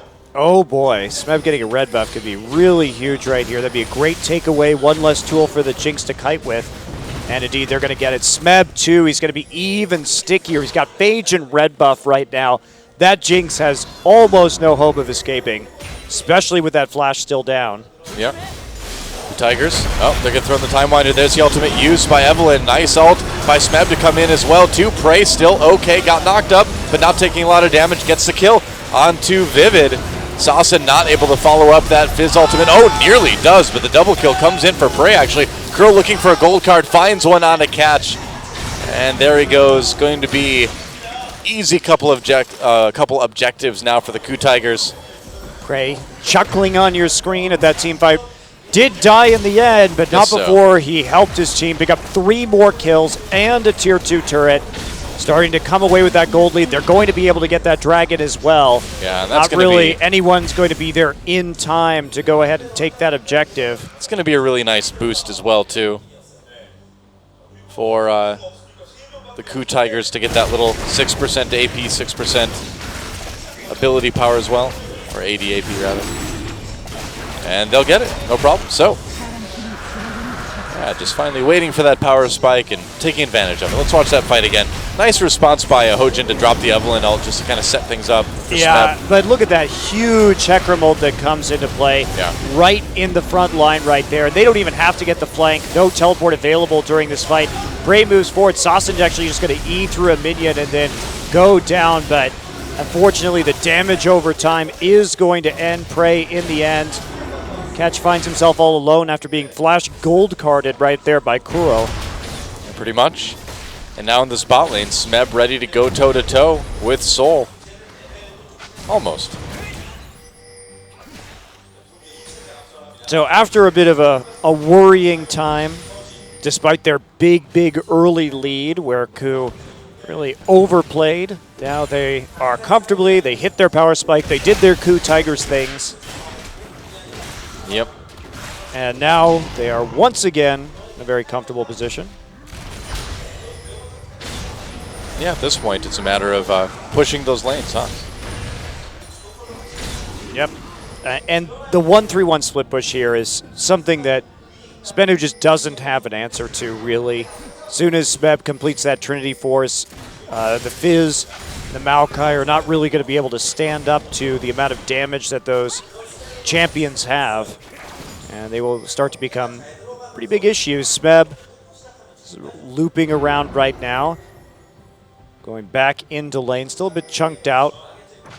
Gonna have to go back to base sooner rather than later just to top up on HP. And he can set up a teleport pretty much at any time he wants right now. Yeah. And I wonder what he can buy when he goes back as well, too.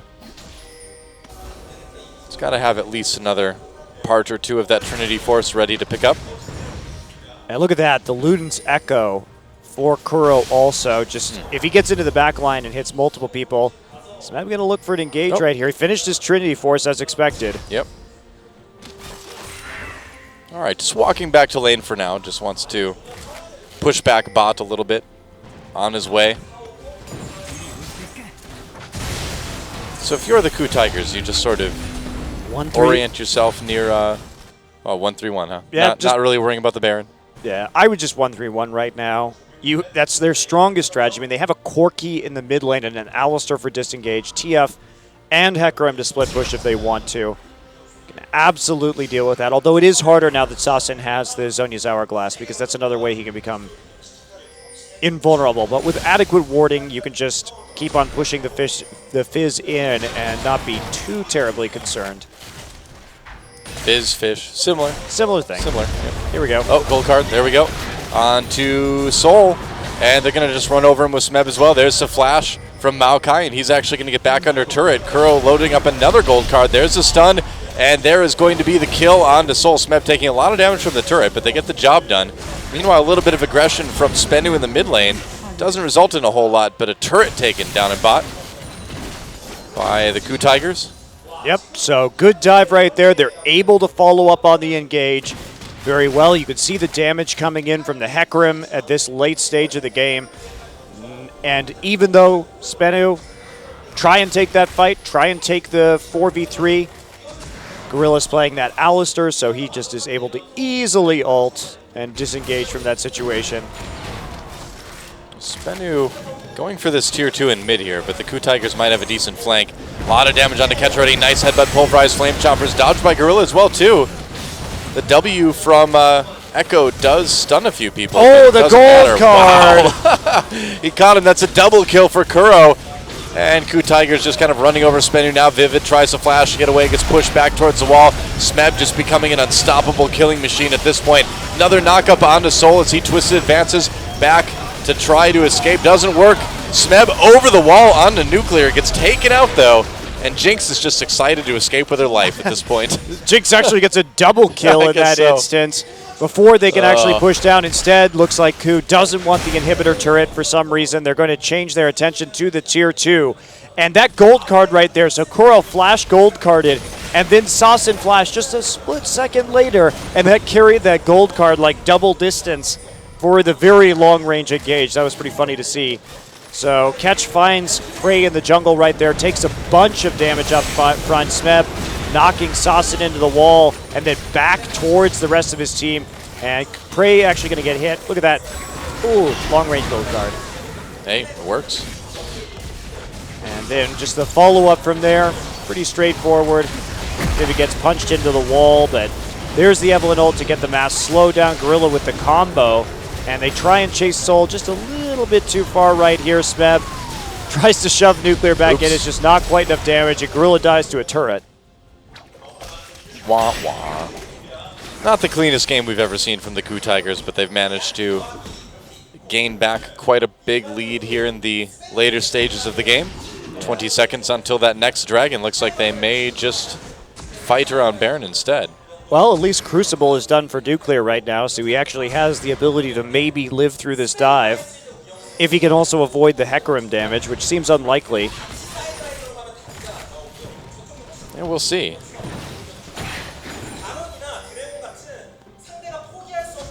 Dragon is up. And it looks like the Ku Tigers are just going to walk down and take that now. Yeah, just clear up that objective. That's one of the very few ways that Spenu could feasibly come back into this game without another massive throw. Smeb is just going to TP in from behind. Oh boy, goodbye Jinx. Yeah, gets the home guard as Oh well. Look out, my. Nuclear. Oh no! Wow, that was fast. Meanwhile, Kuro manages to get that kill. Nice damage coming in from Prey as well, too. All of Spenu grouping up, all of Spenu getting totally rocked. This is going to be a very clean team fight win for the Ku Tigers, it looks like. Soul knocks back Smeb for the moment. Got to dodge that Time Winder, which Smeb does not do, but I suppose they can just turn right onto Baron, huh? Yeah, just move on to that objective next. And man, the setup was just so good for the Ku Tigers in that last fight. And then Spenu did the big mistake. They clumped, got like 4-man pulverized into 4-man Hecarim ulted, and absolutely got demolished. Well, Nuclear just vanished, too, at the Oh, beginning he got of one that shot. fight. He got one shot by Kuro and Smeb. They did their job. I mean, that is why when we saw the Jinx come in the draft, the last 2 picks were TF Hecarim instantly, because that is such a wonderful counter to this Jinx in terms of team fighting. Yeah, I'm sure we'll see the replay here. Ku Tigers with the Baron buff now. They can push ahead and, for the first time in the game, take a turret lead here. It's still tied, 4-4. But Ku Tigers getting way ahead in every other category for the moment, except for Dragon. Still behind in that, too. It's been an interesting game. It has.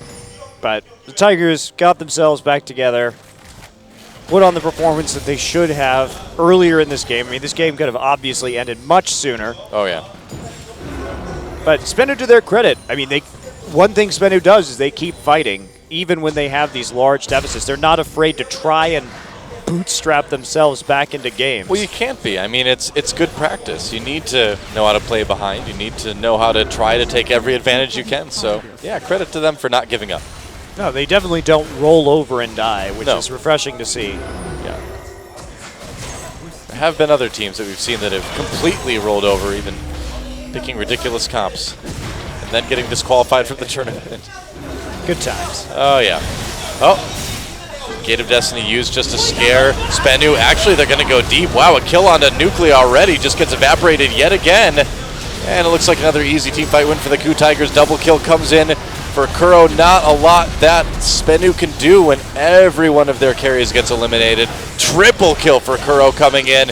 And there's the ace, about as clean as it gets. And that will be the end of the game. So a little bit of a rough start for, well, a rough right after good start for Ku Tigers. And then coming back, winning it pretty easily in the mid and late games. And that is a 2-0 for the Ku Tigers over Spenu Sonic Boom. GG.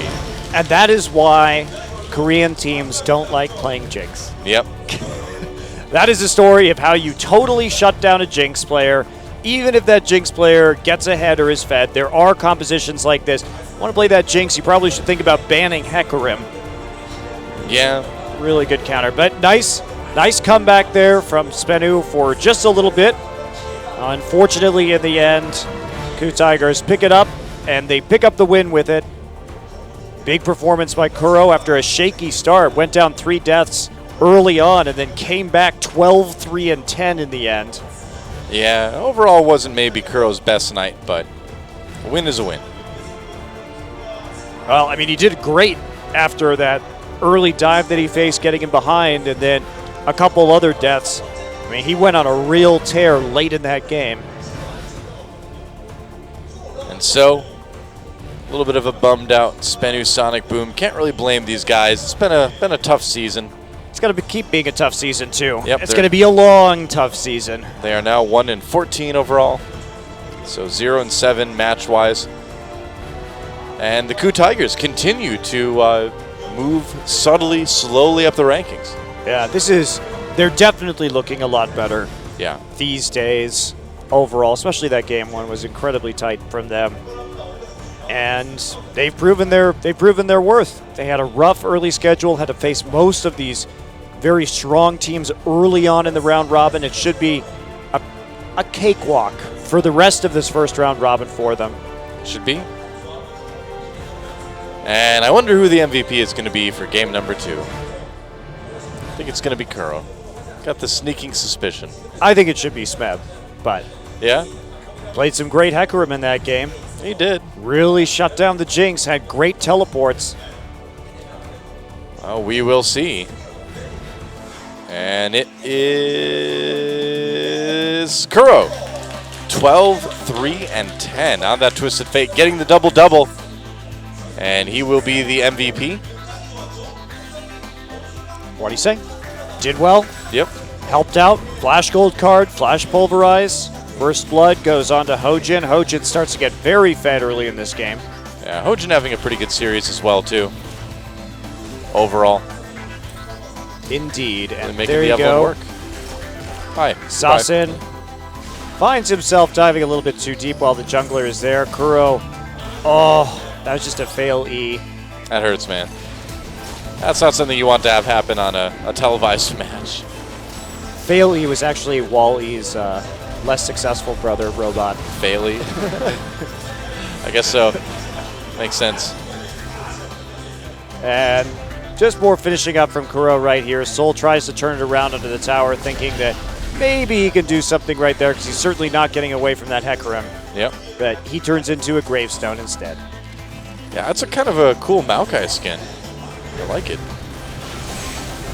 So Catch getting caught. Oh my. Sasin just got destroyed by Smeb in that fight. Great gold card right there too. On to Sasin, and the follow-up with the wild cards for the kill. That's right. So, it's time once again for an MVP interview to see what these guys have to say after their 2-0 over Spenu Sonic Boom. And as usual, or not as usual, as a special treat today, Susie will be translating. Take it away. Thank you very much, gentlemen. Now this is the third win in a row, and here we go. We're having an interview with 2 members of the Ku Tigers. Congratulations.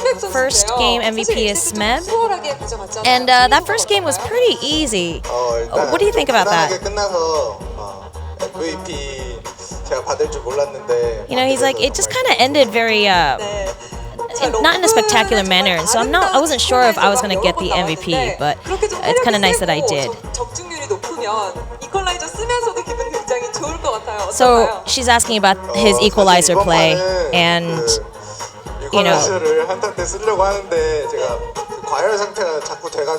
he said, I've been trying to use my equalizer whenever we were in a group fight, but I just couldn't find the best timing, and for some reason when I used it up there by the top lane, it just came out perfectly. Now in first game, Catch on Gragas stole the dragon. Was Hojin upset about that? Like, well, no, I didn't really hear him complain much. I wasn't near him, so even if he was complaining, I couldn't hear anything. So your Pentakill award earlier, you had said in an interview that you're going to give it to your brother, the gaming set. And so Smeb is just telling his brother, well, you know, he said he's going to take it to school and use it there. I just hope he doesn't put any viruses on it. And and so he's just telling his brother, hey, make sure you use it well, it's mine, and make sure it's clean. All right, well, hello, Kuro. It looks like you've lost a bit of weight. Have you been dieting? And he said, yeah, I am. I have lost a lot of weight. So, well, having won the second game, how does that feel for you? It's like, well, the first game, you know, we won very easily. The second one was a little tougher, and you know, they definitely were able to hold their own, and they did very well. But I think our team was able to pull through in the later half. Now, we saw Jungle Echo in this game. I mean, we saw Echo earlier today, but as a jungler, you know, we saw this game. 나쁘지 않았는데 What do you think of it? 정글은 처음 봤거든요. And he said, this is the first time I've seen Echo on jungle. He goes, I've played it a few times as in mid, but this is the first time I've seen it. I think it's a viable option for jungle. 제가 에코를 하고 싶었는데 Actually, I really wanted to play Echo too, but 각이 안 나와서 그랬던 것 같아요. you know, I kind of didn't get a chance to, and so Chickened out. That's what I'm hearing right now. 다가 중반, 초중반쯤에 좀 따라잡혔어요. 뭐 킬이나 글로벌 골드 모두 따라잡혔는데. so that second game too. I mean, you guys had a really shaky start in the beginning. You were down in gold, 제가 and 특별 좀 못한다 생각했거든요. I mean, how are you feeling about that? Were you worried? And he was like, well, I actually don't think I'm a very good player. And so, you know, as they're losing, I felt like, oh no, like what are we gonna do? And he started to kind of freak out a little bit. But the rest of his team was like, no, it's okay, we got this, we got this. And so he feels that the game went as swimmingly as it did. 시즌에 무서운 신예, 스프링 시즌에 무서운 신예가 풀렸다면 서머 시즌은 안았기를 사람들이 많이 말씀을 하고 있는데. So now everyone's kind of talking about Anarchy as a good team. They're saying, you know, they're getting their start in spring and they're gonna be a big force to be reckoned with in summer. What do you think of Anarchy? And Mickey, who's like, well, yeah, Mickey is a great player, and so I'm just gonna have to keep practicing and try to beat him. 팀원분들께 마지막으로 한마디 So, 해주시죠. last words. You have anything you want to say to your team? 고맙긴 고마운데 제가 진짜 You know, 너무 시끄러워요 저희 I want to 팀이. say, you know, I am thankful. You know what? Thanks, guys. I really do like you, but you guys are so freaking loud, and I can't even hear myself think. I kind of wish you guys were quieter in the booth so that I could actually do what I need to do. Wow. 네, 자 그래도 어쨌든 Hojin is 그런 stunned. 말들이 오고 가기 때문에 좋은 결과가, 좋은 승리가 Alright. 나오는 게 아닌가 싶습니다. So yeah, but 자, 늦은 시간까지 I mean, 함께 Eunjung's making a point. Maybe it is because of the great communication that the team is able to do so well. But that was it. That was our interview with the Code Tigers. Back to you, Monty and Doa. All right, thank you for the translating, Susie. And so, a couple 2-0s today. Jin Air getting the 2-0 for CJ. How about that? Yeah, very surprisingly weak performance from CJ. Bewildering, really. In game one, failing to execute their composition. In game two, having just a truly awful draft. Yeah, it's a bit odd. Jin Air, on the other hand, playing basically the same comp 2 times in a row and kiting really, really well. Coming up once again, Ku Tigers 2-0 over Spenu Sonic Boom.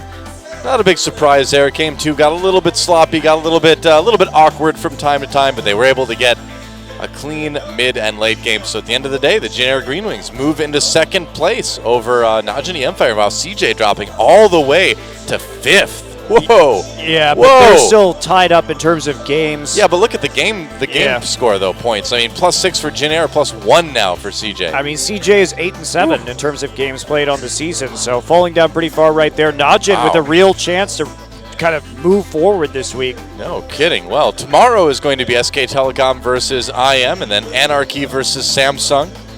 So SKT with a pretty good chance to retain their #1 spot, I would say, against IM.